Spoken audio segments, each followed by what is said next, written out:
NMOs online. Please register this as the roll call for now. Thank you.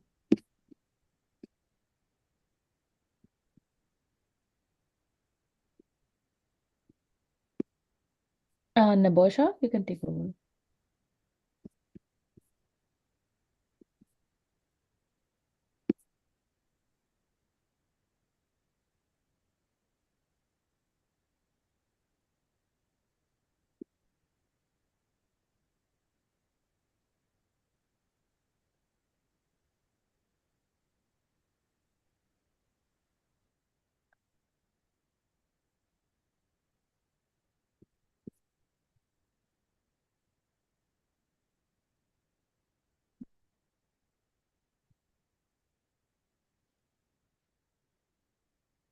So everyone, please just log into NemoVote. We'll record it in 5 minutes and then proceed immediately to presentations. Meanwhile, I'm just gonna use the space for reminders. We need to have some motions for tomorrow, which is Plenary 3. So all the BCPs, changes and adoption for the IFMSA policies. So adoption, the proposers are submitting that. And if anyone wants to make any amendment, they must submit a motion for it. If you don't submit the motion, we will not be able to discuss the amendment. Then we don't have any programs. We have the subco report, IFMS officials reports, and the grants.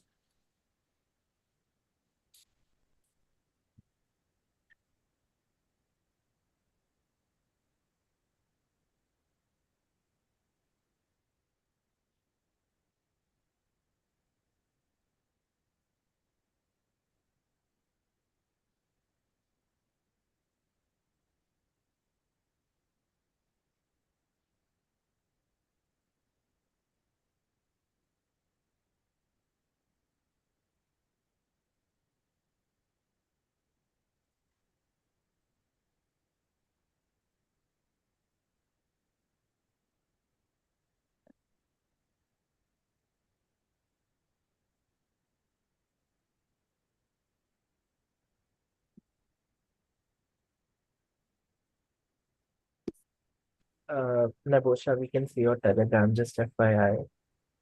For those NMOs with candidates, I'm not sure if all the candidates are aware, so please double check with them that they know that they should join the Zoom call if they're attending online. If they're in person, it's enough to be in the room. Hey, Nebo, your Telegram screen is visible for all.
Okay, so just 1 more minute and then we'll proceed.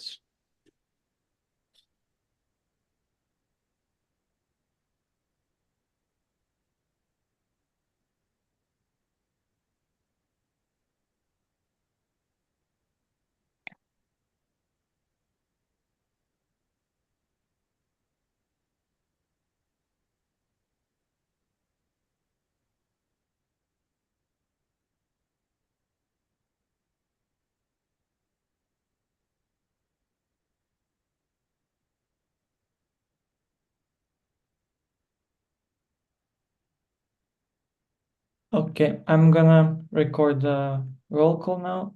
There are 46 animals that are online. Of those, there are 44 with voting rights.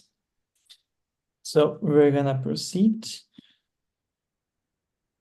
to the next agenda item, which in this case would have been presentation of candidates for hosting the 74th GA meeting. However, we have no applications for this call.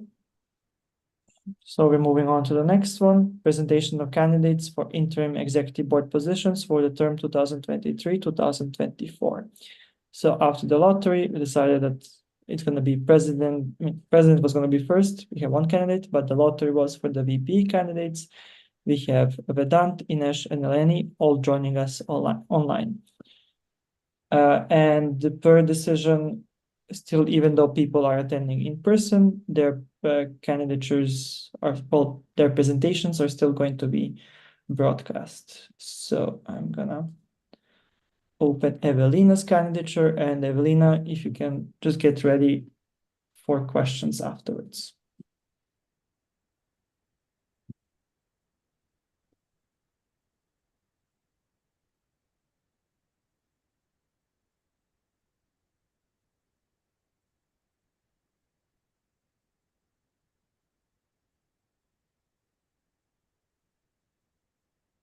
So as per previous input, before we start presentations, can we close the door and people don't go in and out, like physically in the room in Ecuador, and respect the candidates?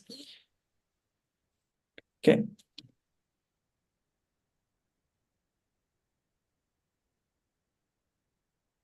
So we'll proceed with the presentation.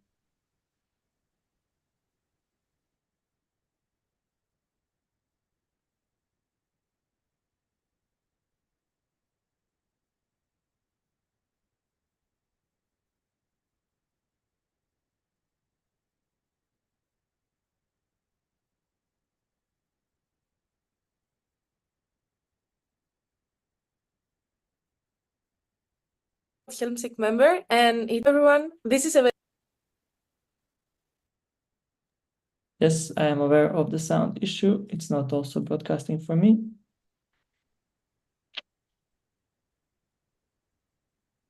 One sec. I don't think that this is a correct version. I think that it's also bigger, 5 minutes and 32 seconds, and the version that I had prepared was 5 minutes exactly. So let me check if it was a mistake.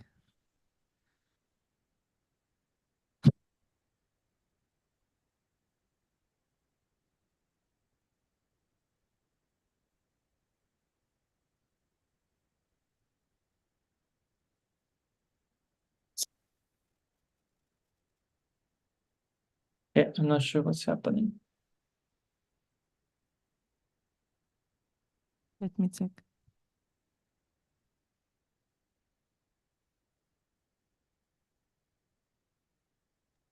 Sorry, I think we can take a 5-minute technical break.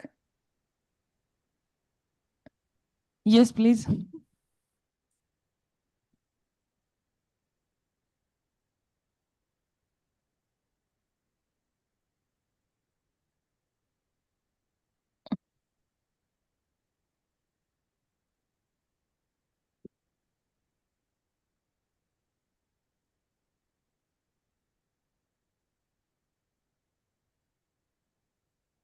Is it all right if I send the link again to Nebos and try to check it again? Because when I play it, it's not the version that you presented. I'm sorry, can you repeat what you said? Yes. Yes. Is it fine to send you the link again over email or Telegram? I don't know. Because the one that I sent you is the one which is 5 minutes there exactly. Okay. Just sent it. Yeah, like it's the same video, but it's cropped. As you saw in the beginning, there were some awkward moments. I'm sorry.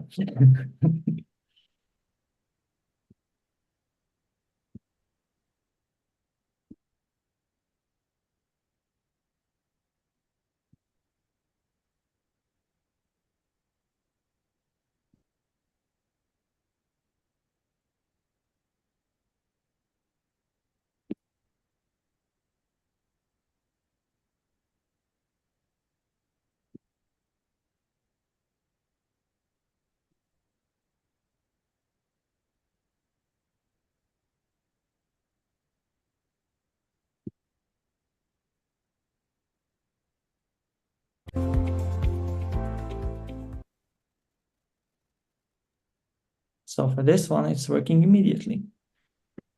The sound.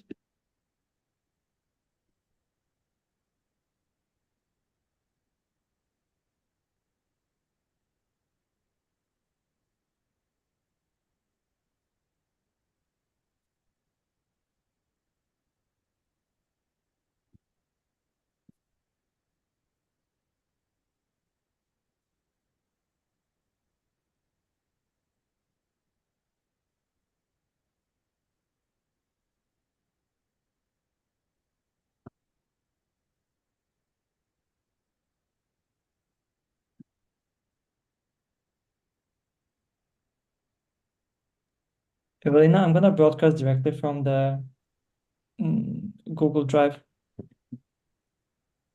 All right. Did you check if this is the correct version before Yes. broadcasting it? Okay. This should be the correct. I'm gonna check again. Yes, it starts with hello. Thank But when I download it, it goes to a different version. I don't know why. Okay, so we're going. Hello, everyone. This is Evelina Rubu. I'm a proud Helmsick member, and it's my absolute honor to present you my candidature for the IFMSA president position for the term 23-24. First of all, I would like to share with you shortly my journey in IFMSA. I'm currently serving as the IFMSA president at interim, and I have served as the vice president for finance, and also I have been member of the Euro team. And on a national level, I have been vice president for internal affairs and also a treasurer. And in the past years, I was also a NEO. So in this video, we'll try to summarize all of the points that are already shared through my candidature and are elaborated based on 3 pillars. The first one is regarding leadership and IFMSA's people and teams, and also how we can transform meetings. The second one is about connecting the dots between past, present, and future, and this is going to happen through strategic planning and monitoring. And the third one, which is IFMSA pressing matters, and how I can support officials and the Federation in taking steps towards them. So I would like to start first with the first pillar, which is leading with vision and how we can empower teams and transform our meetings in IFMSA. So starting with the executive board, of course, I would like to establish and make sure that we will have a fruitful environment throughout the term, that we will uphold the principles of transparency, accountability, and inclusivity, and that we will make sure that we will have equal involvement of all members, and I will support their growth. But specifically at that point in time, I would like to support the onboarding of the elected interim VP in order to make sure that we'll reestablish these team dynamics and we will have a seamless handover and transition in this process. In terms of team of officials, I would like to build more bridges amongst the team and make sure that through initiatives like monthly TO, online meetings, and other team building activities, we will be able to get to know each other and enhance our dynamic. In terms of the annual working plan, I would like to follow up with the contact persons from the EB and make sure that everyone is following up with their tasks and goals.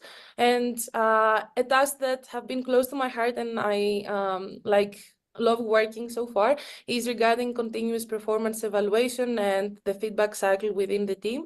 So I've been already working on this system and research about how this should be performed, and I would like to keep building on that with feedback with the EB contact persons and restructuring of the materials that we have. In terms of the alumni and board of recommendations, I would like to map all of the activities that we can have with them and make sure that we will send invitations, that we will get to know the board of recommendations, and that the whole process of approving someone as an alumni in IFMSA will be clear enough, following up on the achievements from the previous term. And regarding the Code of Conduct Committee, I'll be, if I'm elected, the EB representative within it. So I would like to keep working with this team and make sure that all of the lessons learned are implemented in the framework that we would like to renew.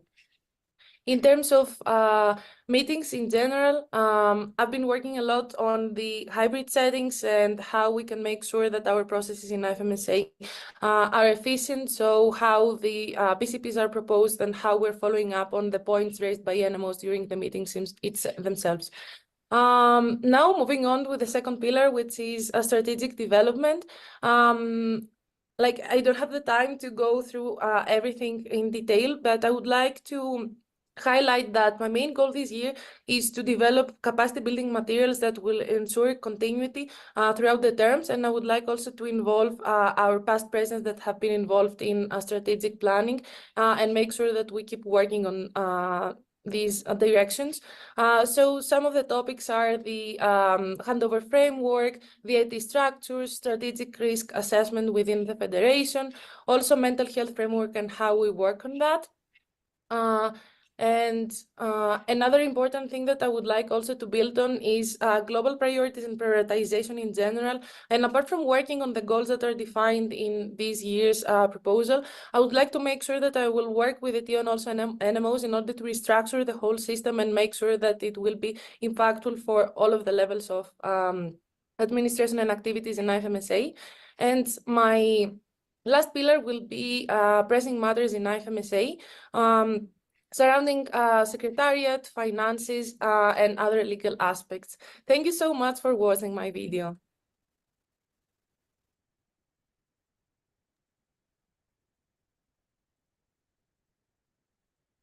Thank you for the video. So, wait, there's a clap. Yep, would be great if we could have that broadcast also to Zoom, but it's a little bit difficult. Okay, so Evelina, you have the mic. Okay, perfect. So do we have questions for Evelina? Please raise your voting card or your hand if you're online on Zoom. Okay. No, wait, please, can you keep your voting card raised so I can see who to write for the questions? So we have Kromsik, we have AMSA Austria, and I think that's maybe NL in the back. So we're gonna go in that order. Do you want all questions together or you want them separate? Maybe separately? Okay, Kromsik, you're first. You have 3 minutes in total for the questions. Mati Peron, Kromsik, Croatia, him. Thank you, Evelina, for your candidature. My question to you is regarding the executive board meetings minutes. What is your opinion on the current minutes, and do you intend to make any changes? Thank you. Amazing, thank you so much. So this is something to be co-coordinated also with the VPA.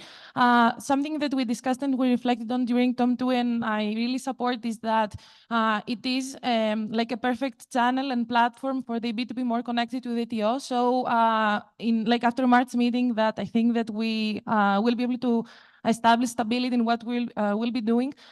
We will be able to release them in a more like timely manner and make sure that the TO will be informed about what we are doing like shortly and consulted with.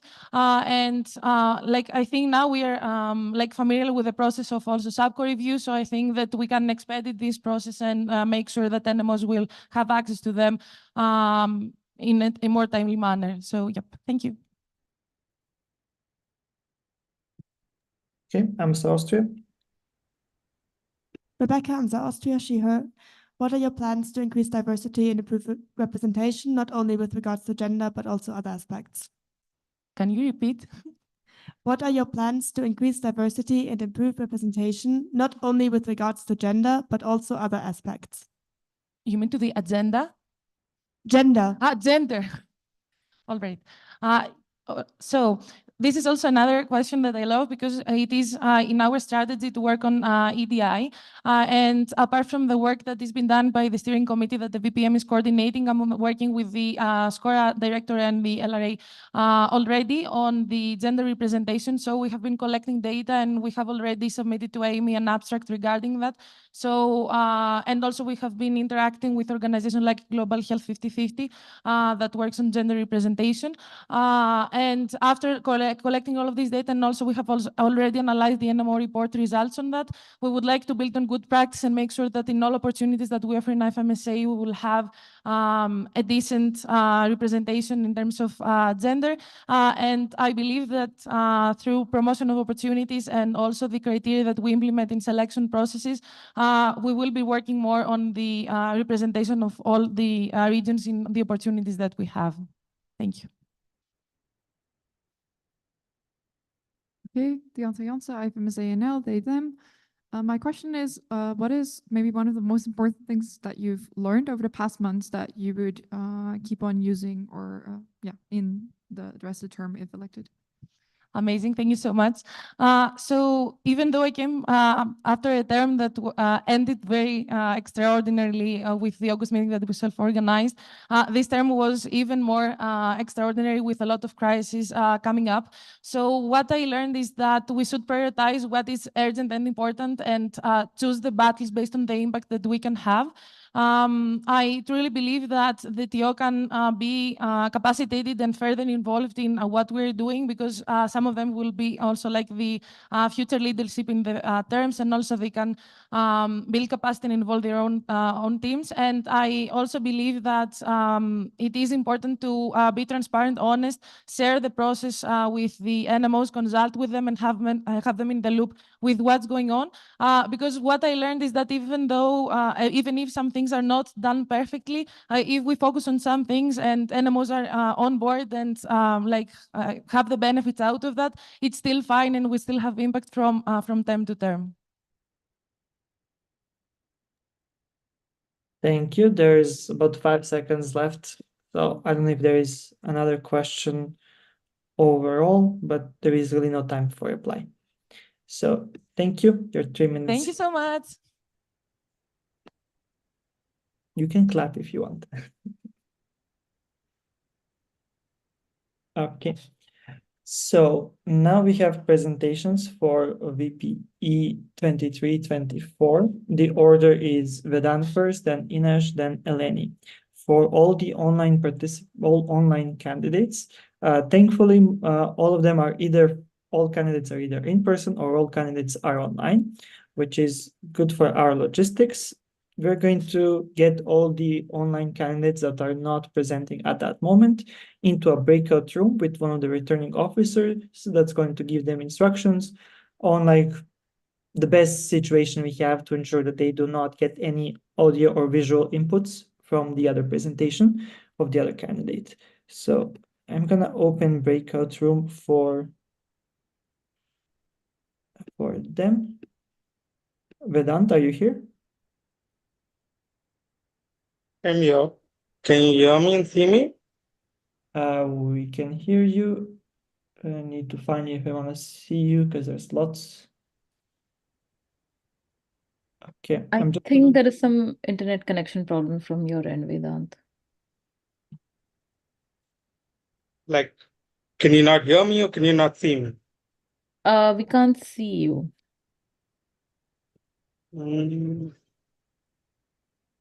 Yeah, I think that's a goof up of my laptop. Okay, let me try logging on via my phone. Just a moment.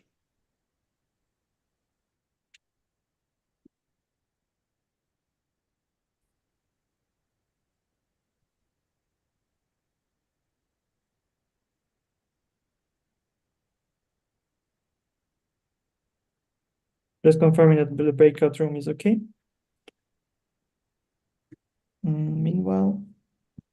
Meanwhile, there is request from Plenary Secretary Assistant to Kromzik, Croatia and AMSA, Austria for the questions that you asked President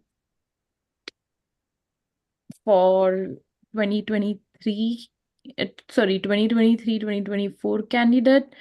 Could you share your questions in return with Plenary Secretary Sarah, so she can forward it to Secretary Assistants? Thank you. yeah, you can write them in the heads of delegation chat, and then we'll just copy from there. That's also okay. Right, Vedant, all good now?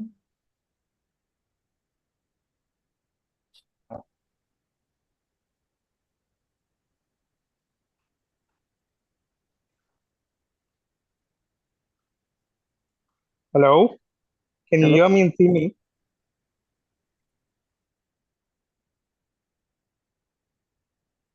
Yep, all good. Okay, so I'm told I can play the video.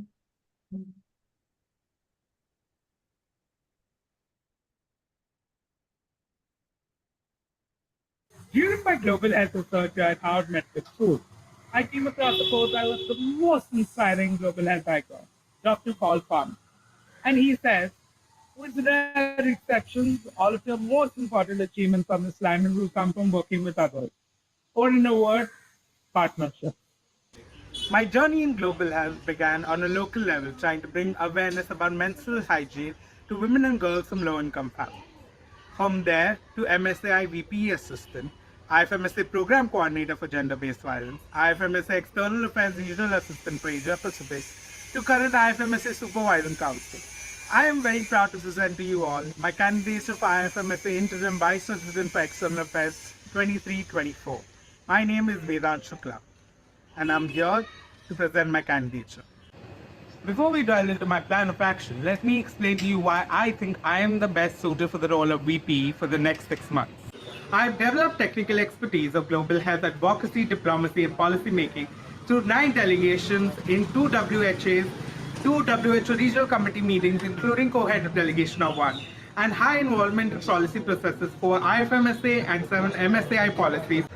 My many years of experience in leadership positions like the IT, including one job with the IT and as an official, has given me deep knowledge about IFMSA structure, constitutional bylaws, and EB procedures.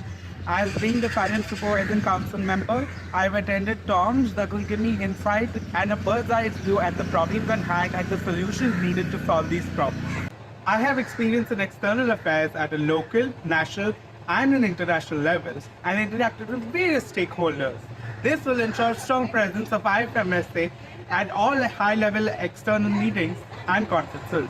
Demonstrated history as an effective leader and administrator will ensure that the external affairs IT and LOs will be able to carry out their vision for the next 6 months for IFMSA.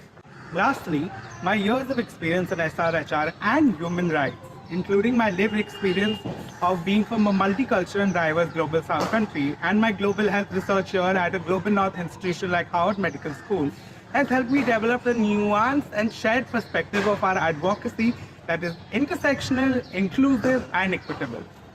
Now let's have a brief look at my plan for the next 6 months. I would like to begin by highlighting the values that are important to me and that I would like to keep central to my work as VPE. These are transparency, accountability, intersectionality, empathy, and sustainability.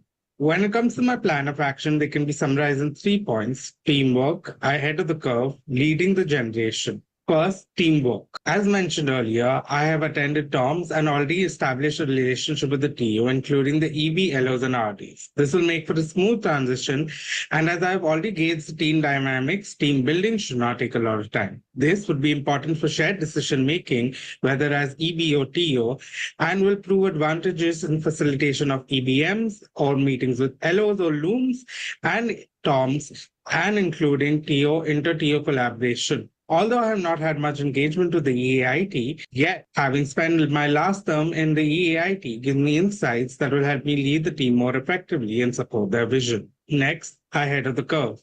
This focuses on a mix of administrative and EA work to ensure strong IFMSA presence in global health and that efforts and advocacy are strategic, evidence-based, and well-informed. These range from working on points mentioned in the strategy to some initiatives that I've already been part of since last term, such as the Global Health Advocacy Competency Framework or delegation preparation checklist. A lot of these initiatives were started by the team last year, and I intend to wrap them up and publish their work. I will also ensure to put efforts with the LOs and the External Affairs Policy Assistant to ensure smooth policy process for AM24 and that we have a framework to respond to global health emergencies by AM24 too. This term, I would like to collaborate with VPPRC to ensure our strong presence on social media to maximize the impact of our advocacy and highlight our presence at external meetings. Lastly, I would like to support LOs in delegation preparation for upcoming meetings and conferences such as WHA, AMI, and ECOSOC Youth Forum. My last action point, leading the generation. This focus is all about sustainability within external affairs and in the VP position. This includes conducting an online workshop for capacity development of members, working with the external affairs regional assistant and RDs to increase NMO engagement in external affairs opportunities and regional development of external affairs, including the expansion of IFMSA presence into the WHO regional youth councils or networks.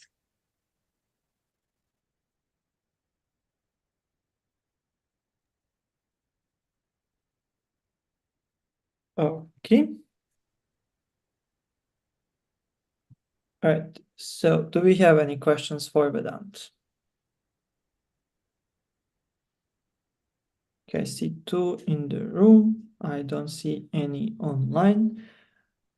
Okay, I see 3 in the room. Okay, so we're gonna go first with, oh, there's 4. So we're gonna go with those that didn't ask questions earlier. So first IFMSA Spain, and then France, then IFMSA NL, and then we're gonna go with AMSA Austria if there is time. So Vedant, how do you want to? Oh, there were hands raised in the call. So I'll get back to you next time. So Vedant, how do you want to pick up questions, one by one, or you want a group of 2, 3? I would like separate questions. Okay, remember that you have also 3 minutes. So we're gonna go with IFMSA Spain first. Pedro from IFMSA speaking. Spain speaking, sorry. So our question is, during president's session, it has been commented that subco workload is huge, just for 5 people, and being elected as interim VP means you'll have to resign. Have you consulted with the rest of your team how they will manage your absence of the absence of one of their members and how they will rearrange their tasks? Can the last part of the question be repeated, please?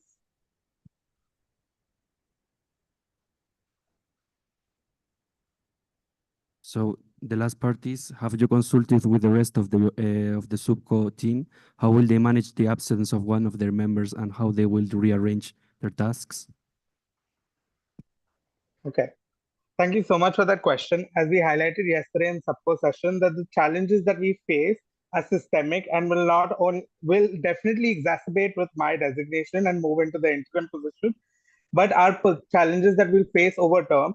So we definitely need brainstorming and discussion and discourse that includes NMOs and the entire team involved. And we will set up a plan to see how we can make sure that the subco workload does not increase after my resignation. Thank you.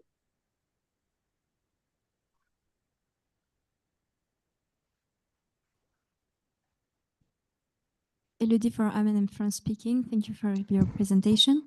How do you oversee the transition between your subco position that is a bit apart from the EBTO to an EB position and leader of the external affairs team? Can you repeat the question? I'm sorry again. I didn't quite get that.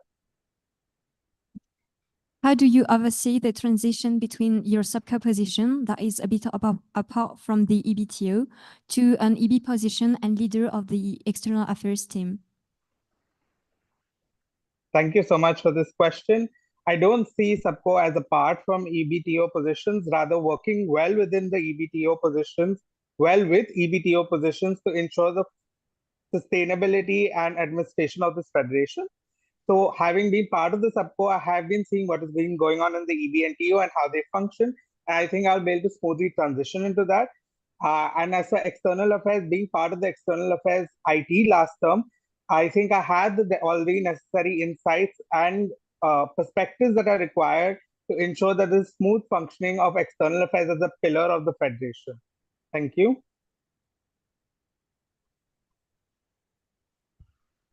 Laura Dolfo, IFMSA Shive. What potential problems do you see in potentially transferring to a function with a different place in the EBTO and subco hierarchy, and how do you plan to overcome these?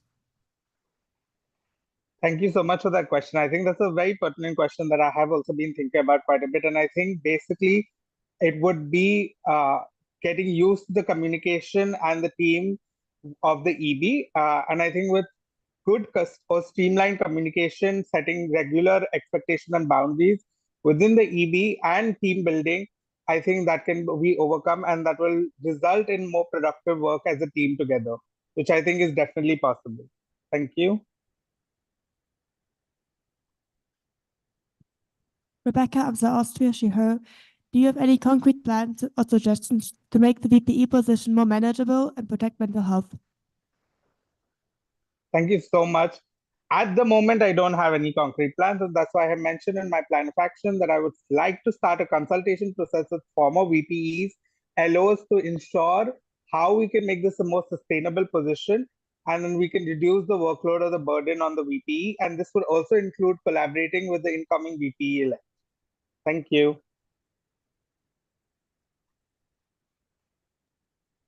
Okay, we have 50 seconds for more questions. I had some raised hands earlier. Can you raise them again if you want to ask questions on Zoom? Any more? I think there were at least 2 or 3. I'm gonna wait a moment because I know it gets a little bit tough. Okay, Simsa Cyprus, you can go. Just wanted to clarify that my question was covered by IFMSA Spain. So thank you. Okay. So are there any more questions for Vedant? Everything was answered. Perfect. Thank you, Vedant. So I'm gonna assign you to a breakout room now. Okay. Can the other one be assigned to breakout room? I'm going to log out from my phone. Yes, thank you. Assign both. Yeah. Right.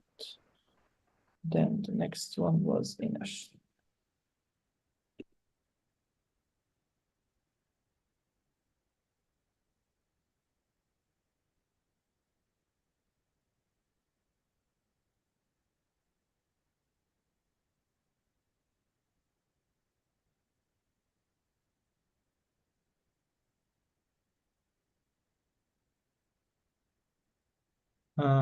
Just waiting for Inash now to join.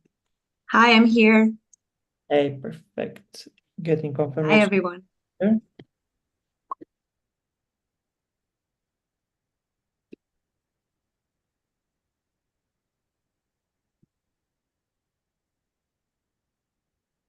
Okay, he's there, and I'm gonna play the video.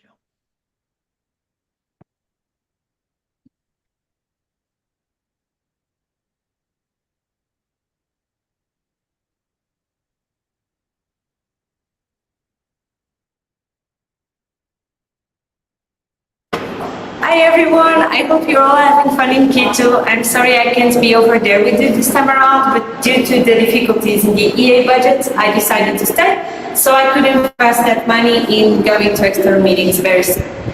I hope to see you soon in those external meetings in RMs and GAs. I decided to take you here with me because I want us to feel close to this journey. So I take you to my medical school, the place that is in Migro for the past 6 years. Ines, what led you here? Most of you might know me as Anna in Portugal's previous and very critical NMO president, but it was actually within these very walls, working for my LC, that I first fell in love with external affairs and IFMSA, diving quickly into advocacy and policy making to represent our students in Lisbon at the national and the European level. Soon after, I took the leap to start contributing to our beautiful federation, IFMSA. Not only did I attend the GAs, I was also part of delegations to external meetings, coordinating the one for the World Health Summit. I am this term's EA General Assistant, coordinating the EAIT since December. I've also worked with other relevant stakeholders, being a member in WHO and other UN agencies projects. What's your main goal? As you know, I dream of a healthier and stronger IFMSA that keeps being a powerful player in a global health scene without putting in jeopardy the health of those people dedicating so much time to it. For this term, I plan to keep the boat afloat while improving the position for who is coming next. How do you plan to achieve it? I divided my candidature in 4 main topics: my leadership, our advocacy strategy and the impact that we can have, the universal external affairs coverage, and the sustainable development goals of the position. What's important as a leader? Being a leader entails working in and with different teams. As an EB member, I plan to be present and involved in all discussions and decisions. With the LOs, I have to improve the approval system so their work is not harmed by any delays on my side, adopting techniques that work for both me and them. The RDs should be properly supported in their EA events. Make sure the EAIT reaches its full potential and is properly included in EA initiatives. Like us, SUBCO wants what's best for IFMSA, so have a great relationship with them, especially my body, and work together to achieve our goals. I want to strive for a safer and healthier workspace within all the teams that I coordinate, using mechanisms like the mental health watch and calendar. How can IFMSA's impact be bigger?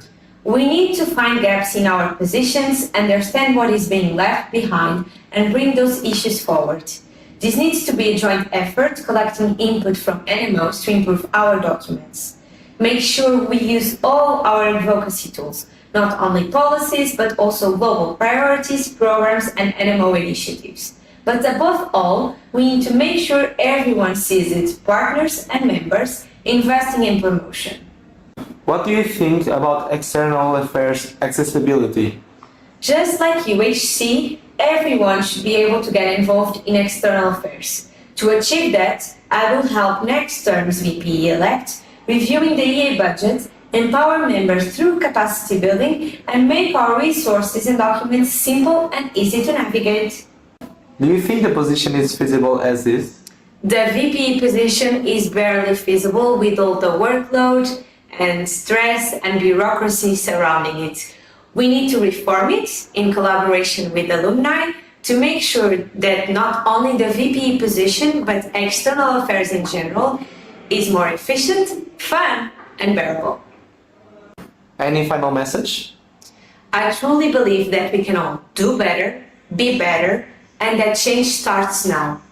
It starts with me. Okay, thank you for the presentation. You're getting a big clap. And we can now, when they're done, start with the questions. Do you want questions one by one or a group of them together? One by one, please. Okay. Can you raise your hands to see who wants to ask a question?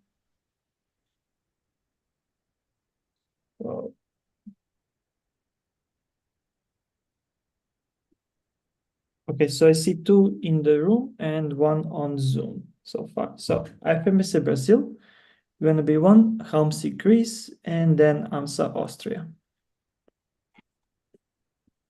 So this is Kai for IFMSA Brazil. My question is, taking into consideration the VP vacancy and its impact within the dynamics of the external affairs RT and the liaison officer's work, as a new VP, if elected, how do you plan to manage this particular situation using your previous experience in the area? I think it's very relevant that I actually first understand how are the dynamics, not in the AIT, because that I know being the general assistant, but especially with the liaison officers, and try to adapt their dynamic and understand what went wrong and what they need from me.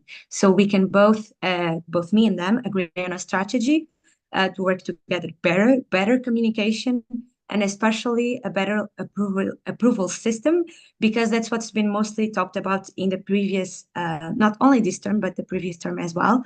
So I think that's the main goal.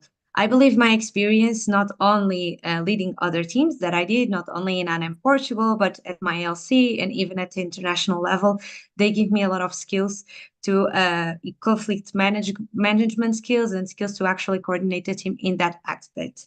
Regarding the EAIT, I do believe that it's relevant to address the fact that if I get elected, I will not be EAGA for longer, but I'm not worried about that as long as I prioritize prioritize opening a call because when I applied and when I got selected, other 9 people applied with me. So I'm hopeful that there are still a lot of people interested in that.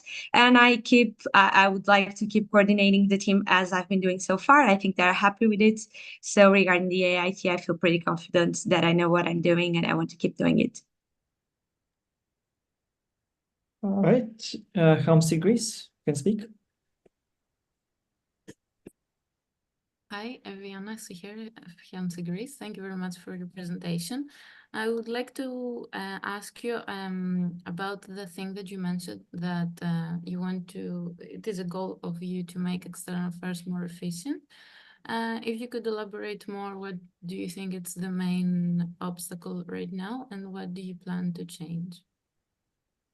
I think one of the things that I already addressed in the previous question, I think approvals are a big delay in this position that harm not only, my work, but actually the liaison officer's work and external affairs in general. So first of all, we need to improve it. And also, I mentioned this a lot of times during the candidature. I think one of the biggest nightmares of the VP position is actually the flow of emails on the VP account, as far as I know. So I think it's important that things that are really time sensitive, like approvals, like delegations and all of that, also have a different way to reach to me, not only that black hole of information, but also devise a different mechanism. I suggest in my candidature either a Telegram chat for urgent approvals and urgent stuff that needs to be done, but also it can be a secondary VP email that is urgent, and that those will be my 2 main priorities. But I understand that might come up with a problem of keeping institutional memory. So whatever is resolved through Telegram or through that other email also needs a confirmatory email or a follow-up email through the main VP account, so it doesn't get lost for other terms. This is a suggestion that I'm making right now, but I do believe that if I get elected, I have to discuss this with the other officials, with the other people involved, and we have to reach the best idea possible so it works for both me and them. Thank you. You have about 20 seconds for the last question by AMSA Austria. Okay. Hello, Rebecca, AMSA Austria, She/Her. In your candidature, you talk about fundraising and the external affairs budget. Do you have any concrete plans for fundraising that have not yet been explored by previous VPEs or other B members? I think great plans have been already explored, especially applying to grants. I think that's the way with IFMSA, but also there are 2 things that I think are important: reviewing the ethical fundraising, but also resorting to our external partners, because sometimes a lot of these partners want us to be there, want us to go there. So what if they help us get there? So what if they help with logistics, with flights, with accommodation? That would be helpful. And I think it's something that needs to be explored, but not only by me, but also with the people elected for next term. Thank you. You're welcome. So, thank you for answering our questions and joining us. Do you have an option to move to the breakout room from your own side? Let me check that. I don't think so. Oh yeah, I think so. Bye. Bye, everyone. Thank you.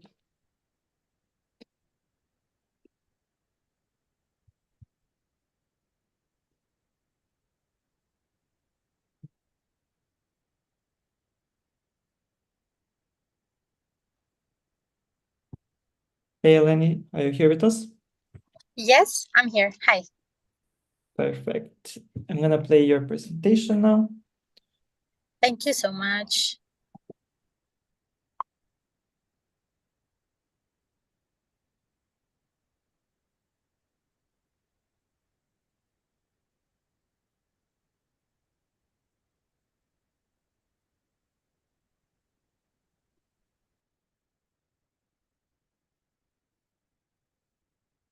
Dear FMSA family, my name is Eleni and I'm a doctor who wants to make this world a better place, hereby applying for the position of Interim Vice President for External Affairs. My vision for the VP role includes strategic alignment, innovation, continuity, and enhanced engagement with members and partners. I am committed to stepping up external affairs to to foster IFMSA's global presence and impact, as well as its growth. Each experience from local to international participation shaped an understanding and passion for external affairs, and it feels natural to be applying for this position at this point. My experience in the Cyprus Medical Students Association, serving as the Vice President for External Affairs, National Public Health Officer, and President, gave me the opportunity to deal with processes that will be needed for this position, such as stakeholders mapping, policy making, preparing delegations, coordinating teams, facilitating trainings, and overseeing action plans of the team. During the time I served in the Cyprus Medical Students Association, I had the opportunity to attend 8 IFMSA General Assemblies, both as head of delegation as well as a member, attend small working groups, campaigns, and policy-making initiatives. Stepping up my work, I took the position of External Affairs General Assistant, where I had the chance to be an active EAT member, facilitating capacity building sessions in external affairs, assisting with the different projects that took place, managing EAIT's work, attending LO's meetings, and communicating our work to the members.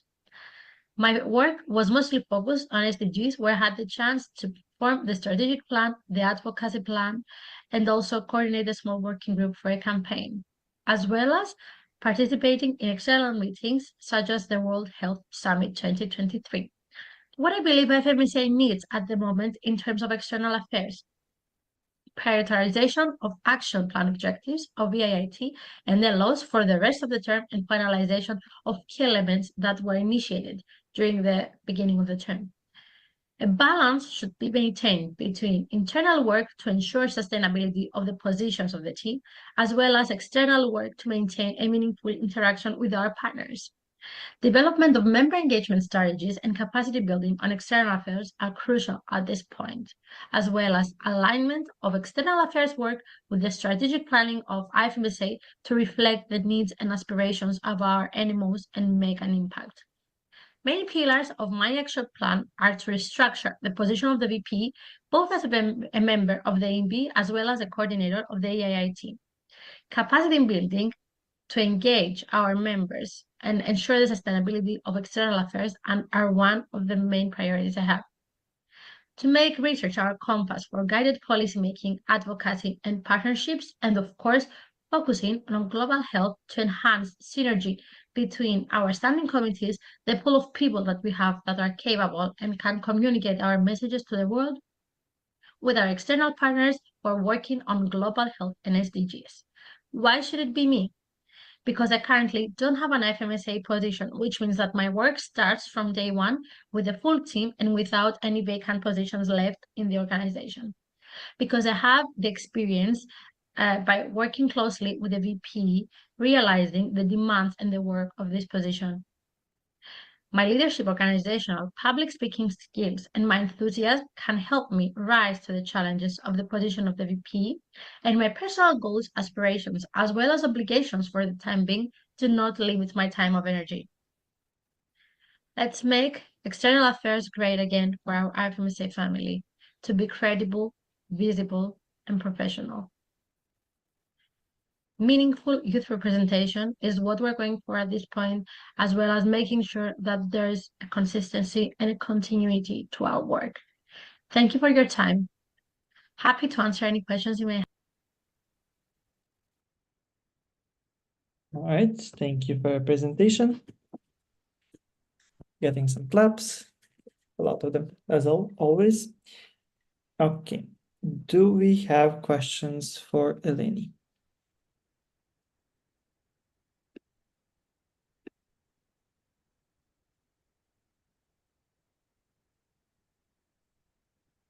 So I see one hand raised on Zoom. Anyone else wants to ask a question? Okay, no questions in the room. PMSA Palestine is the only one. So PMSA Palestine, you can go ahead. Thank you for submitting your candidature. You have mentioned that not knowing anyone in the IT and the TO is not a challenge, but we want you to address how will you adjust to the current external affairs team and the TO since you'll be joining in the middle of the term. Yes. You can start at any moment. You have 3 minutes total for all questions.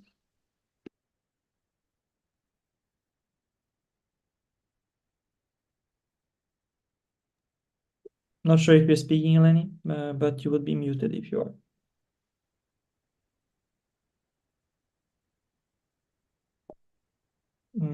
Just gonna check if she's still here. No, she's not.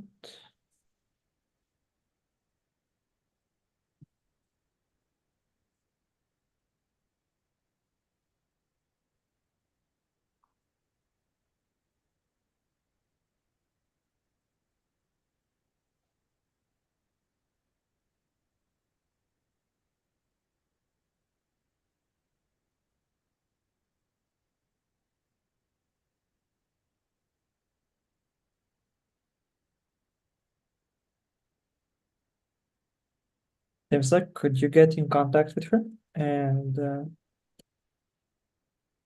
let us know if she's having some internet problems or something else?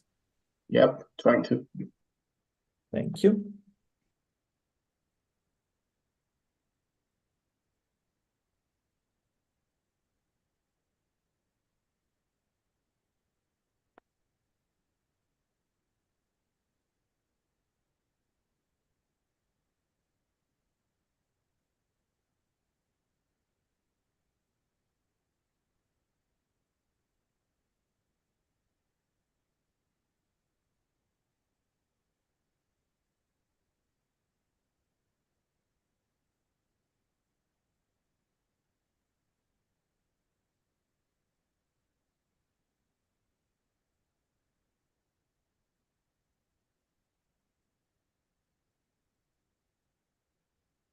Mr. Paulson, can you in the meantime write the question you asked so we can save some time as well from reading?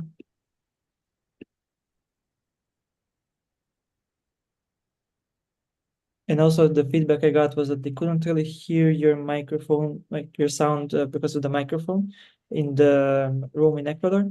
So if we can look into it for your future interventions, that would also be great. Thank you.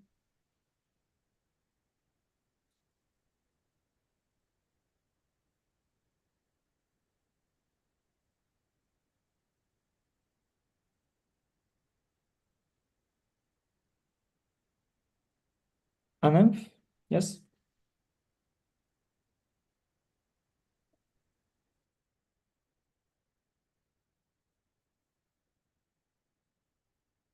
I have another question for, sorry, Elodie for Anne from speaking. I have another question for the candidate. Should I wait for her to come back or ask it now for the minutes? Can you wait a little bit? We'll see if we can get her online. Seems that she's facing connection issues overall. And if we can't get her in the next couple of minutes, we'll just gather the questions and send them to her.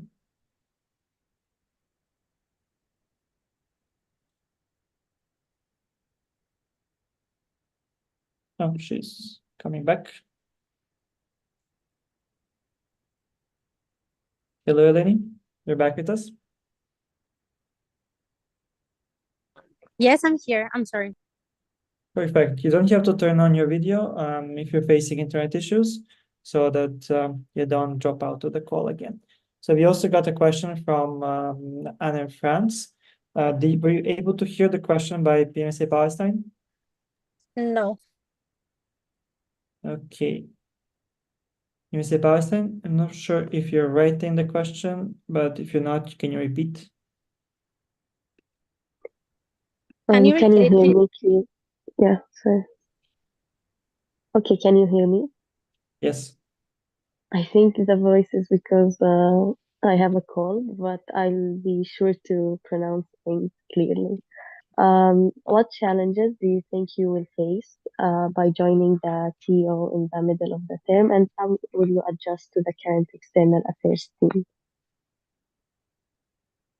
So I heard the first part of the question. So it was about the challenges. What challenges do I think I will face through the position? And the second part was about? I will write it in the chat. Okay. Meanwhile, Lenny, there was another question. Do you want to collect all the questions and then answer them together, or you want to go one by one? You have 3 minutes total. I am going to go one by one. Okay, then we'll wait for Sebastian. I can't really see the question in the chat, though. They're probably writing it still. It's not sent yet. If any of the secretary assistants got the full question, you can help us out as well and copy it in one of the groups.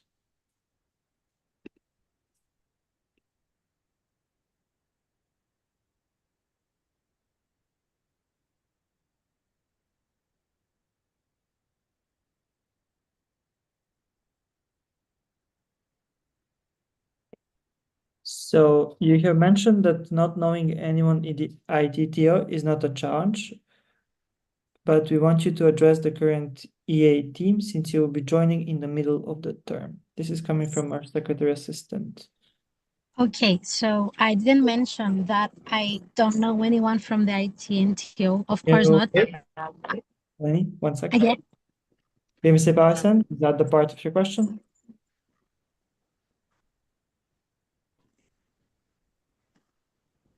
Okay. Okay. So I feel like I'll have to, I'm answering the second question first, the one with the challenges. So I feel like I will have to get more into the mind of the EAIT and their laws for what they have set in mind and their action plan for this term. So that will be a challenge for them for me to help them achieve what they had in mind initially, but also adjust it to what we can reach at this point. I'm sure because I know most of the people, I'm sure that our collaboration will be smooth and we will quickly get on the same page with what can be and what cannot be achieved during our remaining term. So that goes for the second question. And for the first question, I didn't mention that I don't know anybody from the IT and the TO. Actually, I do know most of them. I have worked with most of them, and I'm extremely happy to take over this team. And that's actually one of the main reasons that I'm applying, because I know that we do have time restrictions, but with these people, the dream can work. So that's the answer of the second question as well. Thank you. And then Franz?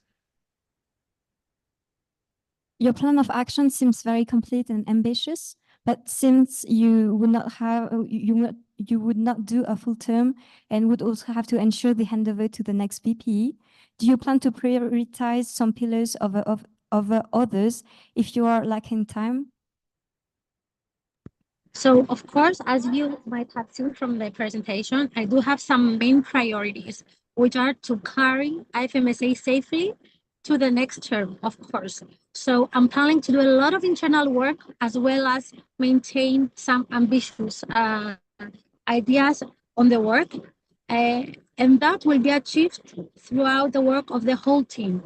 So because I am aware of what our team can do by knowing the people, I know that if we distribute tasks efficiently, if we communicate in a proper manner and effective manner, and if we plan ahead, we can for sure achieve the priorities as well as give a bit of, leveling up effort to external affairs of IFMSA. Okay, we have one more question online. IFMSA Iraq. Hi, Lena. Thank you for your presentation. Is my voice audible? Yes, on Zoom. Yes. Going through your candidature, I saw your CV and it did not clarify exactly your participation in external meetings. So can you please further explain your experience in that and what is your plan to optimize the delegations going to these meetings? Of course. I attended a high-level meeting, the Health Summit, World Health Summit, which gave me the chance to be involved and interact with stakeholders and external partners. But also from my work within the Cyprus Medical Students Association, I do have the experience to prepare delegations. I created manuals about that, evaluation strategies, and I'm well aware of how this works as a system in our IFMSA because I also worked together with the VP to review these systems. And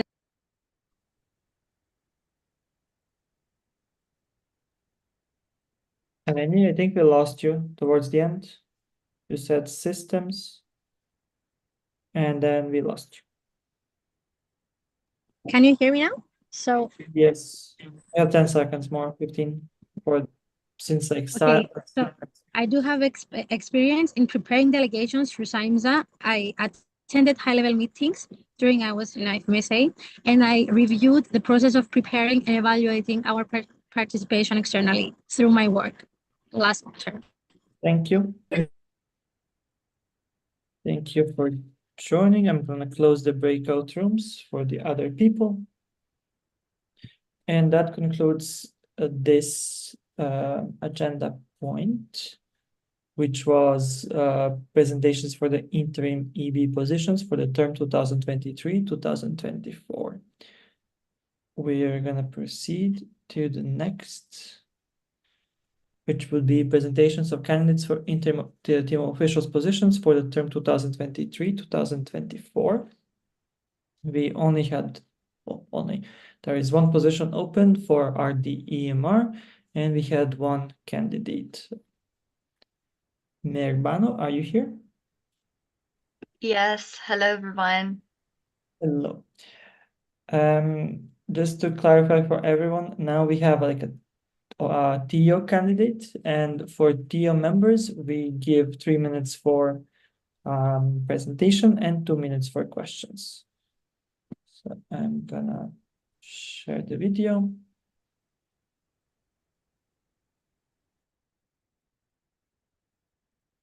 My EMR family. There is a place on the map that holds a special significance for us, not just because of its geographical coordinates, but because of the incredible individuals who make up its heart and soul in unity.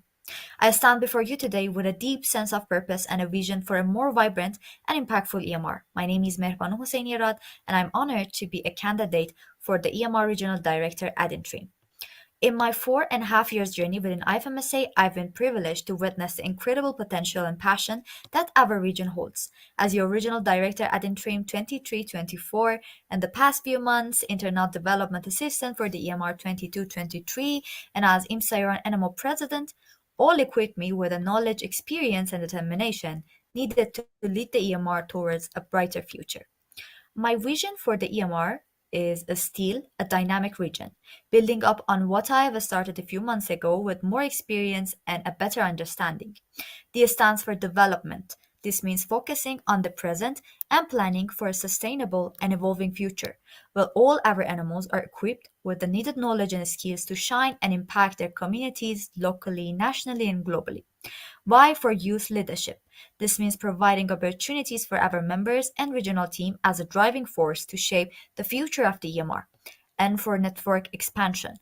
By fostering new partnerships and strengthening existing ones, we can broaden our reach and amplify our voice. It includes representing IFMSA in WHO EMRO Youth Council or continuing the collaboration with the current partners like the DTH Lab or ONORWA. A for advocacy. I will champion our regional priority, digital health, by advocating for its importance, implementing the operational plan, and advocating for the EMR regional priority reform. M for mentorship. I will continue to establish initiatives that connect experienced alumni with current members, creating a cycle of support, learning, and inspiration. I believe in the power of documentation and transparency as an important tool to educate our members. I for inclusive engagement. Inclusivity is a core value. I will ensure that every animal has a seat at the table and will try to engage our members more within the region. C for capacity building. It is the backbone of IFMSA, so I'll prioritize capacity building, providing training, resources, and opportunities for our members. In conclusion, I'm ready to dedicate my energy, experience, and passion to lead the EMR toward a future where every animal thrives. But beyond this vision, what truly matters is our collective commitment to action. I firmly believe that together we can elevate the EMR to new heights and create a stronger, more diverse, and more impactful EMR than ever before. Let's carry with us the spirit of unity and shared purpose that defines the unique region in our IFMSA journey. Thank you so much for considering my candidature.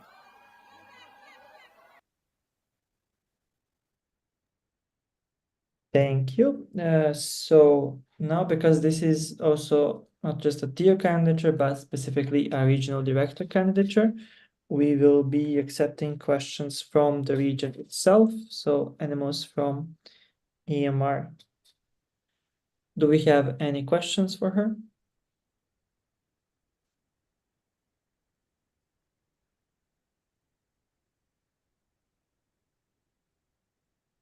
So far, just claps on Zoom, claps in person. Any questions?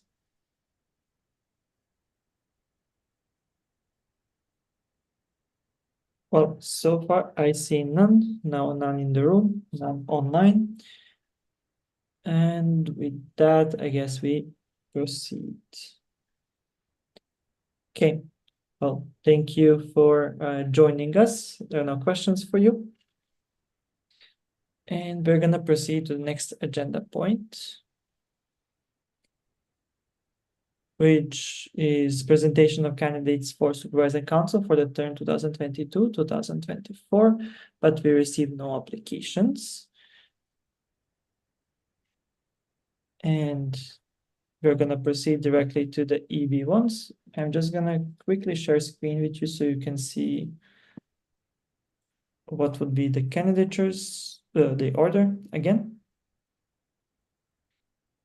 We have quite a lot of them, starting with president, then proceeding forth with the other ones.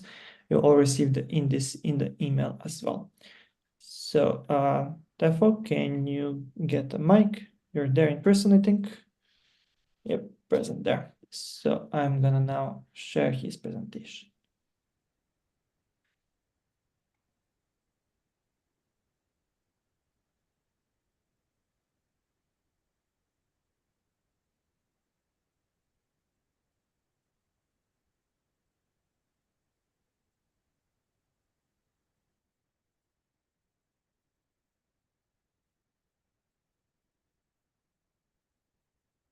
Six years ago, in the small classroom of my medical school, in the small office, I met a group of students that were leading the advocacy of youth, the engagement of students inside the faculty, terms that I have never heard in my life until that moment. Without knowing, they were my main connection with this global dream, an inspiring dream of 1.2 million medical students that we represent. Now, I want to lead this dream with you and for you. Hola, hello, bonjour, oi, merhaba. My name is Angelo Moreno. I'm a 23 years old medical student and a last year medical student here from Quito, from Ecuador. Welcome. And this is my candidature to become your IFMSA president for the next term. During this journey, I had the opportunity to develop my skills at local, national, and international level. In the IFMSA, I had worked twice in the team of officials, one as vice president for members that helped me to understand the current dynamics of decision making in the EB, and one as regional director for the Americas that connect me with the NMOs and their members. Finally, in my areas of work during my IFMSA journey, I have worked in external affairs, advocacy, youth engagement, membership management, conflict management, and team building. The first pillar is IFMSA leadership work and culture. So goes the culture, goes the company. So goes the leadership, goes the culture. That's why it's really important for the executive board elect to understand their procedures, their approvals, and the decision making inside the executive board during the handover process. Also, the executive board procedures will be shared with the NMOs and the international team so they can understand the decision making. With a team of officials, we need an accountable, transparent, and healthy team of officials for the progress of the federation. We are aiming to conduct online team of officials meetings to cover topics that cannot be covered physically, and we are aiming to support the team of officials with their annual working plan, their evaluation, and also mental breaks and team building activities during meetings. Sustainable and transparent administration. To develop trust just requires to tell the truth. In this pillar, I have two main goals. The sustainability of the Secretariat, ensuring a good handover between the Executive Board and the Executive Board elect, and following up on the changes needed for the framework, and also the registration of the IFMSA in the Chamber of Commerce of the Netherlands. That is a crucial step to continue the work of the NGO. 3. IFMSA of the future, because small constant changes lead to big outcomes. Now we are in the final year of the IFMSA strategy 2022-2025. So I will plan with a team of officials a way to fulfill the objectives that we can do and also report on them and understand the impact that had with the NMOs. And for the next strategy, I will support the next executive board elect that even before their term, they have an idea on how to plan the creation of the next strategy and even start some consultations with NMOs. And the 75th anniversary of the IFMSA. The celebrations will start in 2026. However, the timeline and the planning will require the engagement of this executive board and the next executive board elect. Also, as alumni coordinator, I will increase the awareness and engagement of our alumni with this next milestone. Our fourth pillar, or backbone or support, the members and medical students that have worked for the IFMSA in these last 73 years.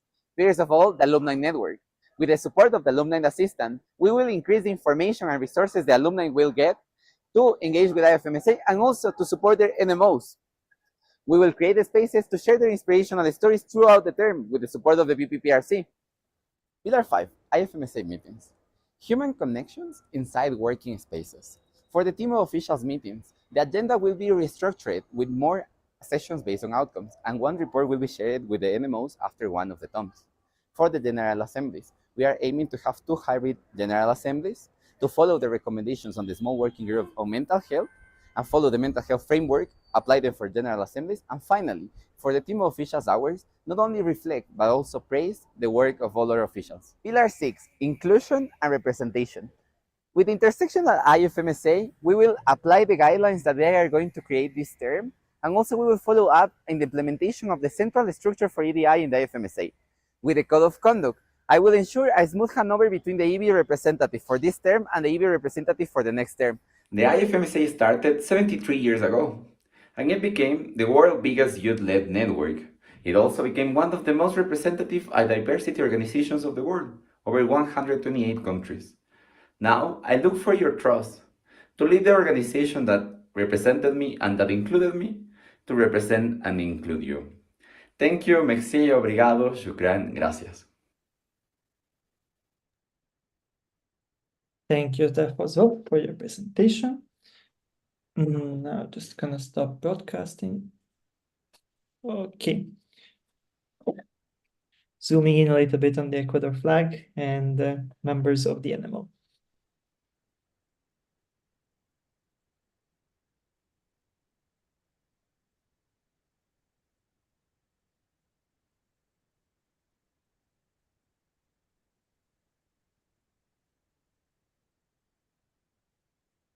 Right, I'm told that the applause was extremely loud. Thank you, Tef, as well, for your presentation. Can we move the camera a little bit towards the room now? Yeah. Thank you. So do we have any questions for Tefo?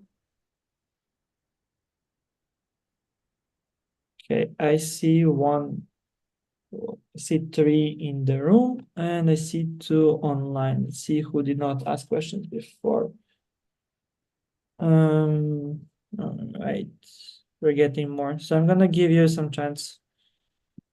Raise your flags. Okay, we're gonna go with FMSA Kurdistan, then NMS Norway, I think it was, and Kromsik. As 3 for now. Therefore, how many do you want? You want to take one by one, or do you want to take more? Yeah, I would prefer to have one by one. Okay, so IFMSA Kurdistan, you go first. Hello, Ahmed, IFMSA Kurdistan speaking. Thank you so much for your presentation. It was amazing to be watching it. I just wanted to know if you could elaborate more on the details for the strategies and elaborate more on the position of the alumni assistant. What are your plans for it? And how do you think you being VPM helped you realize you wanted to become the president? Thank you so much. Okay, those were 3 questions, so I will try to summarize them. In terms of the strategy, I made a mistake in the presentation. This is not the final year of the strategy. The next year will be the final year of the strategy. Ideally, the annual working plan for the strategy is created with the EB elect before the term. So it will be, I will conduct with them a small analysis on what are the most realistic objectives that we need to fulfill, because a lot of them cannot be fulfilled. Then before the August meeting on the NMO report, we will consult on the real impact, or what do the NMOs understand or get after the strategy. And finally, for the planification of the next strategy, I was part of the creation of the 2022-2025 strategy. And if the timeline is not created before the term starts, people rushes a lot. The small working group starts to be open like really late at the term, and then at August meeting, we are pressuring and pushing a strategy that could have been more reflected. So ideally, after we have an executive board elect, I will present a draft of a timeline. They will have the freedom to adopt it or not, but I will encourage also for them to present this timeline in the August meeting, so the NMOs can also contribute, and we will have a better idea for the next strategy. The question about how the VPM position gave me the inspiration to come to the executive board, it has been a really demanding challenge, but I will say, and this is also something that I say to the AV, to the TO, and that my biggest motivation and what really makes me happy about the FMSA is the NMOs, is the members, are the people that believe in the federation, are the people that believe that we are making a change. So while I was being more and more exposed to not only where I was exposed as the regional director, but now to the world, and then to the leadership of the federation, I realized that we can get closer to the NMOs, that we can empower ourselves, and that after my experience, I could have some good skills for that. And I'm sorry, Kurdistan, I don't remember the other question. Therefore, it's also going to be fine because they technically asked more than they should have, as there are a lot of different questions that we have right now. So we're going to proceed with Norway.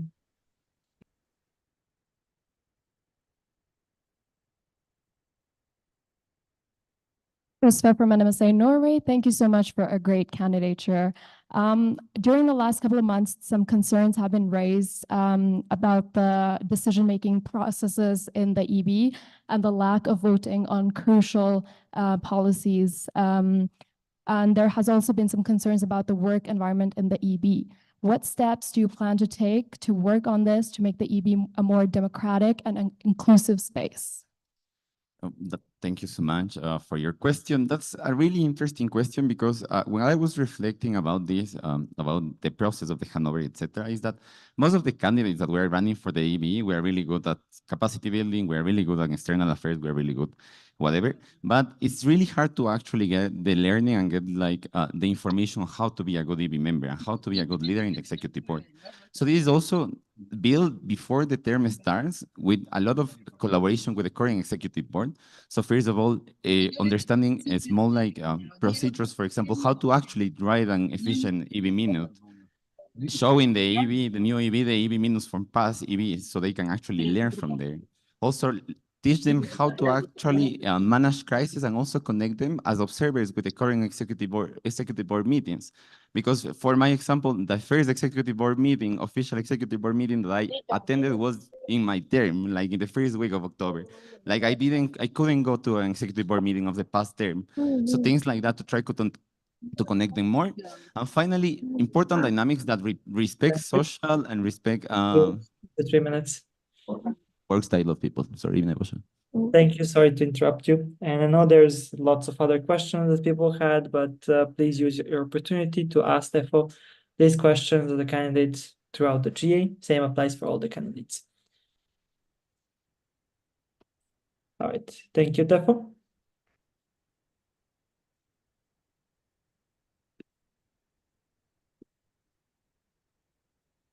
Now we are going to proceed with VPPRC candidates. I am just going to assign them to rooms. 1 sec.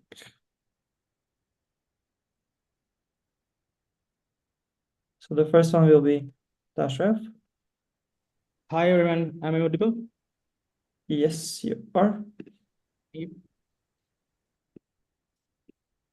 Okay. I'm opening the breakout room.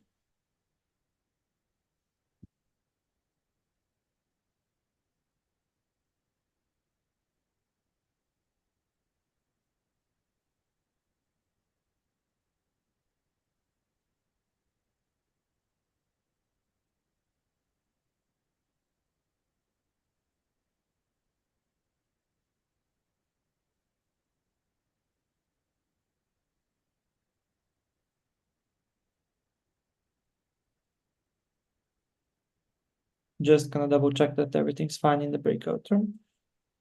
All right, and we're gonna start.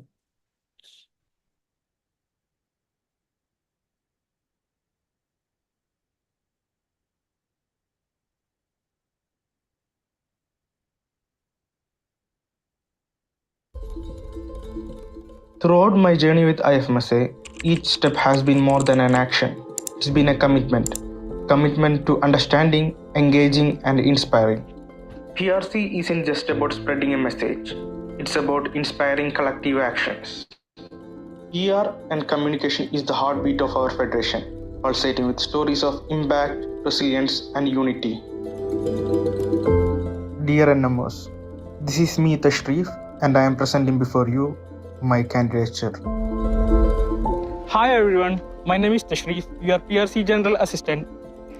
My journey with IFMSA has been a transformative experience, filled with valuable lessons and unforgettable moments. These memories have shaped my perspective and fueled my passion for making a meaningful impact within our federation. They are the foundation upon which I stand today, ready to serve and lead with dedication and enthusiasm.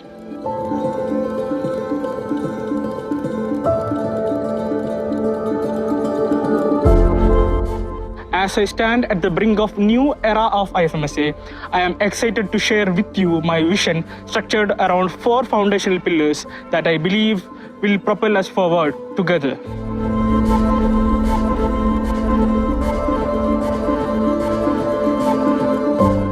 First, we will focus on empowering leadership and enhancing team dynamics. Leadership isn't just about guiding, it's about empowering every team member to realize their potential. By fostering a culture of mentorship, continuous learning, and feedback, we will build resilient teams ready to tackle the challenges of tomorrow. For this, I will collaborate closely with my fellow team of officials, PRC IT, and NMOs to build strong teamwork and coordination.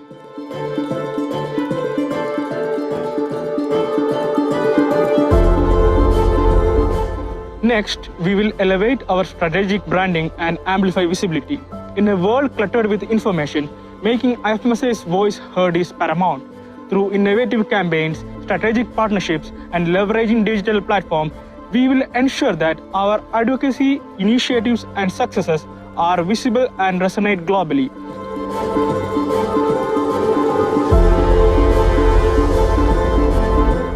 Through innovative branding, strategic partnership, meaningful media relation, and strengthening data framework, we will amplify the IFMSA brand. Our third pillar is fostering inclusive excellence and accessibility. Diversity is our strength, and inclusivity is our commitment. We will ensure that all IFMSA activities, resources, and opportunities are accessible to everyone, regardless of background, ability, or location.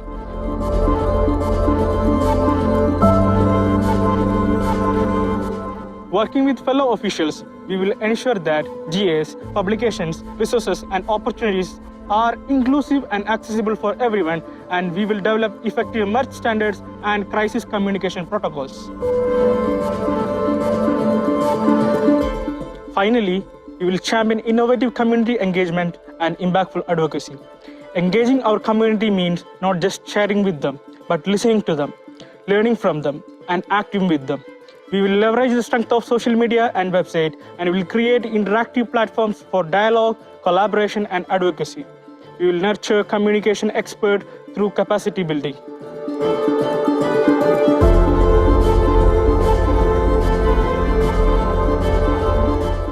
These 4 pillars are not just plans, they are commitments. Commitments to you, commitment to IFMSA, to the federation we serve. As I stand before you, ready to take on the role of IFMSA VPPRC, I bring with me not just these experiences, but the lessons they have taught me, the value of listening, the importance of empathy, and the power of united action. Together, we can continue to elevate IFMSA's voice, ensuring it echoes across the globe, inspiring change and fostering a healthier future for all. Empower, connect, inspire. Together, we will shape the global pulse of IFMSA. This is me, Tashrif. Thank you.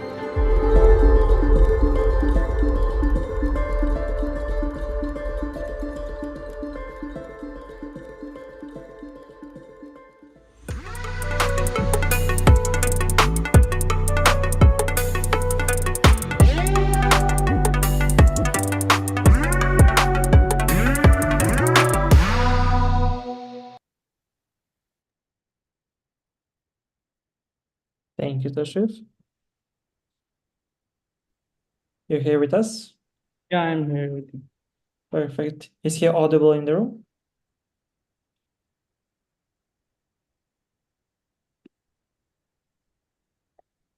Okay, you're audible in the room.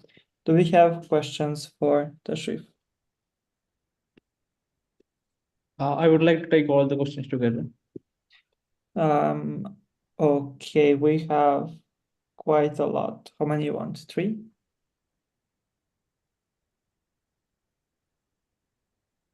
Or you want all of them, like five of them? First, I will take 3. Okay, then we go with those that didn't ask questions yet, which would be Medicine Sudan, IFMSA Quebec, and AMP Ecuador. So Medicine Sudan, you can go.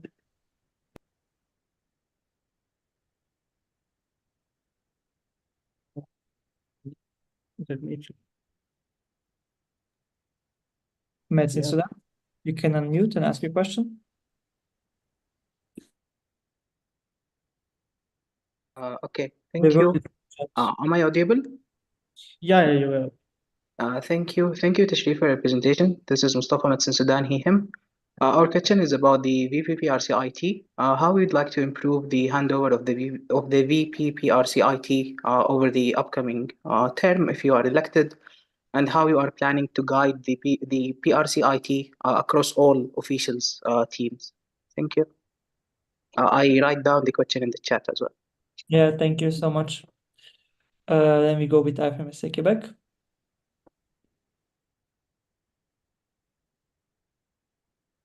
Sophie, IFMSA Quebec, she, her.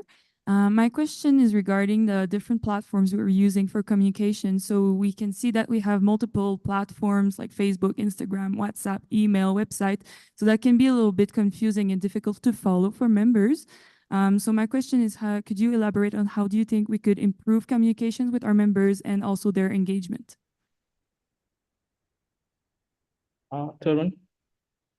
Thank you. Did you catch all of them so far? Yeah. Okay, AMP Ecuador.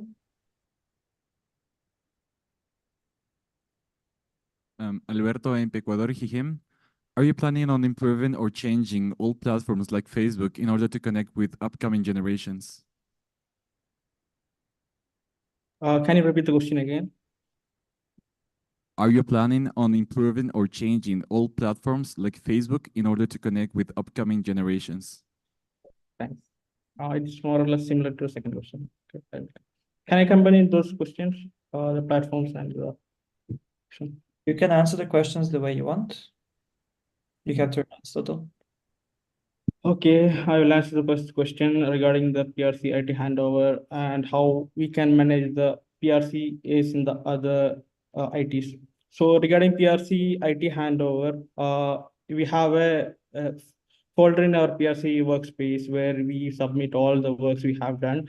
And in the end of the term, we have a structured handover. The VPPRC sent out the handover document where you have to mention all the activities you have done, what are the challenges you have faced, and how you can improve it.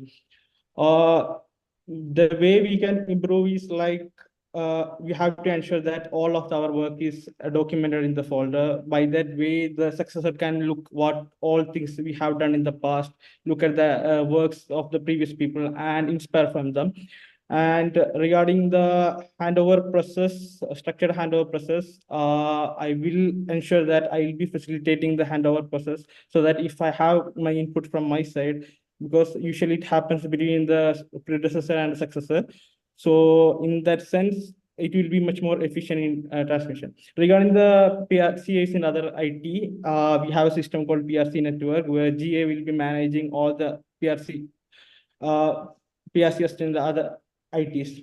One of the challenges we have faced is like in the first 6 months of the term, usually the PRCs assistants of other ITs don't come up with the campaigns or something like that. Maybe mainly because it's a learning curve. And in the second half, it's like more or less like influx of requests we get.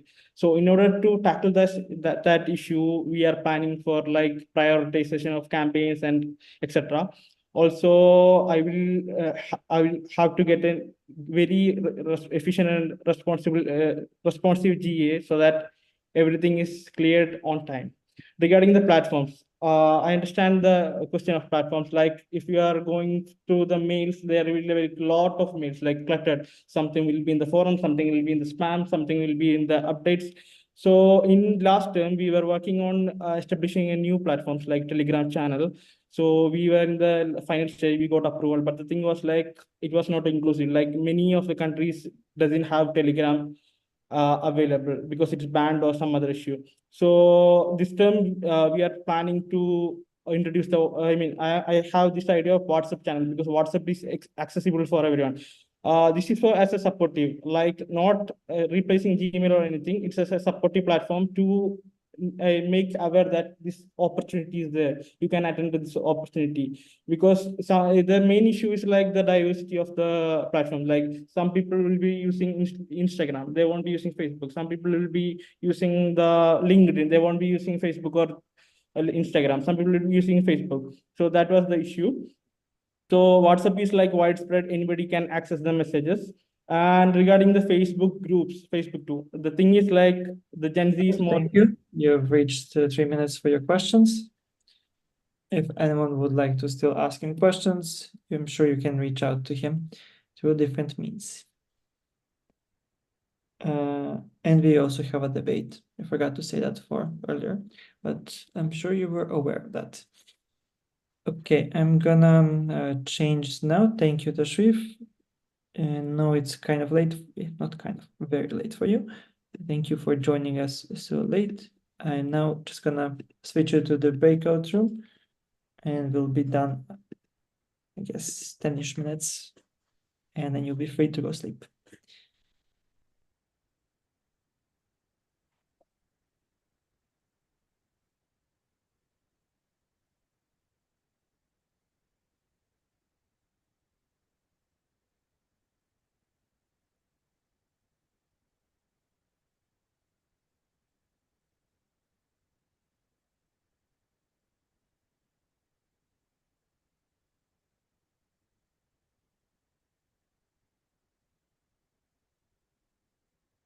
Pelumi, are you here? Yeah, yes, I am. Perfect, thank you. And pretty audible as well. Okay, I'm gonna broadcast your video now.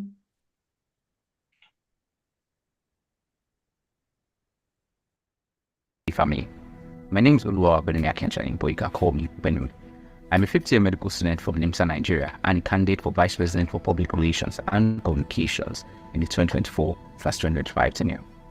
My PR journey in IFMC started in December 2019 when I was selected as content designer for the MSI 41. Since then, I have gone through various positions and experiences. I can say I am here to give back and ensure that our voices are heard. My vision for the 2024/2025 tenure involves 4 major pillars: digital transformation, brand management, sustainability, and teamwork. Now, how do we transform our digital platforms? First, we need to optimize our website by increasing the number of posts, recognizing local NMO action, updating the website regularly, and posting internal and external opportunities. I will also work with PR representatives from NMOs who can no longer or haven't been able to access the website to find individualized solutions to the problem. Next, I will create a content strategy. This content strategy would involve content relating with the global priority, out to IFMC content, and regular social media posts concerning events and other activities. Our email is getting too overcrowded with various mails. Working with the VPM, I will audit its correct usage and create a guideline for officials and international team members to adhere to, while encouraging other IFMC platforms. The second pillar, brand management. In my first year in the PRCIT, we called ourselves the guardians of the brand, and there's no one more Peter Quill than the VPRC. Now, to manage the social media accounts, I'll ensure I increase the quality and quantity of our audience and content. I will maintain the publications, ensuring that they are up to standard and quality, including the MSI. I will ensure that the MSI is fully optimized into the website and ensure that there's a fully HTML version as well as the PDF version. Then I would finalize upon the brand usage guidelines for various NMOs. I would also work with the organizing committees of general assemblies, regional meetings, sub-regional trainings to ensure that merch is produced and of the right quality. Then in case of crisis, I will have prepared beforehand by creating a crisis plan mitigation strategy, which we would use in event of any PR crisis. Next is sustainability. For any organization to grow, there needs to be continuous training and development. Now, I'll ensure the future of PRC in IFMC by integrating the fact that's the public relations and communications training into PGA. Now, with the help of the VPCB, this shouldn't be possible. However, if it is not, I will continue or follow up on the work being done to create PR&C trainer sessions. Next would be the competency model training. I would ensure that team officials and international team members are fully aware and knowledgeable on the brand guidelines and how to use it. Now, this will ensure the overall potential of the brand. Next would be creating more PRC related sessions in the animal management sessions of general assemblies and regional meetings, with the help also of the VPCB and the PRCDA. Finally, I'll be restarting the animal PRC webinar series. Now, this will help various PR reps from various animals with more confidence of their PR skill, aiding in the core and the growth of their communities. Lastly, the fourth pillar, teamwork. My time in the PRCIT and as the executive director of the MSI 44, I'm able to believe that I'll be able to select the best team for the PRCIT while maintaining the current structure and integrating the regional assistants into their various regional teams. As with PRC, I'll be a member of the executive board, and in our various meetings, I will ensure that our decisions aid in the propagation of over 1.5 million medical student voices. As the VPRC, it is my duty to ensure that the stand committees, regions, programs, and activities are greatly enhanced, and I will do this by providing guidance and creating a PRT procedure for these various team of official activities, thereby organizing campaigns and the publications they might require. My activity in the TONMO body system will not be passive, as I will ensure that I provide necessary PR&C materials and resources while answering requests and inquiries. If elected, I will ensure our digital platforms live up to their potential, and I will guard IFMC's brand jealously. I would devote all my time and energy to ensure that IFMC's visibility and outreach are taken to greater heights. Thank you.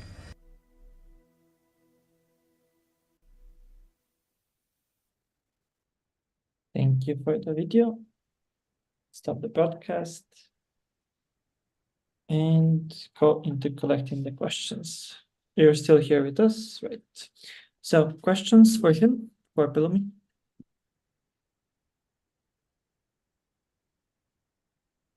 Okay, there are 2 in the room, and there is 1 online thus far.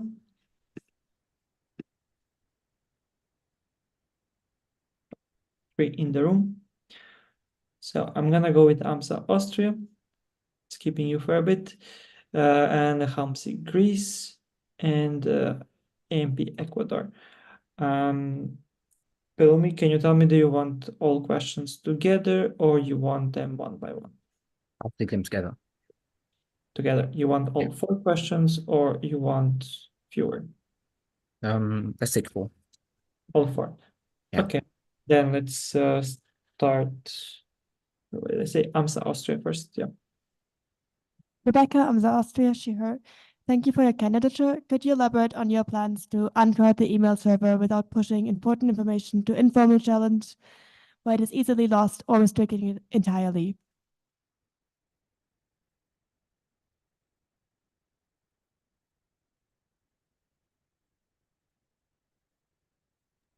Amsik, can you go next? Yes, thank you very much for your presentation. I would like to ask you, how do you see yourself as an possible future AB member? Okay, then we go with AMP Ecuador and then AFMC Quebec. Alberto Cadena, AMP Ecuador. What strategies do you plan in order to preserve quality and quality? Sorry, please, can I take it again? What strategies do you are you planning to preserve quantity and quality?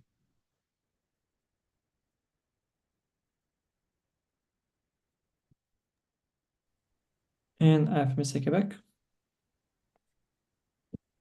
Sophie, IFMC Quebec, she, her. I want to ask about the multiple platforms that we're using for communication. So right now we have information on Facebook, Instagram, WhatsApp, email, website, which can be very difficult to follow for members and difficult to reach out for information for opportunities in IFMSA. So how do you think we could improve our communications with our members and their engagement? We're able to catch all the questions? Yes, I think so. All right, you have 3 minutes total. All right, thank you so much. Thank you everyone for the questions. First, the answering AMSA Austria's question about the email server. All right, so my plan is to first audit the email server. Currently, some of the mails that we have, especially sometimes it's a repeat. So mails go to both general and their various standing committees. Sometimes I know that actually it's used so that people can try to get as much people to register for each call or whatever program it is. However, it might not be effective because it's causing a repeat, especially for those who are both on the SC and general server. But then I will still work with the VPM to ensure that this audit is done well, and then now create a guideline for TO and IT so that we don't leave out any important information from the email server. Next to Elmsik's question, thank you. So how do I see myself as an EB leader? Well, I basically see myself as someone who ensures that I'll be able to get the work of pushing out our communication, ensuring that our goals of visibility and outreach are achieved. And how do I do this? First, by ensuring that there is a workable environment for everyone in the PRCIT. And then as an EB member, working with various EB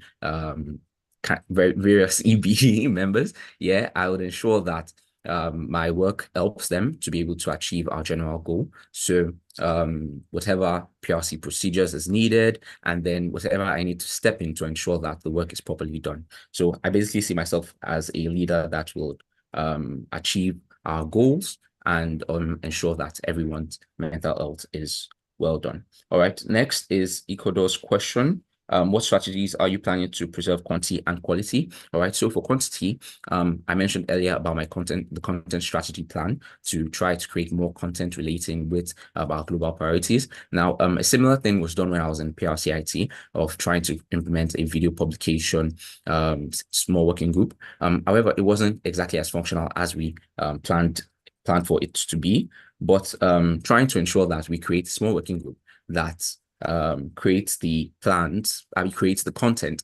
That is how we're able to increase the quantity of the social media posts and everything that I said earlier. Then for quality, basically the same process of how we've been able to approve content and ensure that training for the PRC assistants and whoever is going to be in the small working group to ensure that the brand manual is properly followed. and that will basically ensure that the quality is maintained. When I was in PRCIT as PRCG, we created a sort of PRC assistance onboarding training session. And so I just plan to replicate something like that for everyone that we're going to be using in small working groups and the PRCIT. And then to the final question, QX question. Sorry. Did I Oh, hear more okay. time? All right. Thank you so much, everyone. Thank you for joining us and answering the questions and your candidature. Now, Bye. I had a request for a toilet break now. To announce to everyone, it was important that we finish VPPRC candidatures as one of the candidates is up at 4 a.m. right now. So we can have a toilet break. How much you need? You're not gonna be back in 5 minutes, I know that. So we're gonna say 10 minutes right away. Sonia, think that's good? Yeah, okay. So we're going with 10 minutes break, but please be back like when 10 minutes finishes, we're starting next. And we're not doing your roll call. So I don't know if you were able to hear me. I'm just gonna present again and right here.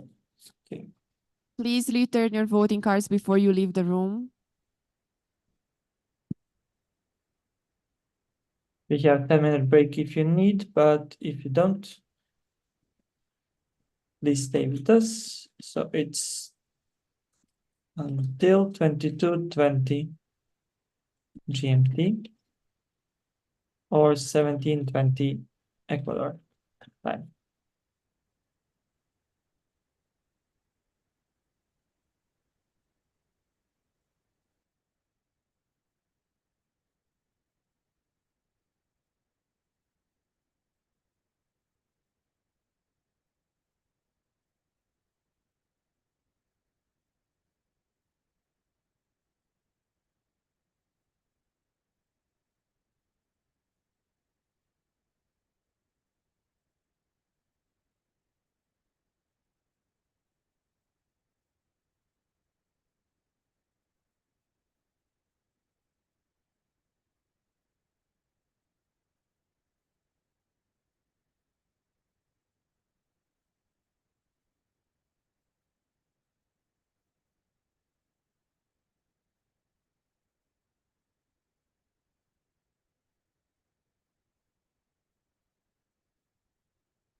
All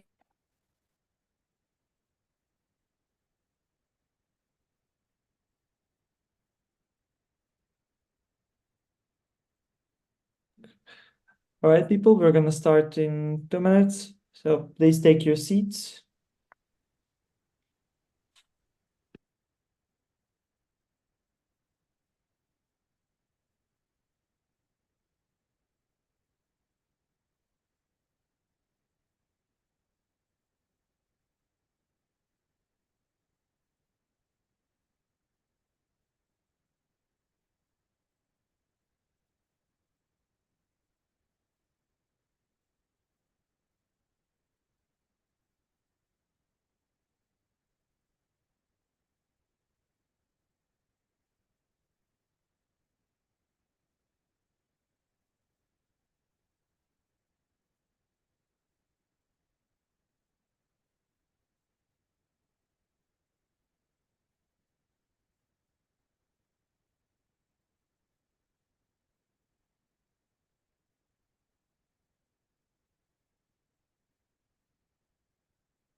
Hi, everyone. Can you take your seats? Do you hear me in the room or I'm muted? There.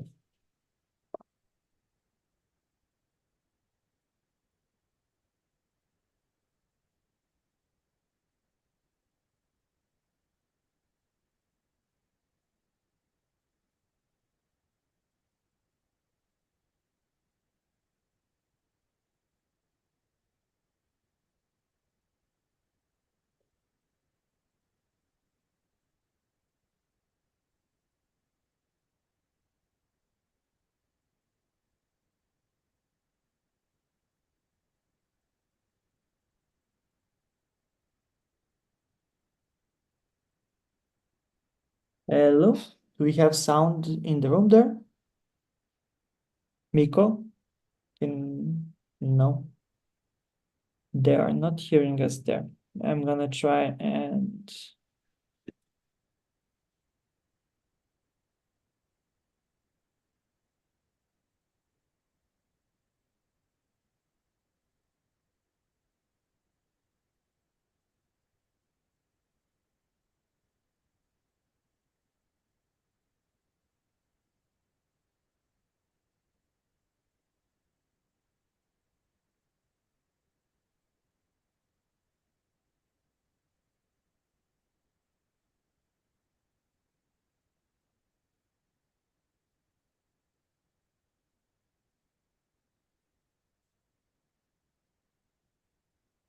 oh, that's a little bit awkward.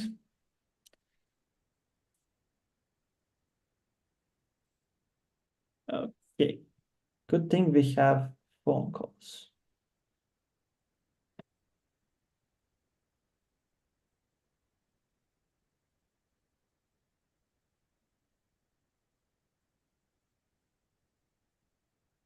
Would be good if they would respond.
They're gonna unmute us now.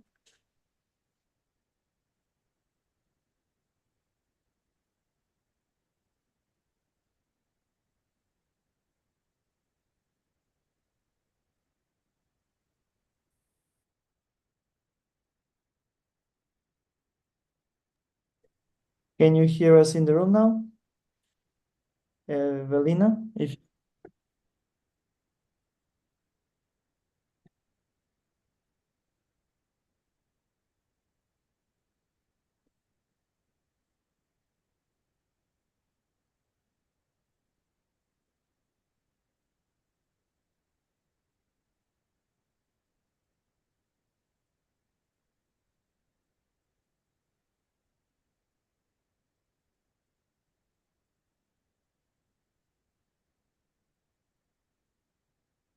I think they're working on it, but it's taking a while to unmute. You can hear me Yeah, now? Bosa, we can hear you. It's fine.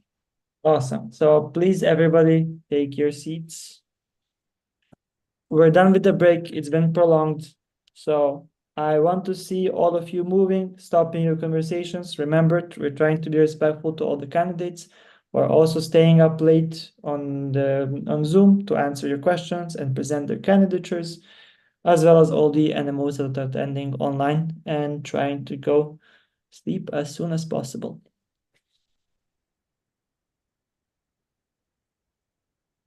I know you're all energized now. So everybody go take your seats. I still see in the back part from the camera that people are standing around. Hello.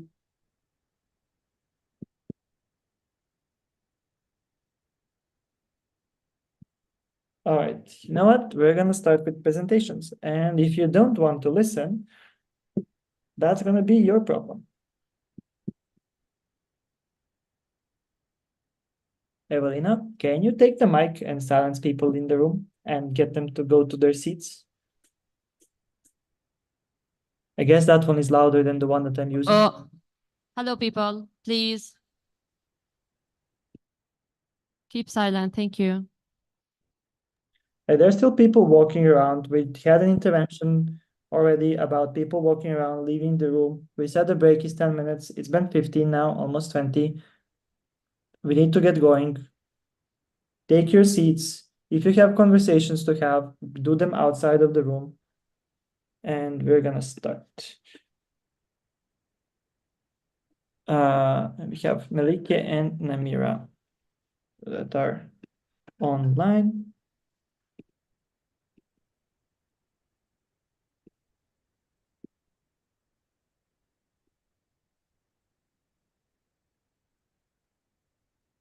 We're starting with Melike as the first candidate.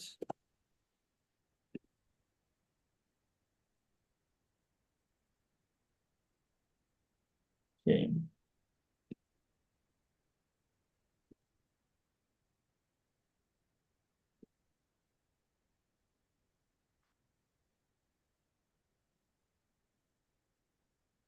Melike, are you here with us? Yes, I am here. Am I audible? Yep.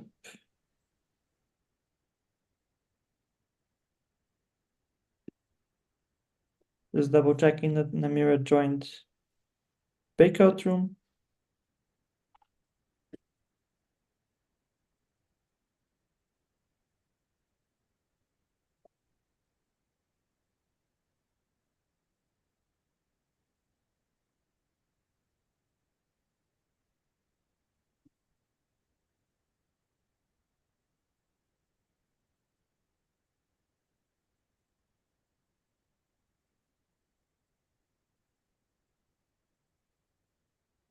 Okay, they joined the breakout room, and we're going to start with the sharing of the presentation. Okay. We learn from our experiences, and then we reflect on those experiences. We do abstract conceptualizations to give them a meaning. Is the sound very low in the room? Sound from the video is a little bit lower. So is the sound okay there in? Yes. Okay, I'm just gonna start it again.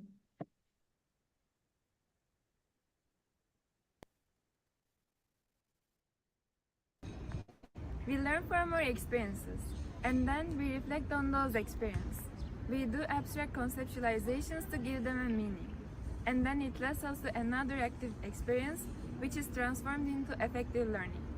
This is called experiential learning cycle that we impart to our participants in our TNT sessions. And after all the experiences, all the reflections I earned from last year, once again, I'm proud to in front of you to stand, present my candidature. Dear FMSA family, my journey with an FMSA started as a trainer. Then I realized this is the place where I belong, and I started actively engaging in capacity building, assuming roles at local, national, and international levels, attending meetings, contributing to various teams, small working groups, sessions teams, trainers teams at PREJ, PRARAM, and SRTs. This year, as a CBDA, being a part of CBIT once again, I deeply understand the depth of FMSA capacity building and how it can play a vital role in every part of it. As a part of different teams, it has not only enabled me to see how CBIT was functioning, but also given me the pleasure to assist our CB representatives from different beautiful regions. My plan of action revolves in 5 main pillars: leadership, animals empowerment, trainers development, CB initiatives, and online CB. As an executive board member, I will ensure existence of safe and mentally supportive environment within EB, TO, and my IT.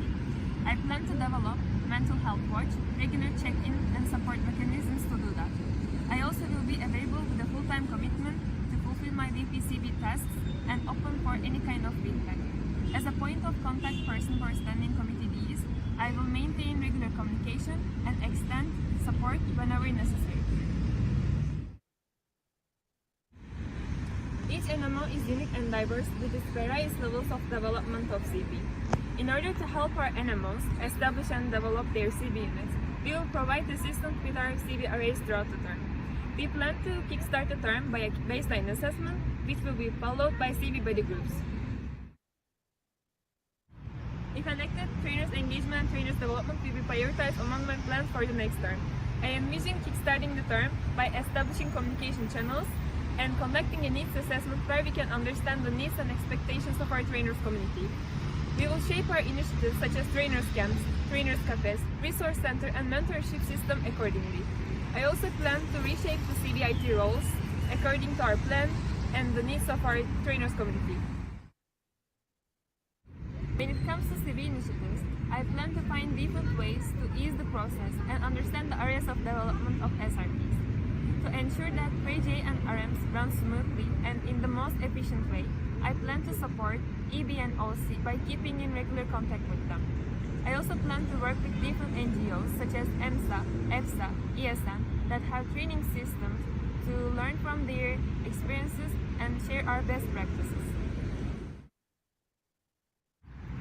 And last but not least, online CB. The pandemic has shown us the importance of online trainings. In order to increase the awareness of them, my target will be to promote it more and ensure updated contents are uploaded to our platform. I will also seek for the ways of organizing hybrid online pre-GAs by using online trainings and platforms to make them more accessible and financially sustainable. I would like to end my presentation with a big thank you to everyone with whom our paths crossed on this journey and who inspired me to make this presentation here. Especially to my beloved CBIT, my past CB national team, Euro team, that I'm proud and happy to be a part of. Thanks to them, I have contributed a lot to myself in the field of CB and in personal level. And I decided to run for this position in order to give back to our federation. I, Melike Bakırcı, proudly and happily announce my candidature for the VPCB position for the term 24-25, and I will do my best with the highest deviation to carry the flag for VPCB position further. Thank you.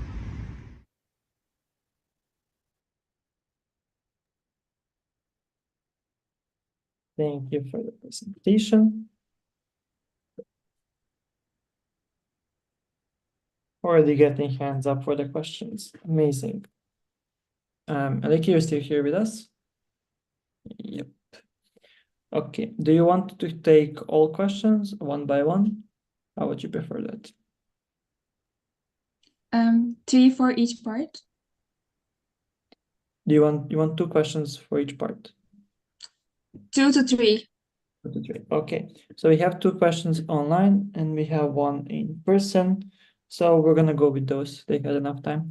So Medicine Sudan, Medicine Sudan, IFMC Iraq, and then IFMC Quebec, and then IFMC Iraq. So Sudan, Quebec, Iraq. Medicine Sudan, you can go. Thank you. Thank you, Maliki, for your presentation. This is Mustafa, Medicine Sudan, he, him. Our question is about the pending certificates for the sub-regional trainings. What is your solution for this lasting issue when it comes to capacity building? Thank you. Quebec, you can go. Sophie, IFMC Quebec, she, her. So we can observe some accessibility challenges when it comes to CB opportunities for members of different NMOs. For instance, regarding to language barriers, since official IFMSA trainings need to be in English, which decreases accessibility for people who don't speak English fluently. So my question is, how do you plan on improving accessibility of CB opportunities? And IFMSA Iraq. Hi. Hello, everyone. Hello, Malike. Thank you for your candidature. My question is, I'm not sure if I missed it in your plan, but do you have a concrete educational program that is relevant to the tasks of the ITs that you can do for in coordination with their officials? Is my questions clear? I also send it in the chat. Basically competency models, but like in from A to Z, basically from need to follow up. Awesome. Thank you. Did you catch all the questions? Yes, I did. Can I start? Yep. You have 3 minutes. Okay, thank you so much for all the questions. I will start with the question from Sudan regarding the pending certificates. As far as I know, the issue with the pending certificates has already like the solution or the work has been started already done from the VPA with the collaboration with the VPCB. So I plan to collaborate with the VPA team and also especially to my GA on this process. And also what I want to do is especially create more awareness of on the SRT procedures and create more awareness on the submitting the SRT reports when it's after the execution of the SRTs, of course, and educate arrays, CBDAs, and also CBGA for this part. When it comes to the question about the Quebec and accessibility challenges for the initiatives, CB initiatives, what I can say that our SRTs, they need to be submitted in English, but it can also take place in different languages. You can also do it in Spanish, for example. And I also plan to promote different promote VPCB initiatives in different languages, of course. And when it comes to the question from Murek, thank you so much. And educational plans in coordination with the IT. So I plan to develop the competency model for the IT, and we will be following up on the on each CBIT member, what is the process, and what they have learned, or what is the what they need from their IT side. I also plan to do start. I also plan to start from the elect period for that to ensure for the smooth handover process. I hope it answered, but if it's not clear, I can explain more. Thank you. And do we have more questions? I know FMSA Kurdistan was raising their hand earlier. You have about 50 seconds to go. Okay.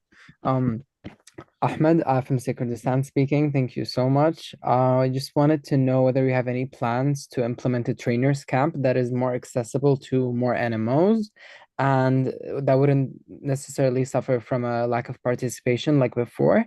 And do you see the option of an online availability for that feasible or not? Thank you so much. Thank you so much for the question. Okay, thank you so much for the question. Regarding the trainers camp, I plan to have it online and on site. Like accessibility is an issue, yes, and like what I can tell from my experience, we organized an trainers development camp in person and online when I was in the national team. So I believe this can also be held online to raise the accessibility for all the members and all the trainers. So yeah.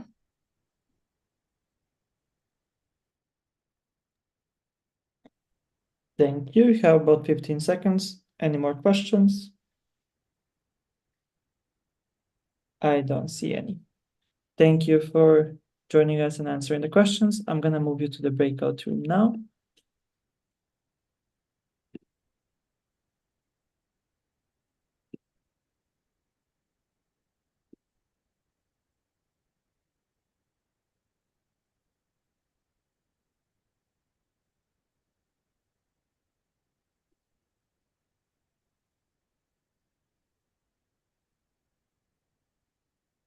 Namira, are you here with us?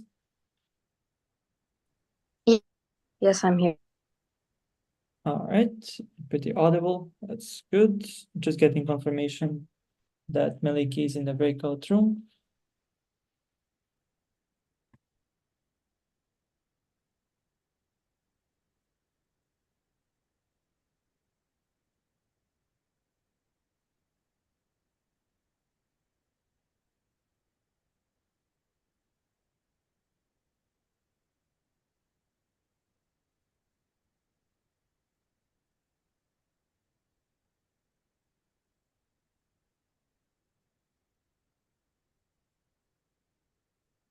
I think it's okay, but I just need confirmation. Yeah.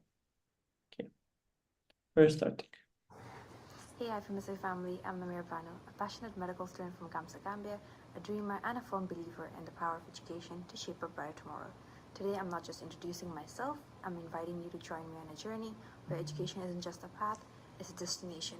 Why am I here today? Because my journey with IFMSA isn't just a series of rules, it's a story of growth and shared dreams. From my days as Kamsa Gambia's SCOMI Secretary General to being your IFMSA SCOMI Regional Assistant for Africa, each step has been a lesson, a challenge, and a celebration. My vision for capacity building is pictured in a tapestry of connection and inclusivity. My motivation is not just a word, it's a force driving our shared journey. Passion, dedication, and a commitment to impact define my core. As your Vice President for capacity building, I promise more than a position. I offer a movement where unity, collaboration, and innovation are not just words, but the heartbeat of our success. To NMOs and dedicated members, your vote is a choice for dynamic, data-driven, and people-centric approach to capacity building. Our plan is not just ambitious, it's achievable, and it's for you. I'm here to amplify your voice, champion your causes, and ensure you're at the forefront of your journey. Vote for a future where learning knows no bounds, where standards are not just met, but surpassed. I'm not just asking for your vote, I'm asking for your partnership in building a legacy of excellence in capacity building. Let's turn this vision into reality together. Now let's delve into the heart of my plan of action, a roadmap for transformative change in capacity building. Pillar 1, elevating impact through past event analysis with a comprehensive questionnaire and online feedback platform, coupled with advanced data analysis, ensures a culture of continuous improvement. Pillar 2, pursuit of excellence, establishing comprehensive standards for workshops and training sessions through collaboration and a meticulous trainer selection process ensures a dynamic and responsive pool of qualified individuals. Pillar 3 is seamless coordination, implementing a systematic participant selection process and seamless integrating General Assembly coordination into the overall schedule, ensures transparency, efficiency, and success. Pillar 4 is technological innovation, introducing a robust trainers database, enhanced online platforms, and innovative features in the online training platform, along with the integration of online sub-regional trainings through Moodle, ensures flexibility and adaptability. Pillar 5 is strategic alignment, that is developing and implementing a comprehensive capacity building strategy that is aligned with the strategy of IFMSA of 2022-2025 that integrates regular reviews and a continuous improvement cycle which ensures adaptability and effectiveness. Pillar 6, collaborative excellence, establishing effective communication channels, resource allocation, and competency modules for key stakeholders, fosters collaboration, creating a more comprehensive and well-rounded program. Pillar 7, dynamic governance, focusing on effective training, preparation for CBM plenaries, and continuous improvement through feedback, best practices, and compliance monitoring ensures adaptability and efficiency. Pillar 8, mental well-being, prioritizing mental health through CB Buddies, anonymous feedback forms, breaks, virtual events, and regular check-in meetings fosters a positive and supportive team environment. Pillar 9, innovative initiatives, introducing the CB Fest and CB Fair, engages members, promotes knowledge, and showcases NMO CB best practices through exhibition, presentations, and discussions. Together, these pillars create a comprehensive strategy, ensuring that we not only meet but exceed our goals. I want to go beyond workshops. I want to create a family where everyone's uniqueness is celebrated and every idea finds a home. I'm not just a candidate, I'm a friend on this journey. I see a future where capacity building isn't just a pillar, it's a living, breathing entity at the core of IFMSA experiences. I thank you all for listening to me. Thank you so much.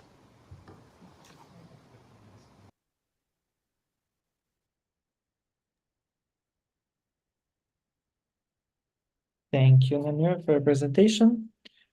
All right, so do we have questions for Namira? I see one online, 2, 3. I see one in person. Okay, how do you want to take questions? Do you want to take them one by one, or do you want to take a group of questions? We have 3 minutes in total. Can I have more, please? You want to have them all? Yes, please. Okay, then we can start with the one in person. IFMSA Quebec.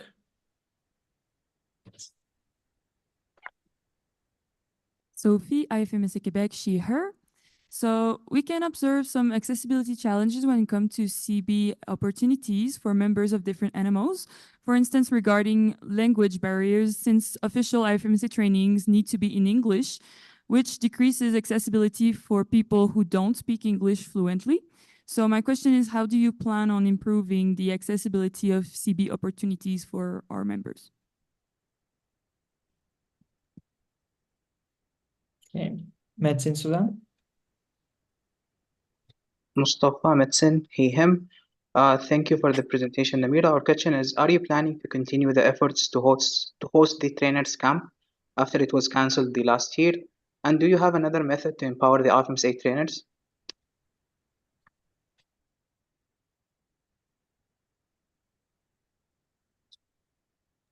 IFMSA Iraq.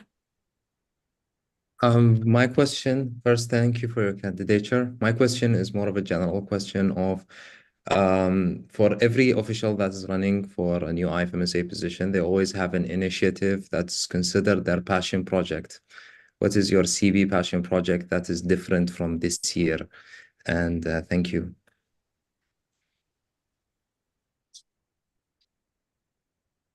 Okay, and IFMSA Kurdistan. Ahmed IFMSA Kurdistan here. Thank you so much, Namira, for everything, all your hard work.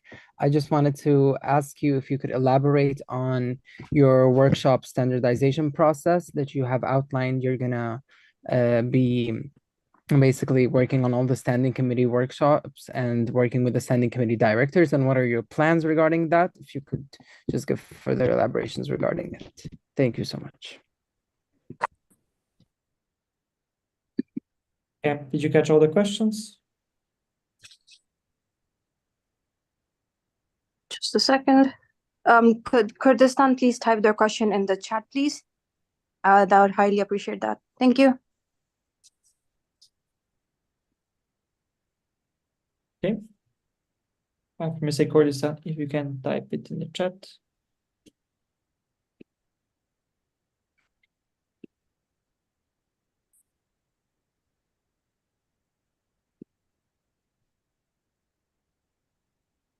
Okay, they wrote it. Could you elaborate on your workshop standardization process regarding all standing committee workshops? You have 3 minutes. I'll let you know when it's 30 seconds left as per your request. Okay. Thank you everyone for your questions. I would first of all like to start with IFMSA Quebec's question on how to plan, how to be able to have accessibility for CB programs for members from different regions. First of all, the main initiative that I would like to apply here is that have the CB manual, the SRT manual, and the different manuals that we have within the capacity building field to be translated into multiple different languages, especially languages that are prominent in each region. For example, in EMR, it would be Arabic. In Americas, in Europe, it could be Spanish, Portuguese, French. So we would like to prioritize translating all these manuals into different languages. Also, we would like to prioritize having these trainers programs, these camps, these opportunities. They should be like forecasted in different languages so that more members can be adapted about it and they can be aware of these opportunities, because that's most of the time, that's the main reason why most members aren't aware, because of the language barriers. So we would like to have a situation where we could have at least 1 or 2 opportunities for members from the French region or members from EMR or from members speaking Portuguese for Spanish. We would like to have that initiative where we would like to be able to have at least 1 or 2 capacity building initiatives just for them, based on what their needs are, what their specificities are for that region. That answers the question for Quebec. For Medicine Sudan, their question was about, am I planning to continue the efforts of the trainers camp? Yes, I am. And do I have another method to empower the trainers? Yes, I do. First of all, the most important thing that we need to note is that a lot of the trainers, first of all, aren't in the trainers pool. So the first thing that we need to do is empower our BCB regional assistants to highlight the trainers that are that have graduated but are not in the trainers pool. So we first of all have to identify those people, and we have to encourage them to enter into the trainers pool. And we have to encourage these people by giving them experiences to be able to excel their training skills in. Because most of the time when we apply for training opportunities, we are rejected because we don't have experiences. So the most important thing I would like to highlight is that in the trainers camp, they would be given that experience so that they can apply to, is it pre-regional meetings, pre-GAs or SRTs with the adequate amount of experience needed. So that is, and also the trainers camp will be, I would like to continue it as well. Now, the question from Iraq was about my project that is different from this year.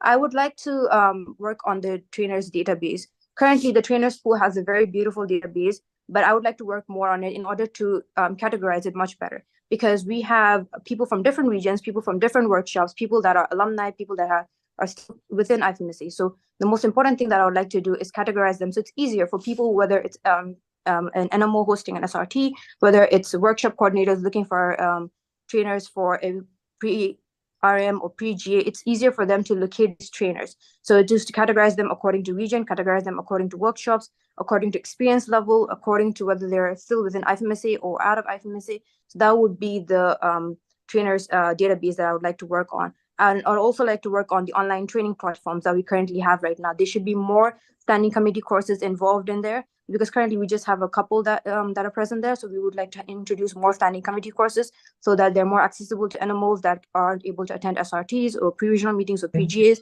So they're able to attend through the online training platform as well. That's it. Thank you for joining us and answering the questions. we are done with candidates for VPCB. Thank you so much. I'm gonna close the breakout rooms so they know as well. And we have one more candidate that is online. The rest should be in person, if I don't have my information wrong. The next position is for the VPA. Abdurrahman, are you here with us? Yes, I'm here. Okay, perfect. It's only one candidate, so no breakout room necessary, and we proceed immediately.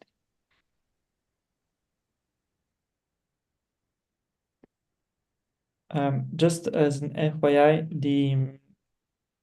in the presentation, the video part of it, of the presenter, is in the lower left corner.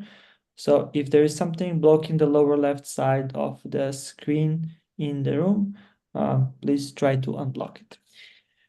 And I'm gonna start presenting.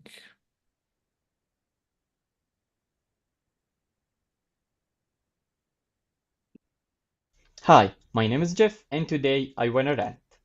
Life is judged on a lot of things, and one particular aspect that always annoys me in life is my journey during medical school. I love sport, I love art. In fact, I drew this drawing. I'm just kidding. This drawing is a Starry Night for Vincent van Gogh. The thing I remember whenever I look at this drawing is myself. My medical school life contains moments akin to the Starry Night. The sky describes the darkness and turmoil, but when I look closely, I find in the midst of this darkness the stars, symbolic of light, which are IFMC opportunities, and the moon, which is clear and represents the hope, helping me to continue in medical school. The moon is IFMC. Wait for me, I will be a local TO next year. That was what I posted on social media 5 years ago, in which the 19-year-old Jeff declared his intention of becoming a team of officials in his local committee in a small city in Upper Egypt, 7 hours from Cairo.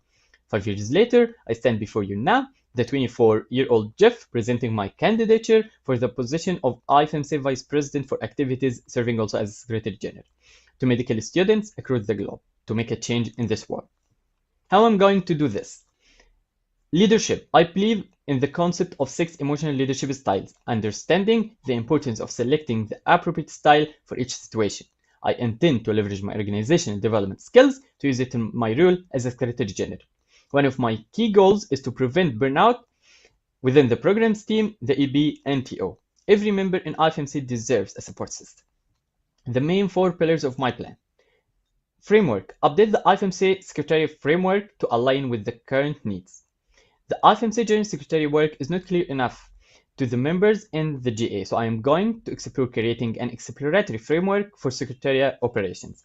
Explore with the current VPA, EB, and EB-elect what is the need of a physical office.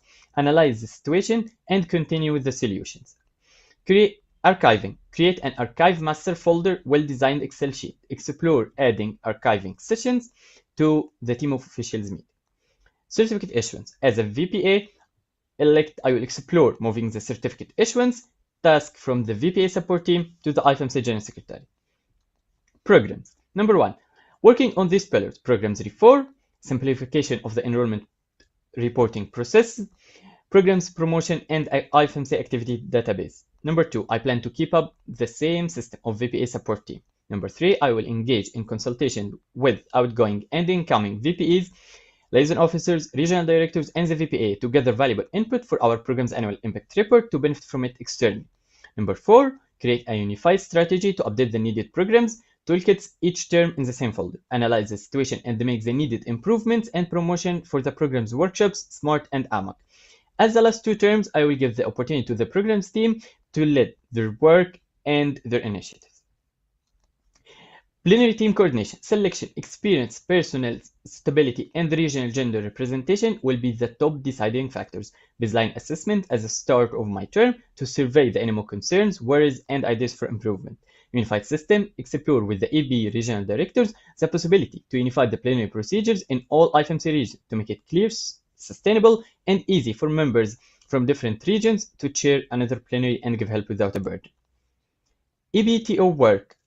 I plan to help in expectations, annual working plan, timeline, and strategy. Continue the same limited system of the candidatures, Revise the feedback system, scoring system, interview flow in IFMC calls, reports of IFMC officials in terms of passive learning opportunities. Reading the reports is one of the methods to teach members reporting and documentation methods. So I intend to lead the process of finalizing the mentioned system in IFMC strategy.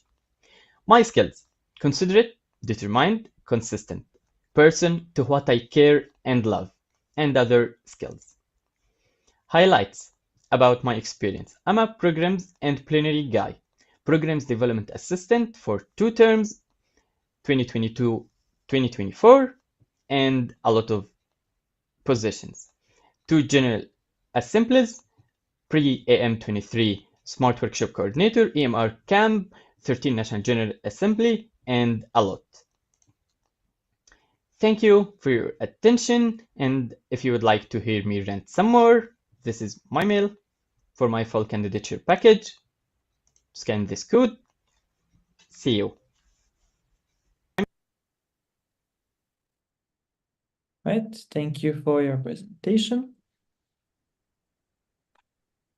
And we're gonna go straight to questions. We have one hand raised on Zoom, 2 hands raised now, 3, and we have in the room, wow, that's 3 hands as well. So I see Portugal that didn't ask any questions so far. I think there is a hand behind Ecuador. I can see who that is. IFMSA NL. I'm gonna take you as well. And how do you want questions asked? Do you want one by one, or do you want multiple questions? Okay, so I prefer multiple questions. How many you want? 2, 3? Okay, maybe 3. Okay. In that case, I'm gonna go with Kromsik. So that would be Portugal, Netherlands, and the Kromsik.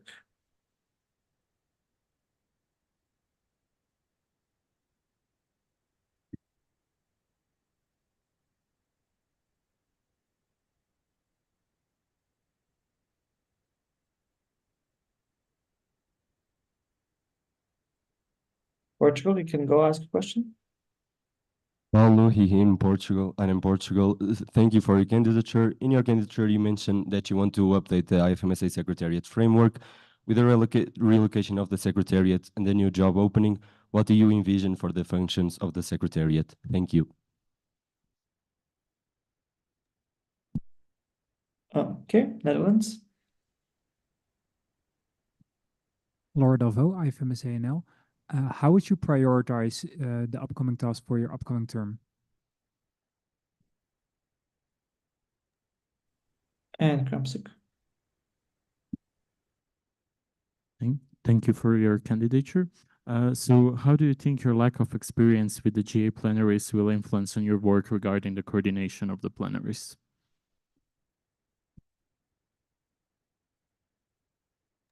You can start whenever you want. You have 3 minutes total, and just be aware there are more questions if you want to answer. Okay, so thank you so much for your questions.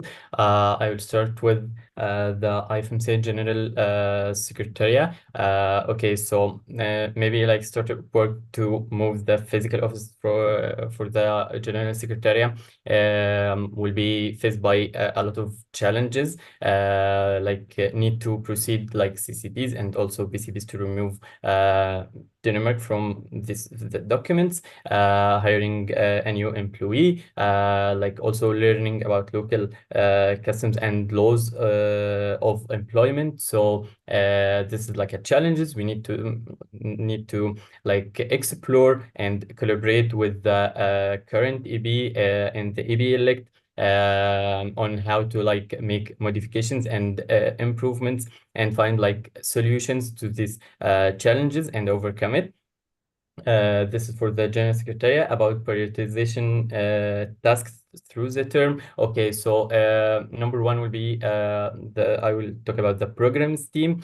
Continue with work with the programs team as the last two terms with their initiatives that they led perfectly. The capacity building, the programs capacity building opportunities that we share with members as like the programs cafeteria, programs week, also the capacity building toolkits that we share, and the capacity building workshops as SMART and AMOC.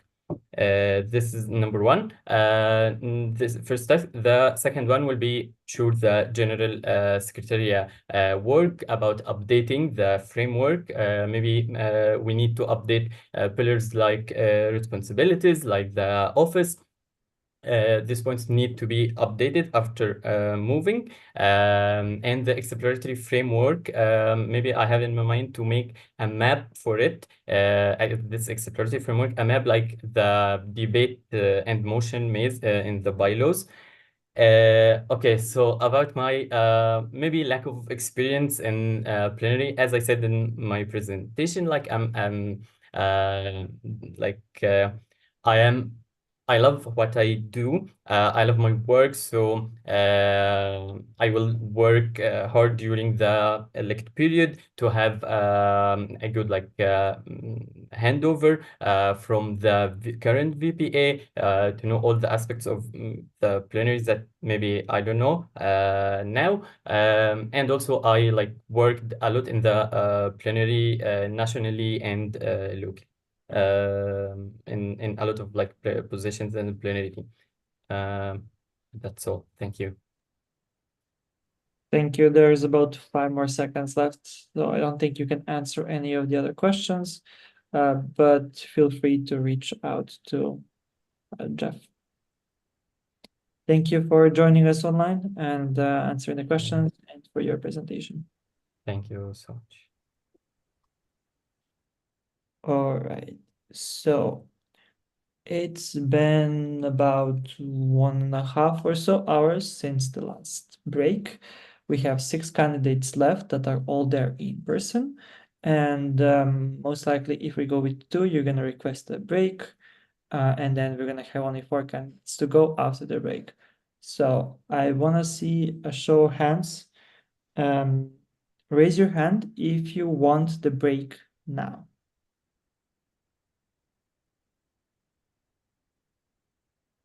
This includes the people in Zoom as well.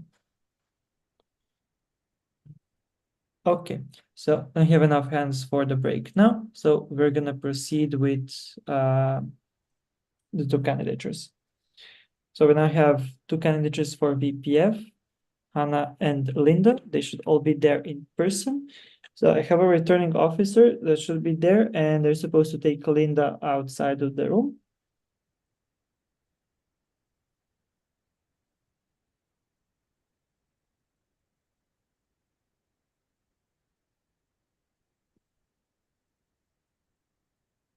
Yes, I do confirm that Linda left with the returning officer. Okay, perfect. Please make sure the doors are closed, and I don't know if I need to say this, but it would be great if nobody is trying to broadcast information to Linda either. Same goes for any other candidates going forward. So I'm gonna broadcast the presentation now.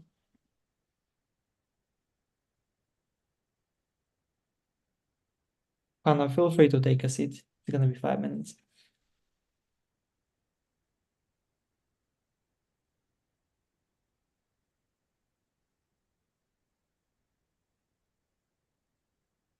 Hello everyone, my name is Hanna Krupova and I'm very happy to welcome you to my video candidature for the position of Vice President of Finance, also serving as a treasurer for the term 2024-2025.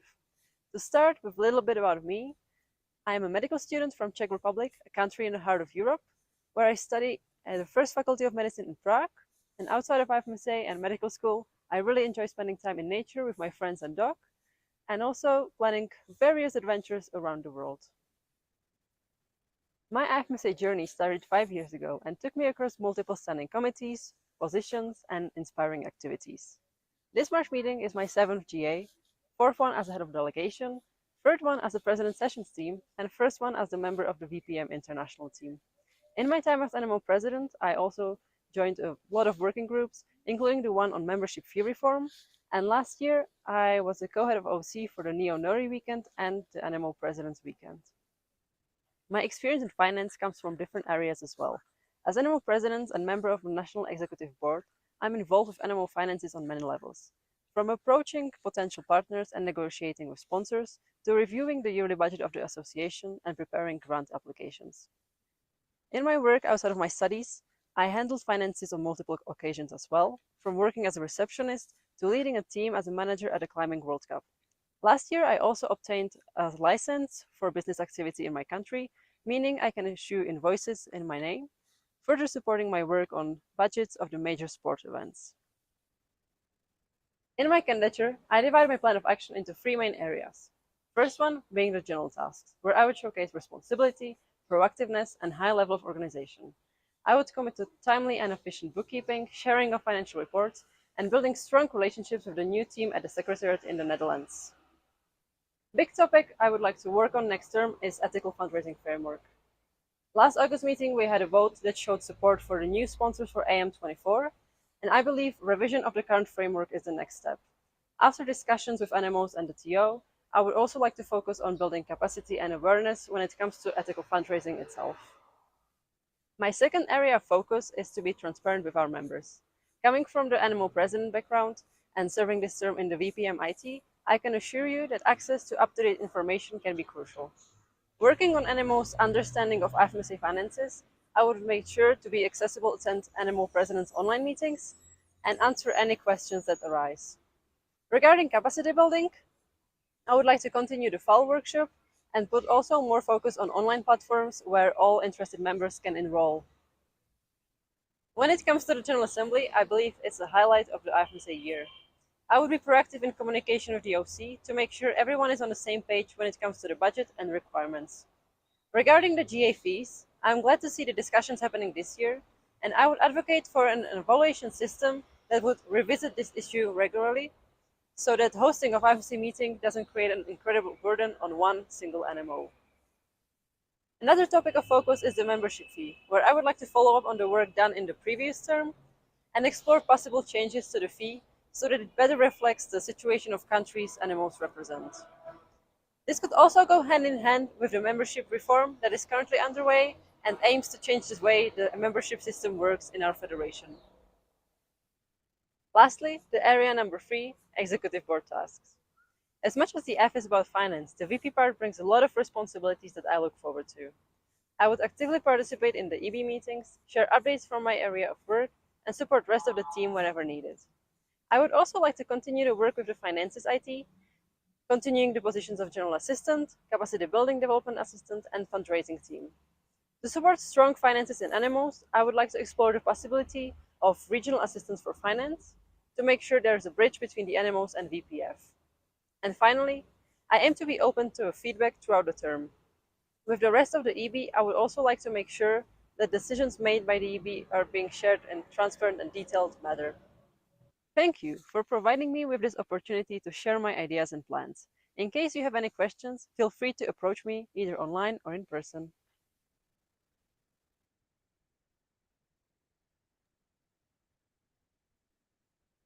Thank you, Hannah. So do you want questions one by one, or do you want multiple at the same time? One by one, if possible. Well, of course. Can you raise your hands if you want to ask some questions?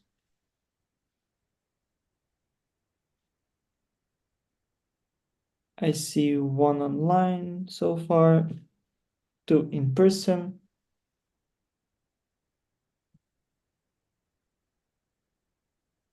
Okay, gonna go with Helmsy Greece first, and then Anne in Portugal, and IFMSA now.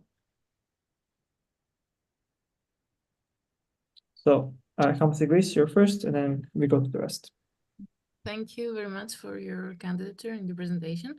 I would like to ask you if you have a specific idea or a plan regarding the sustainability and accessibility of IFMSA events, financial. sustainability and accessibility. So Hannah, you can go. You should be aware you have overall 3 questions and 3 minutes. Okay, thank you so much for the question. So when it comes to the GAs and every other FMC meetings, I think we can notice that we rarely have hosts applying in the first calls.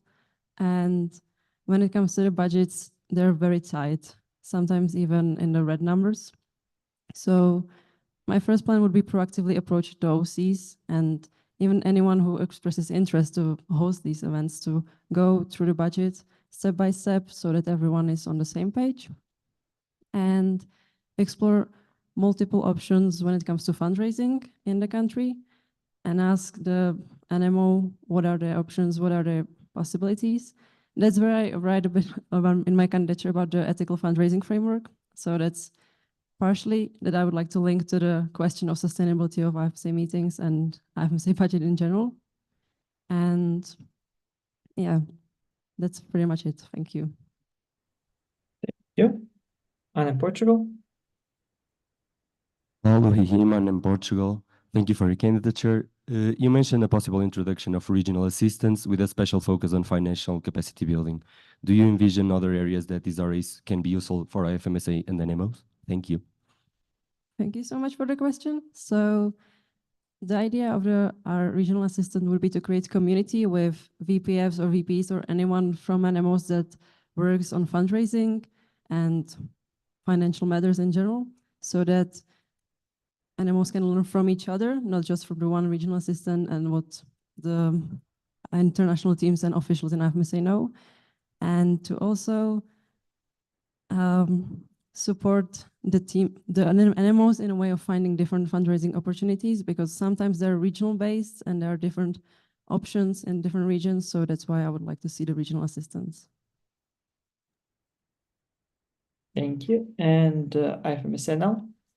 Dianthe Jansen, FMCNL, DFM. What is your knowledge on the backlog of financial reports and what would be your stance or strategy to solve this ongoing problem? So as an NMO president, I've met this issue a few years ago, and back then I was incredibly surprised that we have this issue, and sadly we still have this issue. But to my understanding, they are currently finalized by the previous EBs and waiting for audits. So hopefully, like I heard previous candidates for this position to say that hopefully this will be finished in the term, but hopefully this will be finished in the next term.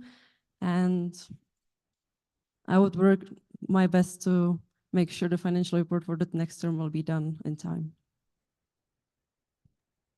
Thank you. We have about 50 seconds left. Do we have any more questions?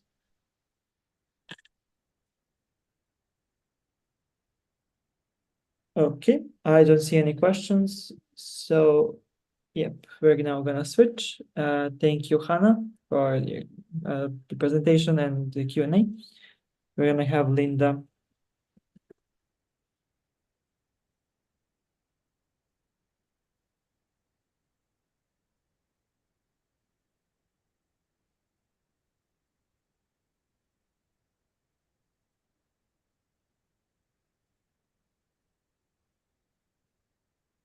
Just need to wait a little bit for them to switch.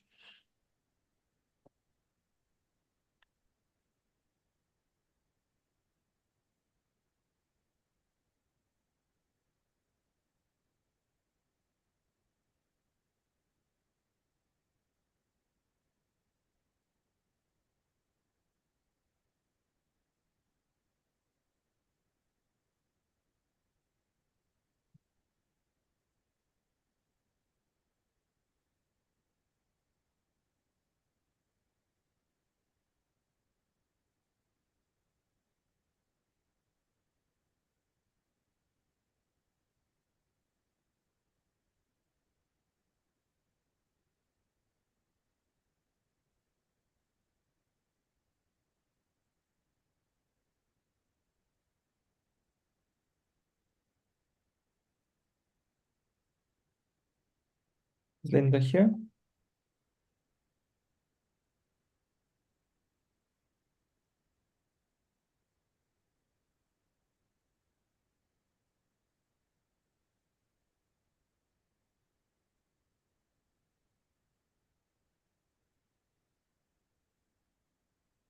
All right, so I see Linda's there. I'm just confirming Hannah is with Joanna.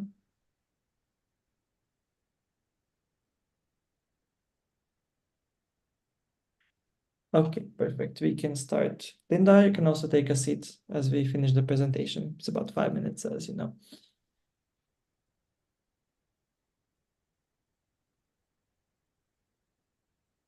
I'm Linda and I've been working in my NMO for the past 5 years. For the last 3 years, I've also been serving IFMSA team, last year as RT Americas. I've decided to work towards the financial sustainability of IFMSA and NMOs. We need to know that finances are essential to continue our work and to promote the development of organization. We need to master financial skills and we need to overcome barriers in order to continue developing our organization. How are we going to do this? Well, by working on the development of 4 main areas: administrative work, NMOs, IFMSA events, and EVTO work. When we focus on the administrative work, we need to know that we have to coordinate and train the finances IT and include the report of their activities in each quarterly report. Also, we're going to continue developing the finances internal operating guidelines and ensure the easy understanding and access from every member of the NMOs. When we talk about our second main area, NMOs, we need to know that our goal in IFMSA is to ensure the financial success of the Federation and its members. To achieve this, we need financially stable members who are actively involved and supportive of our work. Therefore, we will work on improving the financial management of NMOs with the help of the Finances Development Assistance. We will also collaborate with the regional teams to identify and address the challenges faced by the NMOs in the regions. Moreover, we will establish a direct communication channel for the finances representative from NMOs and provide a monthly calendar of availability to schedule meetings upon request. To promote NMOs financial literacy and understanding of IFMSA finances, we will have an NMOs Finances Resource Center and a spreadsheet collecting NMOs information about finances, only accessible by each NMO, and also collecting a database with finances learning resources. As we know, that membership fees are a major challenge in our federation and for our NMOs, we will continue working on the membership fees restructuration as we have done through the past terms and working towards evaluating every proposed solution, looking for the best solution for NMOs and IFMSA. Continuing with the next main area, when we talk about IFMSA events, we need to establish financial goals and a follow-up calendar in the process of budgeting and reporting the financial status of each GA and regional meeting. This is to address issues and consider needs in IFMSA events, analyze past meetings, budgets, and financial report to evaluate the best strategy to avoid financial burden to NMOs hosting IFMSA events, and to collect all that analysis in a guide, the best practices in budgeting guide for IFMSA events that will be made considering all kinds of IFMSA events. Also, we need to ensure that the actions taken to reduce meetings expenses stick to the IFMSA Environment Declaration and to maintain sustainable and climate-friendly meetings, including eco-friendly merchandise, carbon footprint tracking, and cost-effective solutions to ensure the continuation of hybrid IFMSA meetings. Also, we need to reanalyze, reevaluate term expenses, and evaluate the importance and need of hosting every term in a physical setting. Also, when we talk about EVTO work, we need to understand that the beginning of the term is when we are elected. So we need to start analyzing and structuring the 24-25 IFMSA budget, internal guidelines, and collaborating with the revision of the sponsorship package for the next term. Also, we need to improve the current financial tracker, which allows us to evaluate external affairs budgets and establish a system to prioritize financial support in external meetings according to the relevance in IFMSA. And also, we need to adapt what the FAO regulations are proposed online for those NMOs and those members that cannot attend in person to one of these workshops. Also need to create a TO Finances Resource Centers in order to gather all the information about IFMSA together and promoting the understanding of IFMSA finances by every TO member, promoting the discussion on these matters. Finally, we also need to create a liaison officer financial guide that will provide help in managing financial resources effectively, including a template for dispensive and which will allow them to understand and to analyze the previous work. I envision an IFMSA where no NMO has to face financial hardship in grassroots engagement or international opportunity. That's why I am inviting you to join my vision in IFMSA.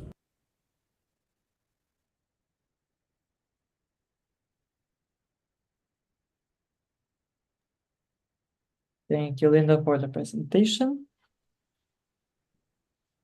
So do you want questions one by one, or do you want them in a group of 2, 3, 4? One by one, please. Okay, can you raise your hand if you want to ask a question?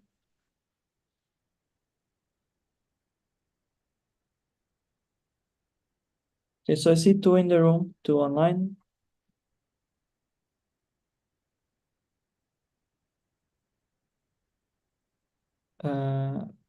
I'm not sure. I believe that will be Denim Brazil, because I see IFMSA Brazil in the front. So I'm gonna go with Denim Brazil first, and then we go with the rest. Would be AMSA Austria, then IFMSA Kurdistan, then Medicine Sudan. So you have 3 minutes, Linda. Okay, thank you. So I am Gabriel Esteves from the name Brazil, and our question is, we understand the necessity on raising the fees in order to make GAs less harming to hosting animals. But on the other hand, raising the fees means surely losing representation for countries on the global south that are already misrepresented. Taking that into consideration, do you have a plan for IFMSA to guarantee inclusion and equity that IFMSA stands for, while still making the GA possible for DOC? Okay. Thank you very much for your question. We need to take into consideration that the fees, the GA fees, like the increase of those will affect like greatly several NMOs, mostly those NMOs that come from the global south. So one thing that we need to focus on when we are like developing the budget and the plans for the GAs and regional meetings too, because that also are events that are like usually affected financially, is that we need to plan, we find sponsors, we need to find new ways to reduce the cost and to work closely to the OC, because sometimes if we don't like start planning with them and start trying to find solutions to the problems that they are encountering while they are creating the budgets and they are like preparing everything, if we don't work with them in that moment, like we will face like graded problems later and that we're gonna be able to solve.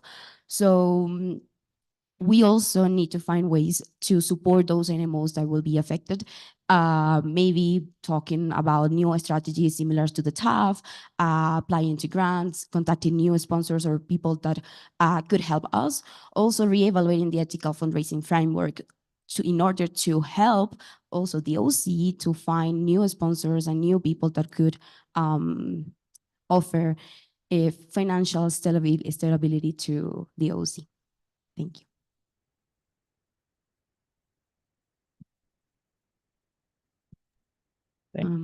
Austria.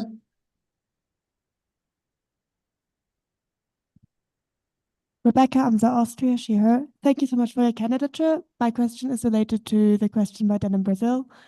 Will you consider allocating or raising funds for IFMSA events from IFMSA side? Yeah, wait, could you please repeat? Will you consider allocating or raising funds for these events from IFMSA side? Raising funds, allocate funds for the, I'm sorry. I'll try to rephrase. Okay.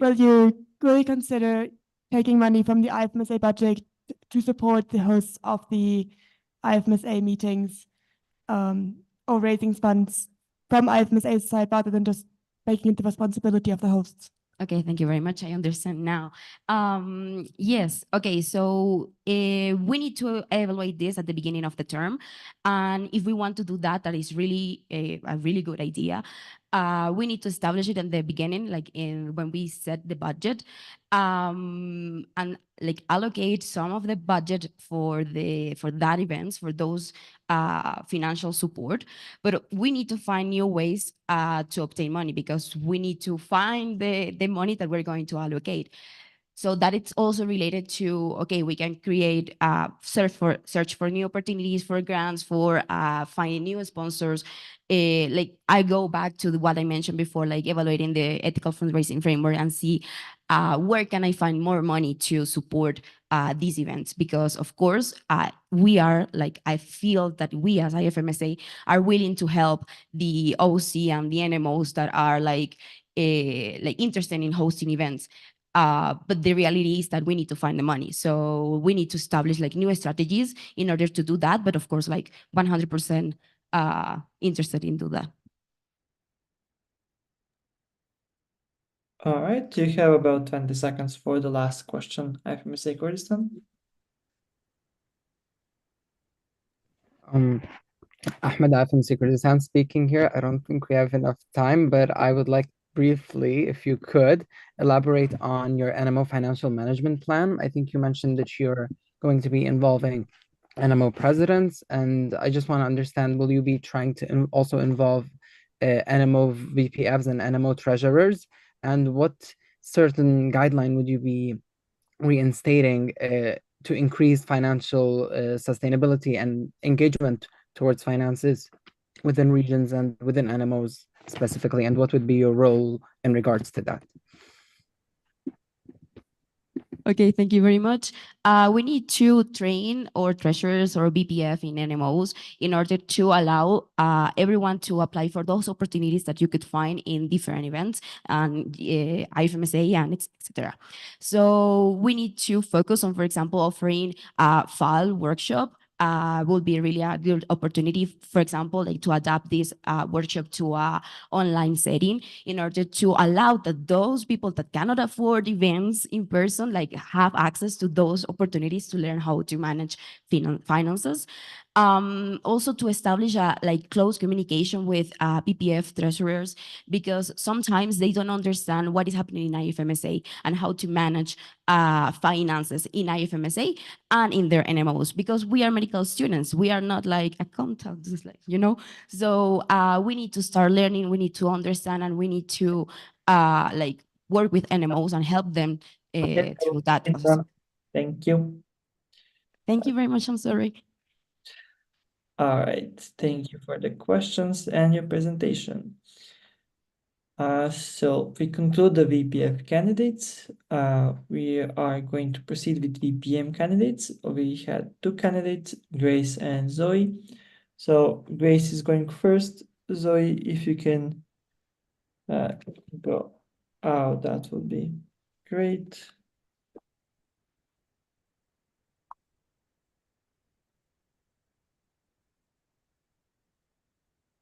Yeah, just okay, I'm getting again questions about the break. So we're having 4 candidatures left now. The last break was about 2 hours ago. So I don't know if you still want a break or you want to continue. Keep in mind that online people are staying for well, it's very late for them. Let's say 4 candidatures should take us under about 45 to 60 minutes. I'm not sure. But so far we've been on pace for 4 to 5 candidatures per hour. So, okay, if you want a break, please raise your hands either in Zoom or in person.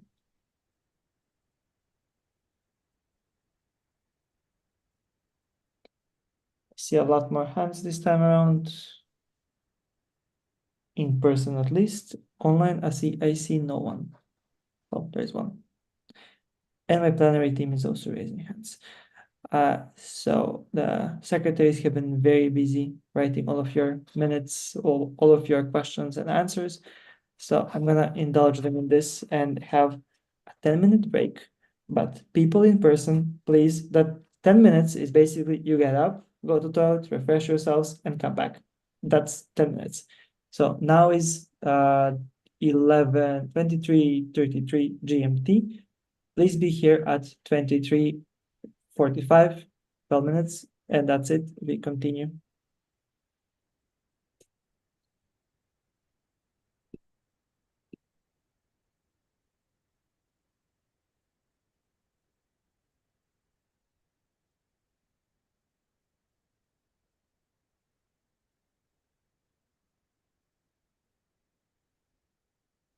Please don't forget to return your cards. Thank you.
We're almost done with the break. So people in the room, can you get everyone to get back to their seats? There's about 3 minutes left.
Everyone will start in a minute.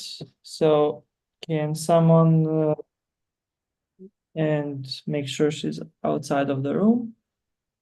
And Grace, I think, is up front, if I see well. Yep, hello. Okay, everyone, please take your seats. That's how much time we have left from the break.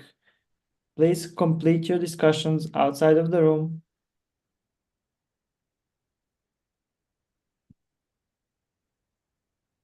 All right.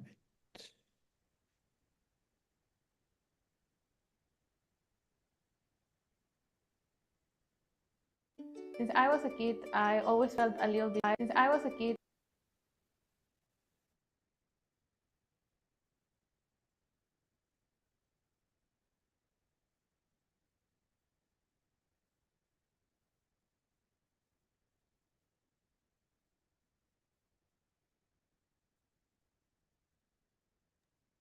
Okay, so Zoe is outside. Just want to confirm that the room is, well, nobody's walking around.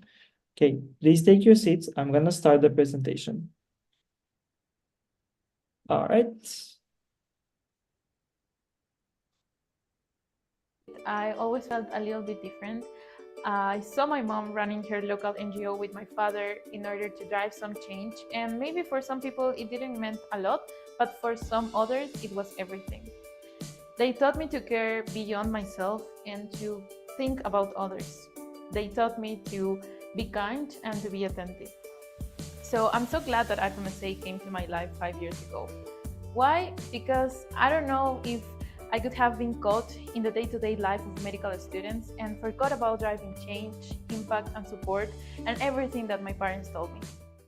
Hi, I'm Grace Huertas, and I envision an IFMSA that is more inclusive, innovative, impactful, supportive, and equitable. Here is how we get there. 1. Teamwork.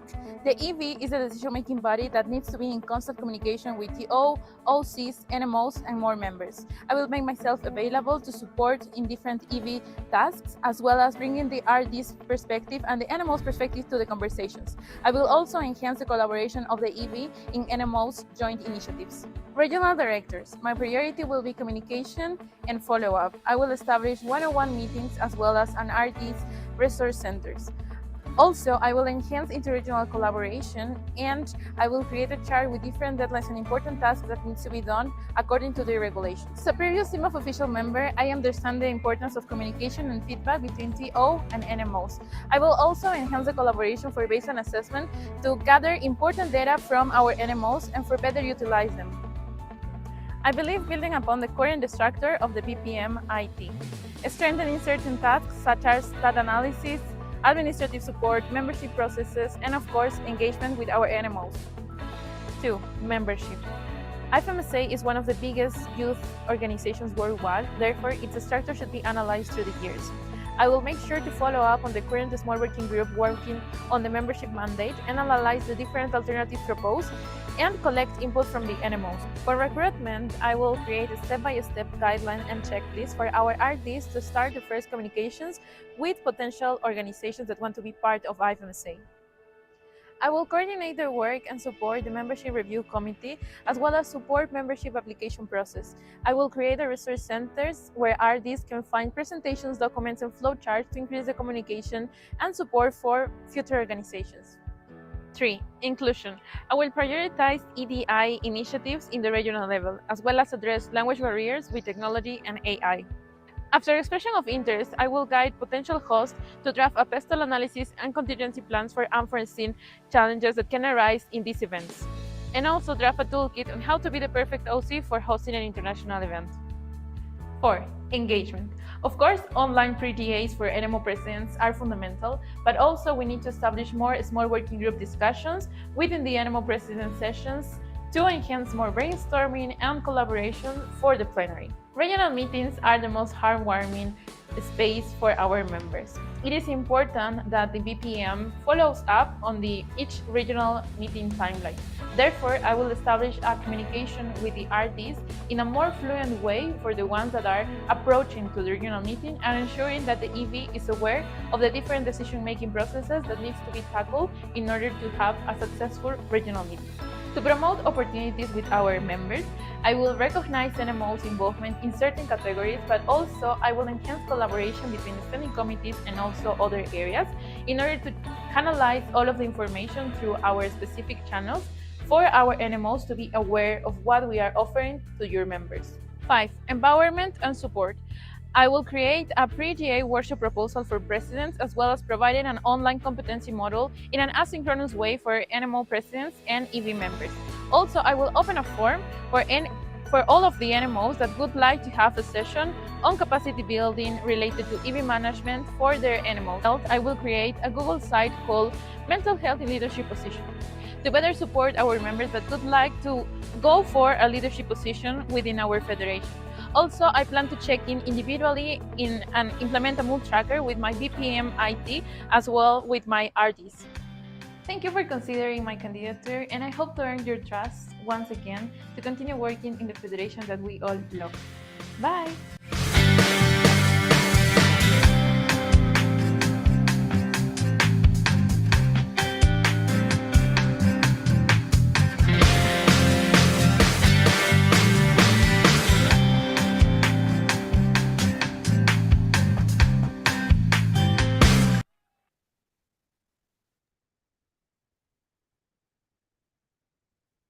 Thank you, Linda, for your presentation. All right, everyone, you can raise your hands for the questions. Linda, do you want one question or more question, 2, 3, 4 at a time?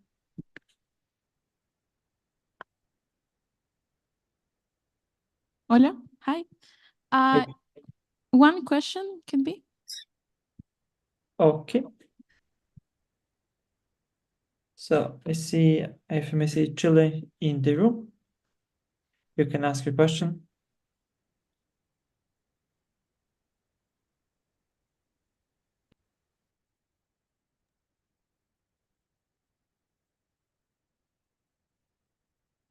Wait, can you go to IFMSA Chile? Are you there? Oh, yeah. Oh, sorry. Yes, IFMSA Chile.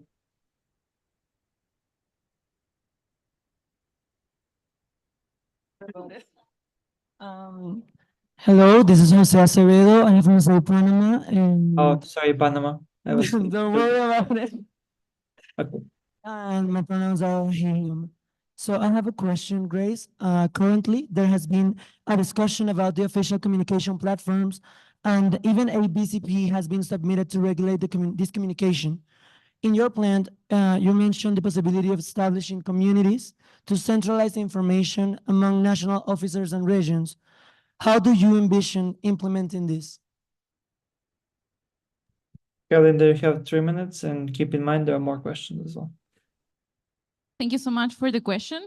So I do believe that the first step is to start collaborating with VPPRC in order to establish officially what are the IFMSA platforms that should be the official platforms. Currently, we don't have specific official platforms establishing a document or an internal regulation or specific procedures about it. However, there are some standing committees, for example, SCOMI, the standing committee that I am leading currently, that created SCOMI guidelines and that has a specific different platforms where comedians can engage. And I plan to do the same with VPPRC, taking the example of this standing committee. Thank you. Okay, from Mr. Quebec. Sophie, IFMC Quebec, she, her. What do you think, what do you believe is lacking in the VPMIT structure of work, and what do you plan to do to change it?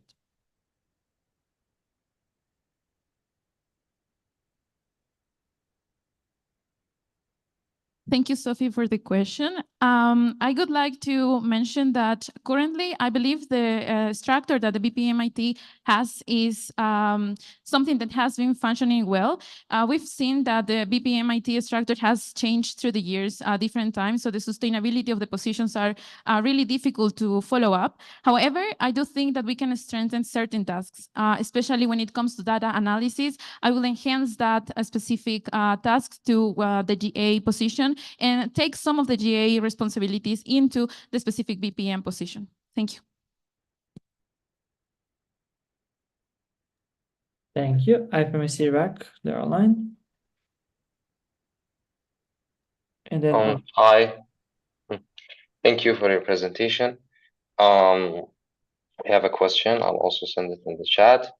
Is how, when it comes to membership reform, assuming it will be completed by AM25, what are your vision and the way forward in regards to finances, voting rights, and relationship with externals?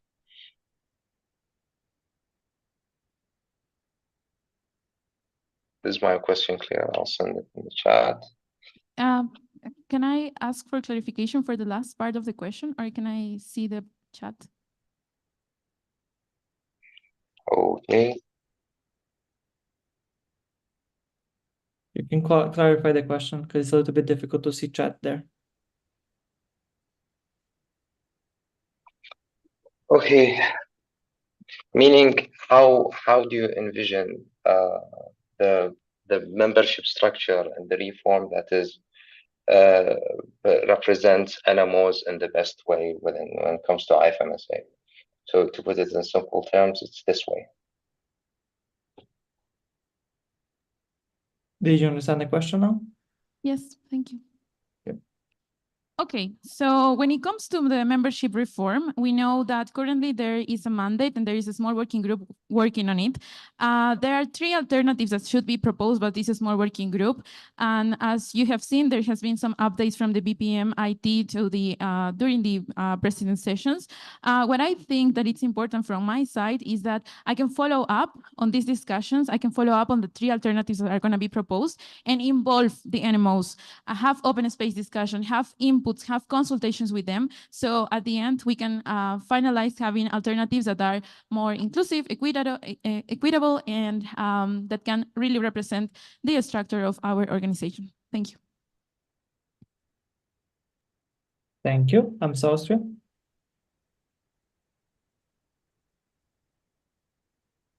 Rebecca, I'm Austria, she, her.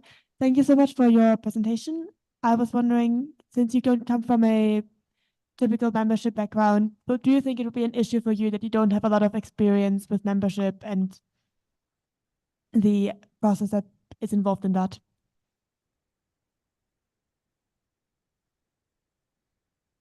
Thank you so much for the question. I'm Austria. To be honest, I do believe I have quite experience when it comes to membership. I was NMO president during the last year, and also I was the first BPM in the national reform that we have for IFMSA Peru. Also, as a member of the TO, I have been in contact with the different decision-making processes that the AB has to do. I've always involved myself in different membership initiatives, and I've been developing different resources for my NMO. I created a workshop called LC Weekend, that it's a national activity where we encourage different LCs to have a better understanding on how management should be for the local organizations. And I would like to add that I lead a standing committee and I work with different members. And of course, we have NOMIs, which are the representatives for each NMO. And of course, I need to follow up on their voting rights, and I need to follow up for their status and the active status. And that means that I am aware of the importance of the follow-up and the support that should be given for NMOs, their members, the standing committees, and the other different people that are involved in our federation. Thank you. Thank you, Linda. That's all. There are 3 minutes are up for your questions. Thank you for the presentation and Q&A.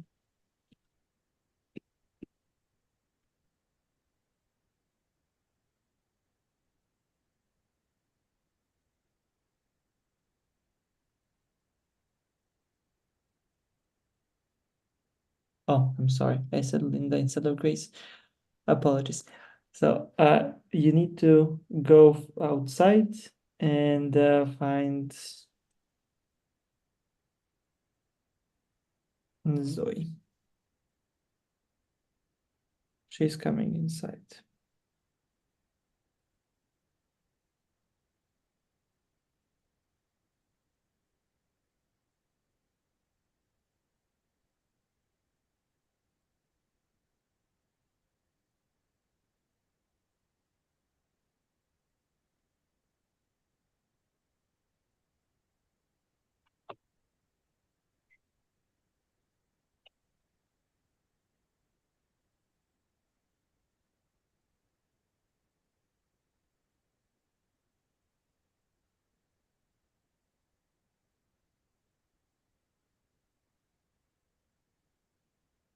Just confirming that Grace is outside.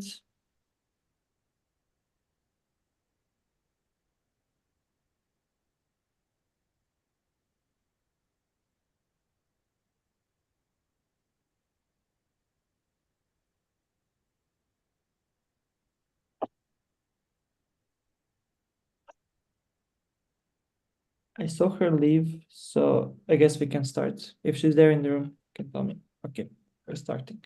Hi everyone, and welcome to my video candidature for Vice President for Members 2024-2025. My name is Zoe. I'm a 24-year-old medical student and currently living in Brussels, Belgium. At the moment, I'm Membership Development Assistant in IFMSA, which basically means that I help with NMOs with anything related to membership. I also do a lot of general work in the VPM IT, such as helping organizing the president sessions.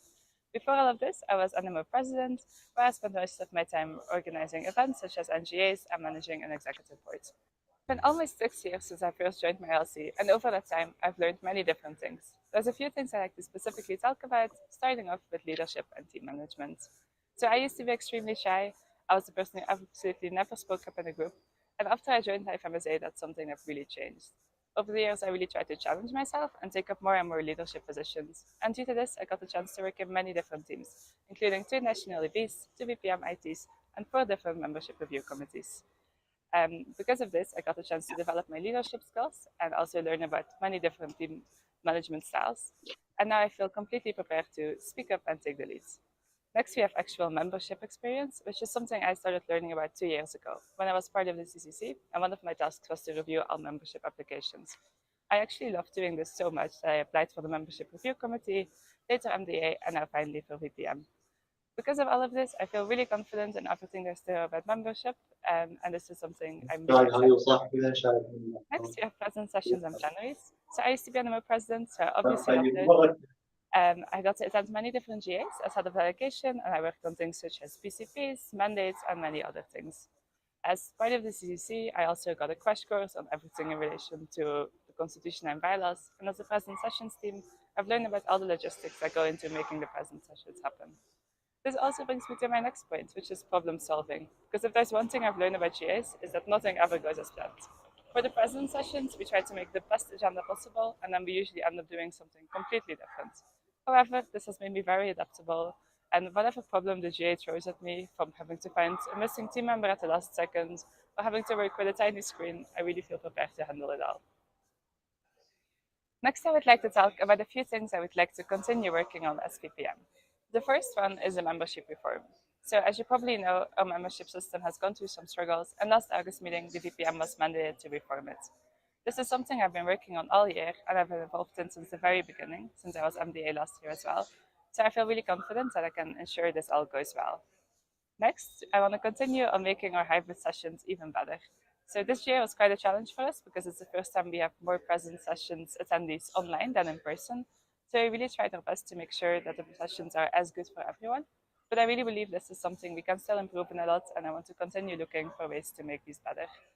And lastly, a big part of what the VPM IT does is trying to make NMO's presidents' lives a little bit easier. We all have lots of documents and deadlines to keep track of, so with things like the NMO master sheets, we try to give you an overview. I really want to continue working on initiatives like this and hopefully making it a little bit easier for you guys. So while there are a lot of things I would like to continue doing, there are a few things I would like to change. Most importantly, the President's Free GA. So we've been trying to organize this workshop for the past few GAs, but it hasn't really worked out so far, and the last time it was organized was before COVID. I think this is an essential workshop to organize, because the main feedback we get on president sessions is that there are not enough capacity building initiatives and that NMOs would like more sessions to share ideas with each other. I would really love to include this in the GA agenda, but with our submissions, there's usually just not enough time to also add those. So that's why I would really like to organize this workshop, and I can give NMO presidents a chance to do so before the GA. The workshop hasn't been selected in the last few GAs, and I think this is due to a problem in the proposal. So I would like to do the proposal completely again with the CBIT. This is also one of the reasons why I'm proposing to add a capacity building development assistant to the VPM IT who can make this their main priority. And lastly, I would like to talk about what would be my main priority as VPM, which is representing NMOs. If you look up the VPM task description in our bylaws, the first thing it says is that they are responsible for maintaining contact between the NMOs and the EB. I really believe that this, and representing the stances of NMOs, are the most important tasks of the VPM. So if elected, I would make sure I'm always approachable for any questions or concerns NMOs might have, make sure there's always transparent and open communication, and make sure that stances are always represented in the TO. Thank you so much for watching, and I'm looking forward to answering your questions.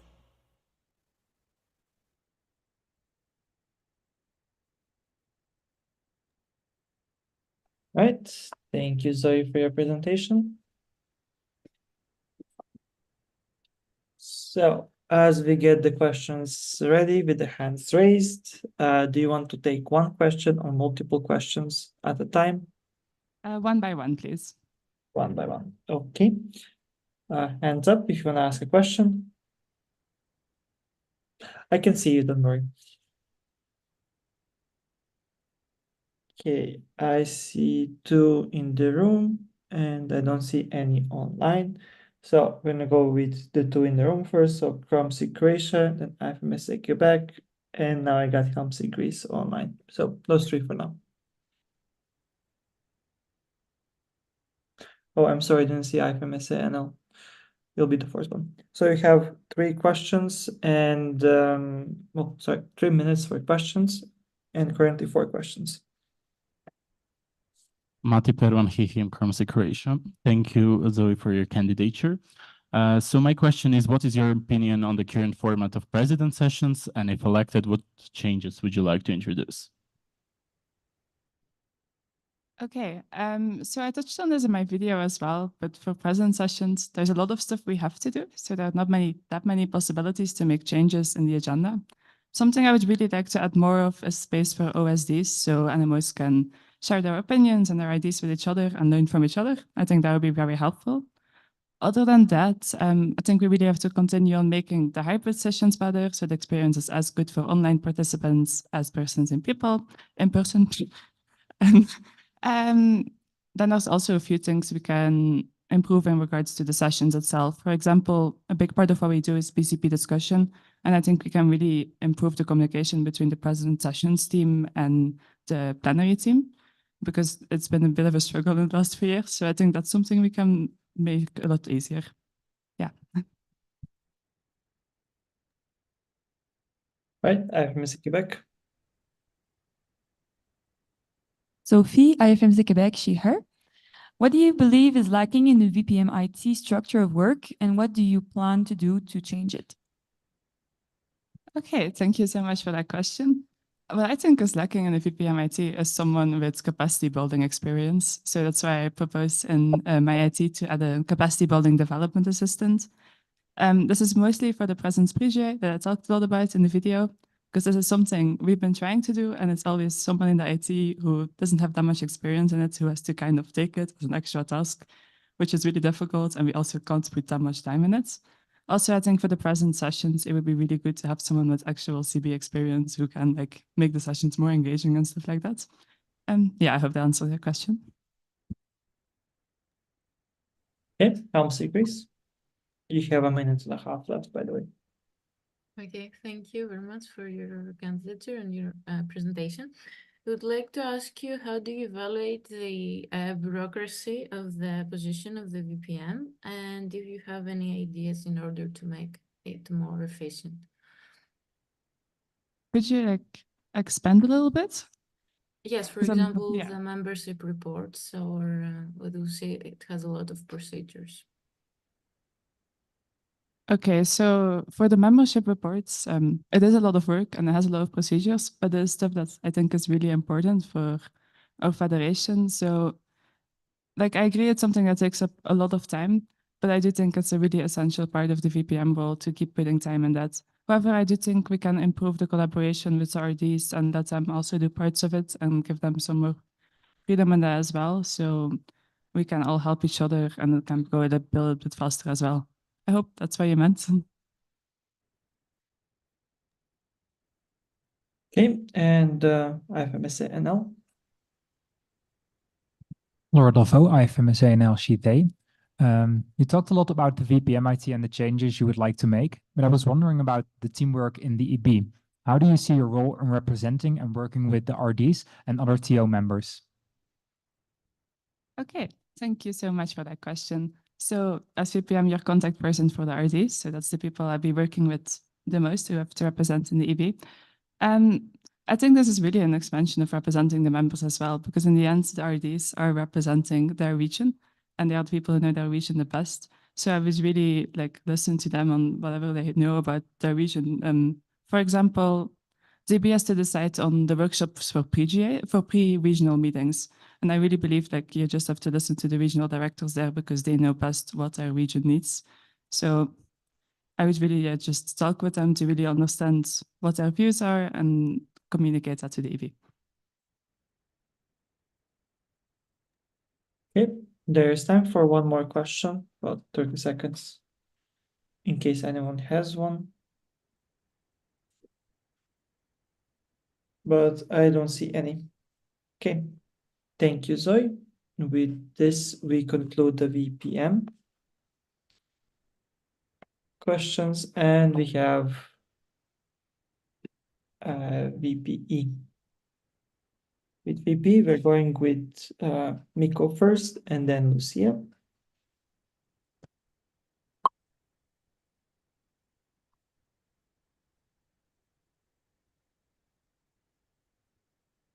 These are the last two presentations that we have, so a little bit more to go. Not sure how we are on time with dinner for the in-person folks.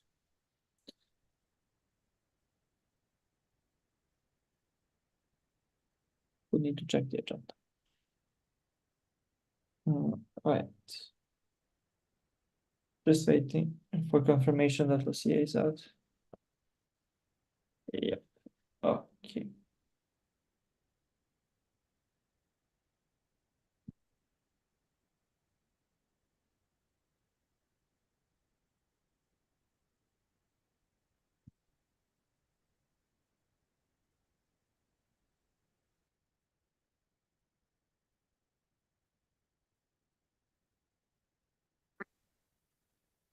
The worst mistake you can make in a crisis is to fail to recognize you have one in your backyard.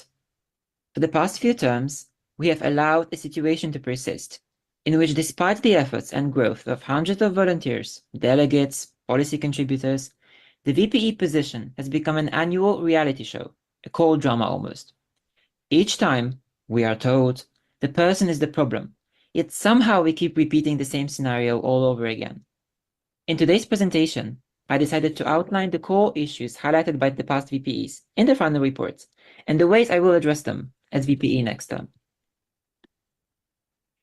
The scope of the VPE work is untenable for a volunteering medical student, having to jump between 3 teams, online, in-person external meetings, and EB administration work is something definitely designed in hell.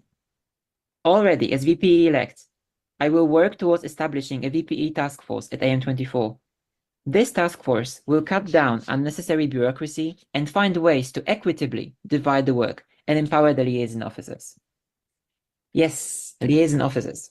Despite being elected with the same majority and by the same NMOs as the VPE, for some reason, they need to ask the VPE to approve almost anything they do.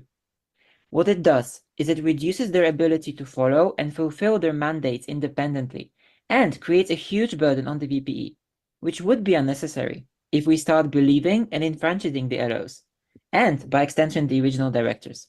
By far, this will be the most crucial deliverable of the VPE task force. In my native language, some people like to say that fish and children don't have a voice, but we should. At the moment, any global crisis, human rights violation, war, displacement, or anything really that necessitates the response of organizations such as IFMSA paralyzes us. With unclear and divided responsibilities, we have ended up taking weeks to deliver a draft of a press release, far beyond the time needed and the timeline that would keep our stance relevant. The only way to fix this process is to approve new standard operating procedures for crisis response that will give new roles to the TO and to the NMOs in the build-up to releasing fact-checked and human rights-centered publications. Everyone listening to this presentation, regardless of the level of their work, is a volunteer. Sadly, in recent years, we have started to resemble less a youth volunteering-based organization and more a corporate workplace, with performance expectations by far exceeding the reasonable amount of work a medical student can take. As the next executive board, we will need to find ways to fairly divide the tasks and amicably collaborate with the supervising council so that we create an environment of collaboration and not separation. Finally, we need to conclude that the external affairs of IFMSA are suffering from a lack of institutional memory. Therefore, we have little evidence to support the decisions we make. Every 1 to 2 years, we get a whole new team running our advocacy, which is a huge struggle if we don't take steps to address it. My background as VPA will help me integrate the new General Secretariat in the Netherlands to support our fundraising and external communication with partners to ensure proper continuity. What do I bring to the table? I mean, you assume there is a table. But jokes aside, in order to bring stability and order back to the EA division, and finally have that first good year that lasts till the end, we need a VPE who not only has had years of experience within EA, but equally has experience in leading large groups of people, delivering Swiss administration, someone who champions nonviolent communication and a growth-oriented mindset. They call it a mess. I call it an opportunity. It's not the first crisis I'm stepping into, and I will feel very much at home, having to once again set the rules straight. My work here will be to untangle the web and turn confusion into clarity.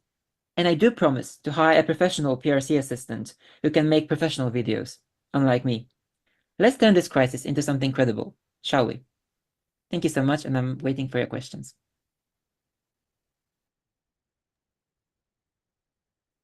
Thank you for the presentation. Okay, now we can see you. Right, as we get hands up for the questions, do you want to take them one by one or do you want multiple? I'll be taking questions one by one. Okay, then let's see who did not speak for a while. I see IFMSA Spain. Then we're gonna go with IFMSA Egypt. Then we're gonna go with Medicine Sudan, and then Anam Portugal, IFMSA Iraq, IFMSA Kurdistan, mixing it up a little bit with the regions. So IFMSA Spain, you go first. IFMS Spain, David Hihim, thank you for the presentation. Our question is that according to the BP 23-24 investigation report, EB members were granted access to the BP email account after the suspension. So do you think that having access to this account gives you privilege in preparing your candidature, and why there was no conflict of interest declared in the subco report in this regard? Thank you. Okay, so the access was given to us around the middle of the month of December. However, in the build up to the election, I had no access to the account, and before that I wasn't using it. And then after consultation with SAPCO, the password was changed. So at first, like back in December, the access was given, and to some of the EB members, everyone could have access, but some of the EB members logged in and had access. However, in the weeks in the build-up, so like we're talking about January, I wasn't checking the email at all. So I wasn't even, I was logged in, but then I was just logged out of no no accessing to the account. Okay, IFMSA Egypt. You can unmute. I want to ask you, as VPE, how do you plan to ensure rapid, unbiased, and efficient responses and statements during challenging times and times of crises? Thank you. Thank you so much for the question. So as outlined in my candidature, one of the goals of my term will be to create the standard operating procedures for crisis response. What we've noticed in the past months, but also in the past terms, is that any sort of global crisis, global health crisis, humanitarian crisis, the response to it sometimes paralyzes us. And as much as I am the proponent of less regulations, of less strict regulations, here to fairly divide the tasks, to inform everyone what is the responsibility of the particular party, and create the timeline, we need that set of rules. Because I believe that failing to present our stance or presenting a stance too late for it to be relevant in a way fails our members. It's not like we want to do it, but it sometimes happens. That's why those rules are needed, so that we are fairly relating our stance to the wider community. Okay, and in Portugal, we have about 1.5 minutes left. Paulo, in Portugal, him. In your candidature, you mentioned that IFMSA Secretariat could increasingly take over the long-term management of IFMSA advocacy. Can you please further explain what you mean by this, and if it is your intention to eventually switch IFMSA advocacy efforts from DB and the TO to the Secretariat? Thank you. All right, so I'll answer the second question first. No, is not the intention, because the role of the General Secretariat in EA will be just supplementary. The role would be mainly around the fundraising relating to external affairs.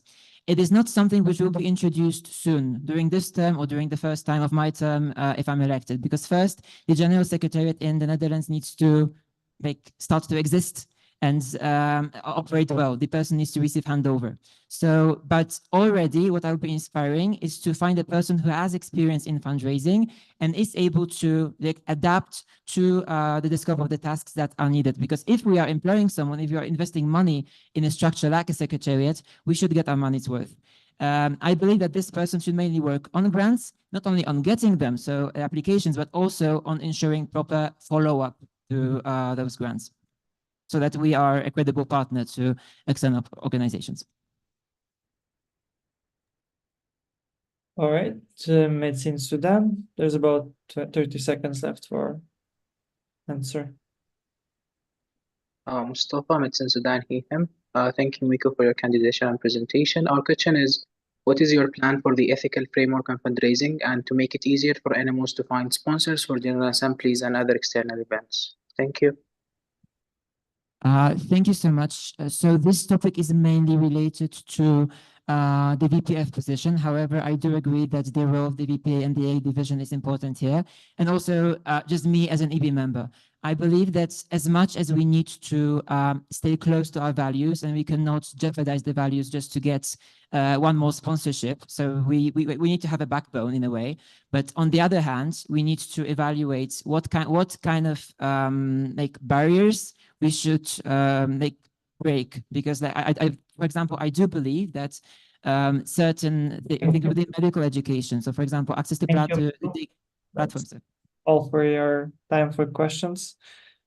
And thank you for your questions and answers and the presentation. Thank you.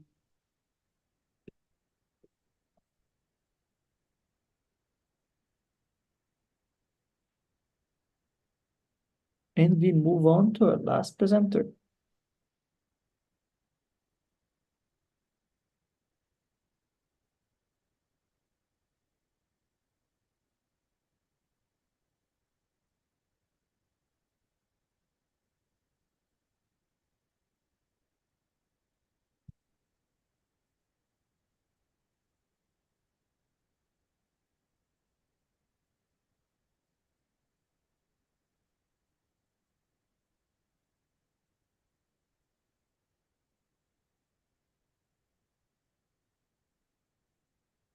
Lucy is coming to the plenary room.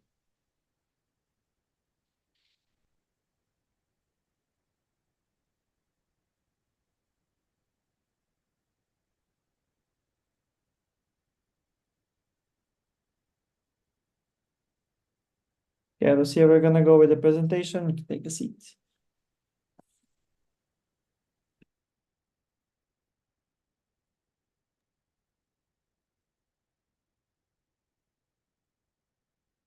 To the beginning. Remember your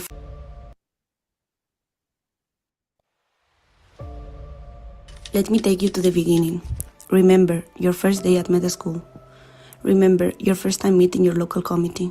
What made you join? My journey, like many of yours, is full by passion and resilience. From local to international levels, I have witnessed the impactful results of our collective efforts.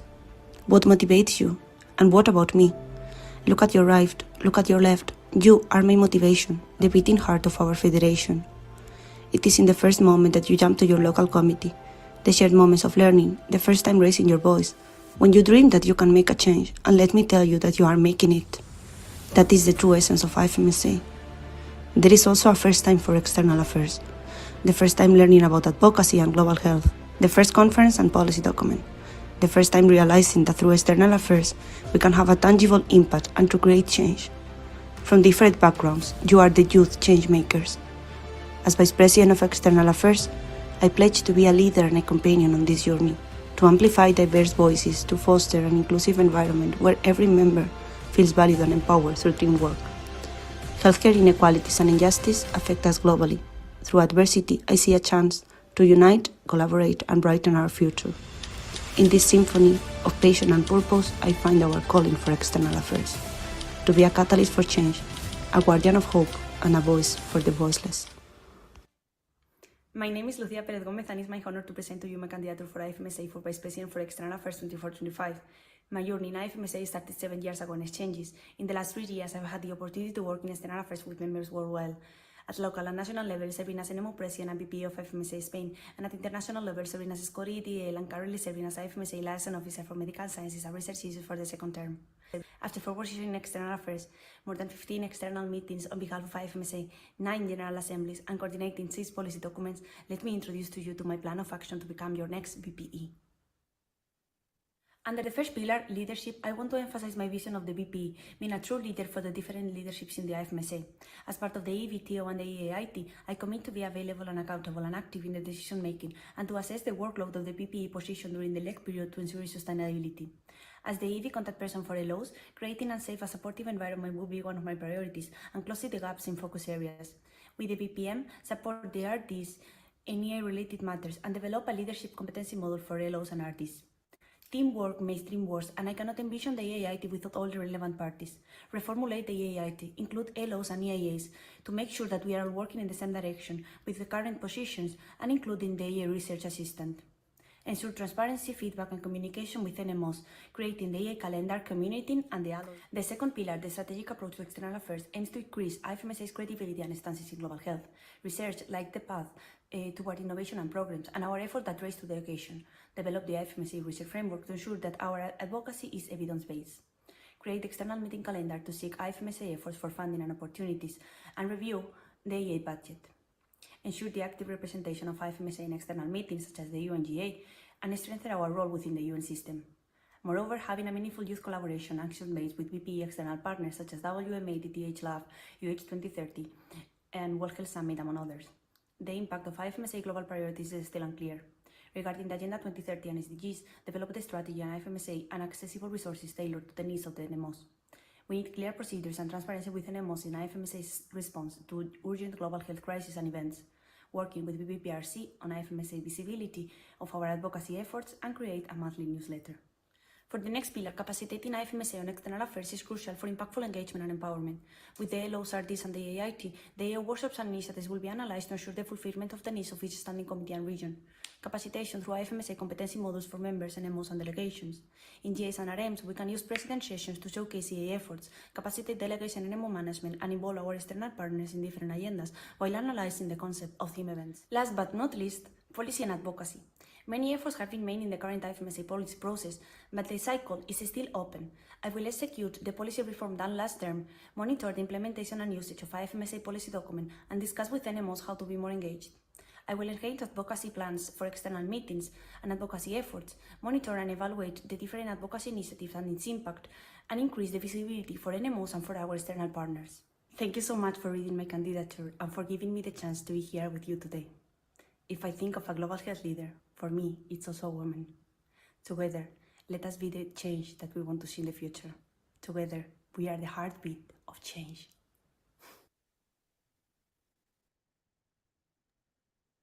Thank you for the presentation.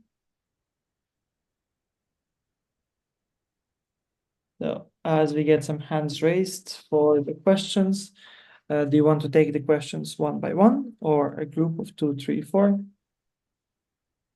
Please. So do you want to take the questions one by one or a group of 2, 3, 4? One by one. One by one. Okay. Can you see hands for the questions?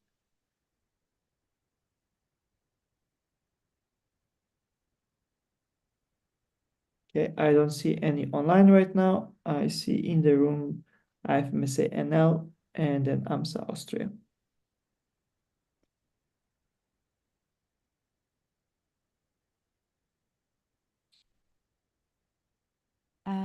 Ayla Dielemans, IFMSA Netherlands, she, her. Thank you for your candidature. My question is relating to your letter. You stated that you would like to ensure regional and gender representation within IFMSA delegation. So my question is how you aim to do this. So thank you very much for this question. First of all, I would like to divide it into two approach. The first one is to review the current IFMSA scoring regarding we as team of officials will review the different applicants for the delegations to try to ensure that the IFMSA delegations represent different, like the same gender and regional balance. Then the other approach is also to enhance with regional director to try to have more regional representation and more regional opportunities in terms of external affairs, to try to have more external meetings where our members can engage. And in those ways, we can try to start increasing our EDI, to try not to be the things always in the same region, and to try to have more engaging and enhance our regional representation. Thank you very much. Thank you. AMSA Austria. Rebecca, AMSA Austria, Sheher. Thank you so much for your presentation. The VPE position has been described as very demanding, and we can also see that from the fact that the 2 last VPEs have been investigated. What do you think would be the primary challenges for you if you were elected as VPE 24-25?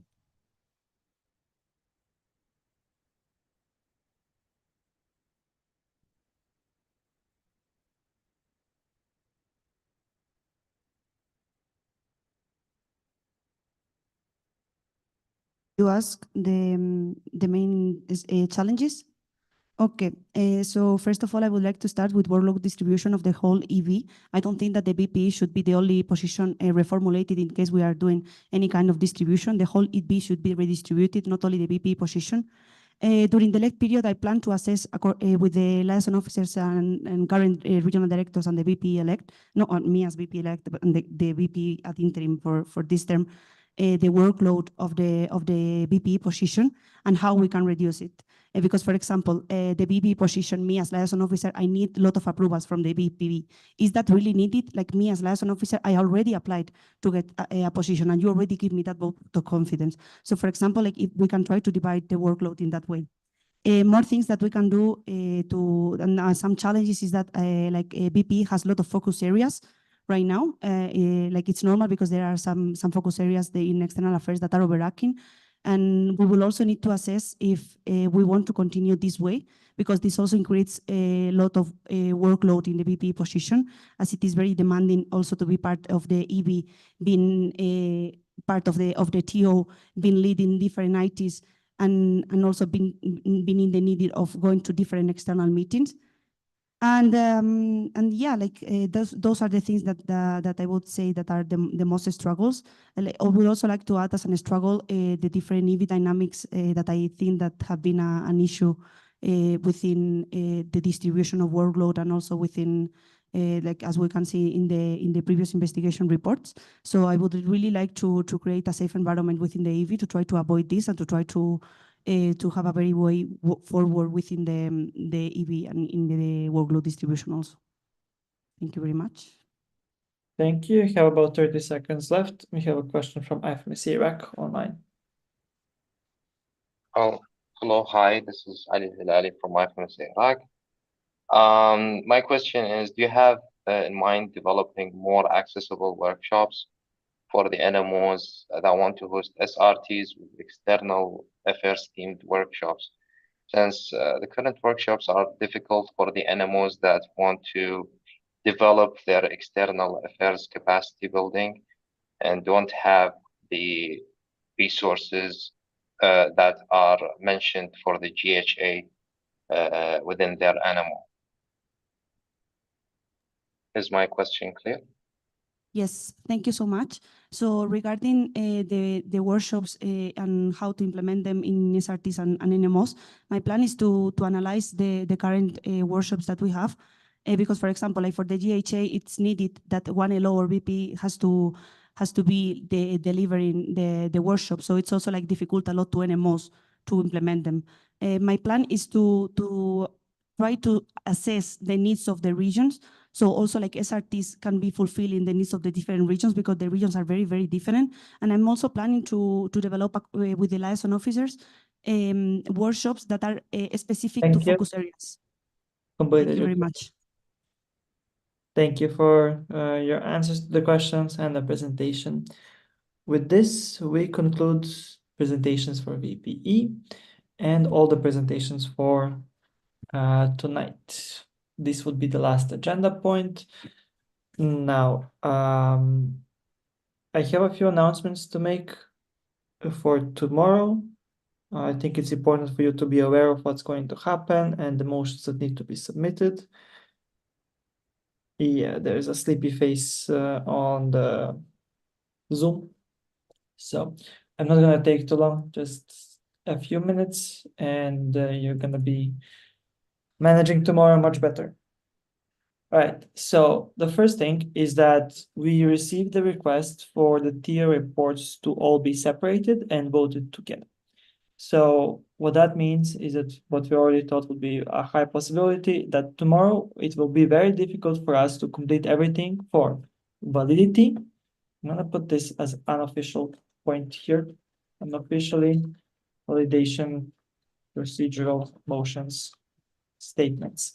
So with those in mind, with VCPs, policies, and the reports, it's going to take a long time. So what was discussed and when we proposed by the TO, I believe, correct me if I'm wrong, is that there's going to be a change to move IFMSC policies discussions, well, adoptions and changes to Plenary 4 and the MOUs to Plenary 3. IFMSC Theo, would you like to confirm that this is going to be your plan for tomorrow?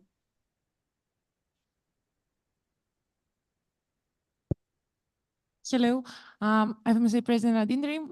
Yes, we would like to confirm that this is our plan because apart from the time efficiency and the length of the plenary, we have received multiple input regarding policy discussions, and we think that it's fair for the liaison officers and the proposing NMOs to have the time to proceed with the amendments in a quality way in order to rediscuss them and proceed with their adoption in plenary 4. Thank you so much.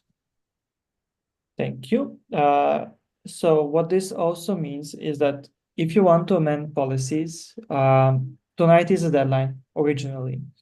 In case the procedural motion to change the agenda gets accepted, then the policies will be moved the day after and the deadline gets moved for the day after. This can also help you with drafting of the motions. So in case you still propose motions tonight, you'll have an opportunity to repropose those motions tomorrow. That's the first thing. Is everything clear? Do you have questions about the process that's going to happen? May I ask if we need to proceed with a procedural motion now in order to not amend but change the deadline for the submissions? And in case we proceed with a procedural motion tomorrow for the change in the agenda, will it mean that like not late but submissions of amendments that happen after tonight will be invalid? They will only be invalid in case you don't accept to move the procedural motion, to move the policies discussions to the day after. So your recommendation, just to be on the safe side, is to have the procedural motion now or tomorrow?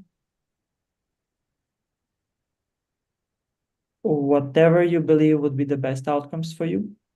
Because, I mean, we are sharing this information with NMOs right now. They're the ones that are going to be the ones deciding. So if they need more information, they might want to have the vote tomorrow. So the vote might be more successful tomorrow. I'm not sure. IFMSA NL, I think, is raising their hand.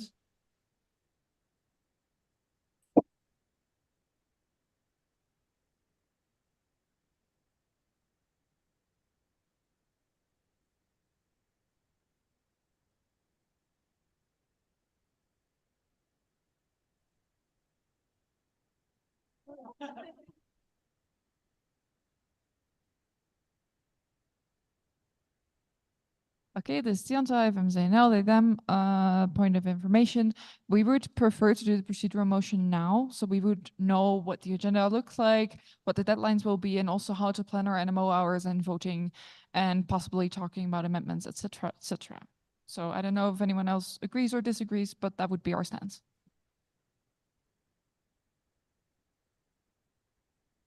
Okay. I suppose then we would be having this. Yeah, EB, could you submit the procedural motion so we can create the NEMO vote for it? Yes, sure. Give us a couple of minutes and it will be submitted. I think, Nabu, we can do the roll call right now because it's been a long time after the last. Yeah, so we're gonna do like a 5-minute roll call where you just log into NEMO Vote as they prepare. Meanwhile, I'll walk you through the rest of the things. So it's not like a break. We're just talking while they're preparing the procedural motions. Sorry, it wasn't 5 minutes. So if the proposal that they want now passes, then we would have this kind of an agenda where we have the unofficially validations, procedural motions, and statements, then the BCPs, then the subcore report, then the officials report, then the commitments reports, and then the MOUs. So if your procedural motion passes, you would also need to submit MOU motions. I'm not entirely sure that they were submitted yet, so we would need to check. Yeah. They're not being submitted yet. So we have, for commitments, we have a motion for commitments, but we don't have motions for MOUs. Yeah, we can sort it out after. So that's there. Any questions further on what's going to be done? No. Okay. Yes, I will write the announcement getting input from online hopes. And the other announcement I wanted to make is that, so now we've completed the step for presentations. There needs to be more steps for validation, etc.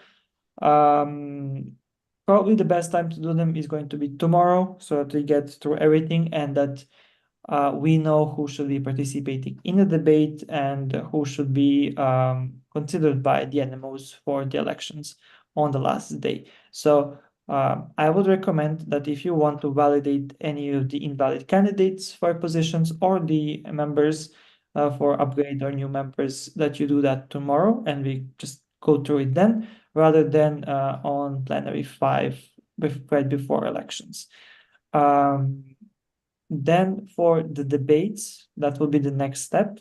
We have 60 minutes. I sent the explanations for this already.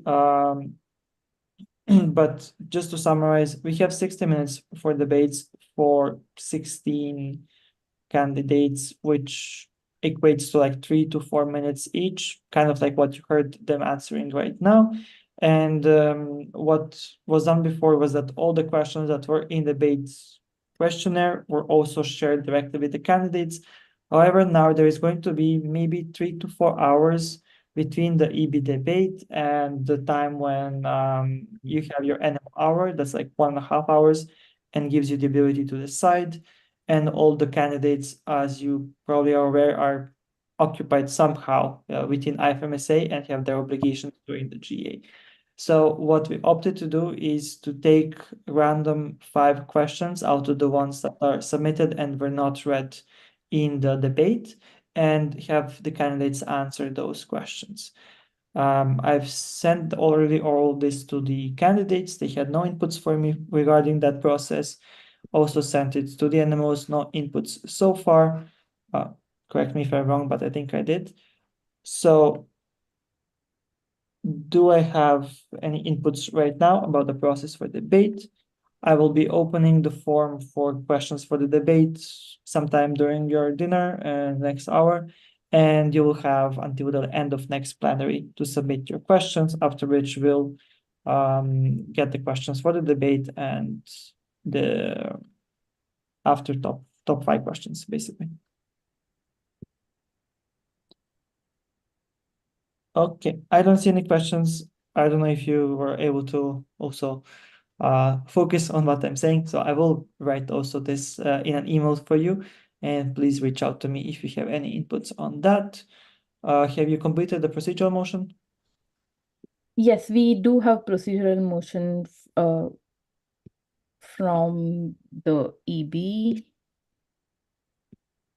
Do you have the form open in front of you, or I can send you the text of it? I got the text. I have texted you the text of the procedural motion.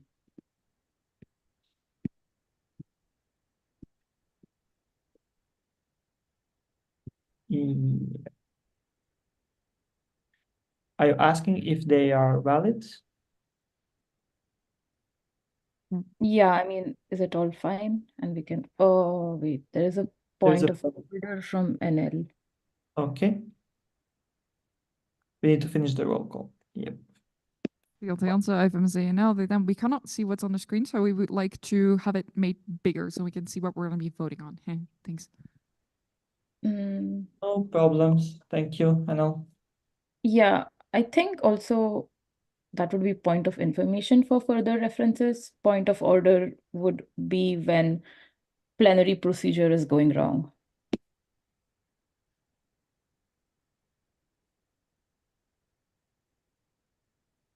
Okay, so CCC, I think, is checking the procedural motion. Meanwhile, Roll call, yes. I got disconnected from Nimavote somehow. We have 41 NMOs online. It's about the quorum. Okay, Sania, can you copy the list? Yes. We have point of information from IFMC NL. Yes. Hi. Yeah, Dianta, I'm from SANL again. I do think this is a point of order because it's part of plenary procedures. And as we cannot see the motion, we cannot vote on it either. So yes, I could have waited about like 10 seconds before we entered the motion base, but that would have complicated things. So I think this falls under a point of order. But if not, I would like to hear an interpretation on this because I don't understand.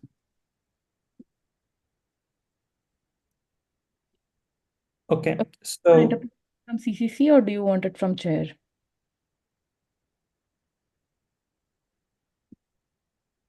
This is Dianta again. I'm saying now they don't honestly, I don't really care. I just prefer that we don't get a strike for wrongful use of point of order. So whatever works, works. Okay, so this is just a chair interpretation. Point of order is if we go wrong somewhere in maze, that would be, and anyone spots that, informs us, it's a point of order. Point of information would be some technical information, something happening that we are not able to understand in the plenary room, or anything which is not basically a point of order gets as point of information. That's just our interpretation as chairs. So yeah. I don't think you're getting any strike for that. Yep, and even if in the future there would be, let's say, a strike as per the bylaws, they reset every plenary session. So it's very unlikely to happen. Please don't concern yourselves with the strikes. And thank you for like all of your input and suggestions. So please don't worry about those things. They really really rarely happen. Okay, so Sonia, we have the quorum, right? And we Yes, have we do have the quorum, and I can't wait. I will share it on the chat because I can't see where everyone is on the sheet.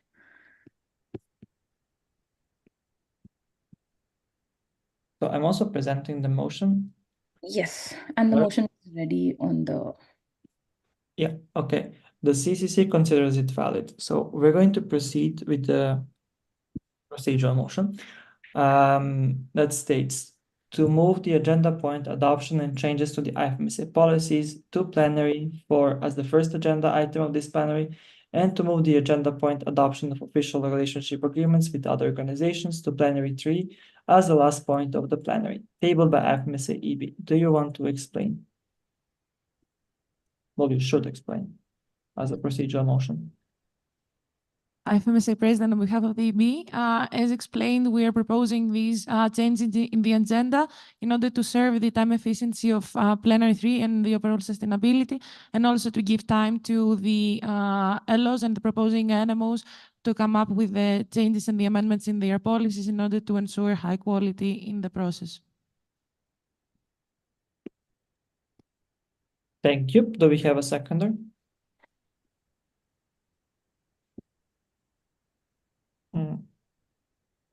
LIMSA Lithuania.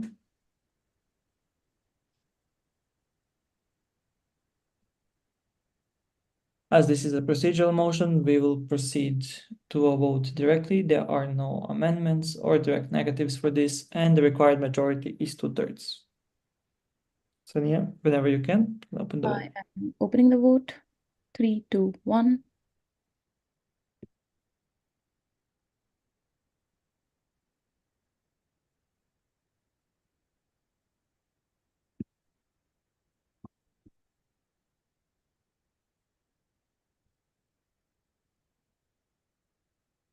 NMOs online and in person, kindly open your Nemo vote platform and complete the vote for this procedural motion.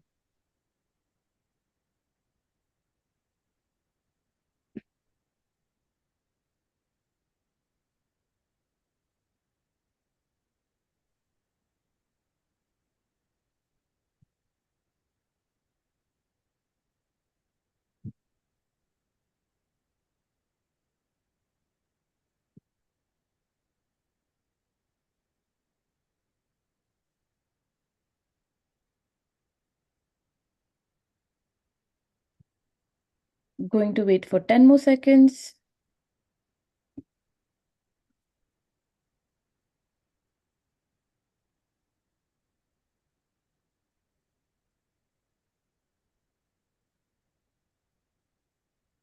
I am closing the vote.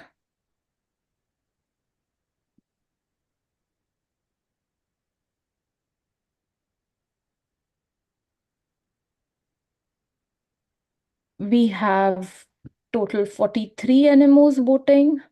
In that, 41 have voted in favor, 1 has voted against, and 1 has abstained. The motion passes with 2/3 majority. Thank you very much. Before we wrap up, could we ask regarding TO reports for tomorrow? What is the consensus with the NMOs, roughly, so that we can prepare accordingly? The request was for all reports to be separated. Okay, that's confirmed? Yep. Okay. So thank you all for your patience, collaboration, focus for the presentations and the candidatures. That wraps up this plenary session. I believe there is some break and then president sessions later. But the plenary session is concluded. Have a good night or morning, depending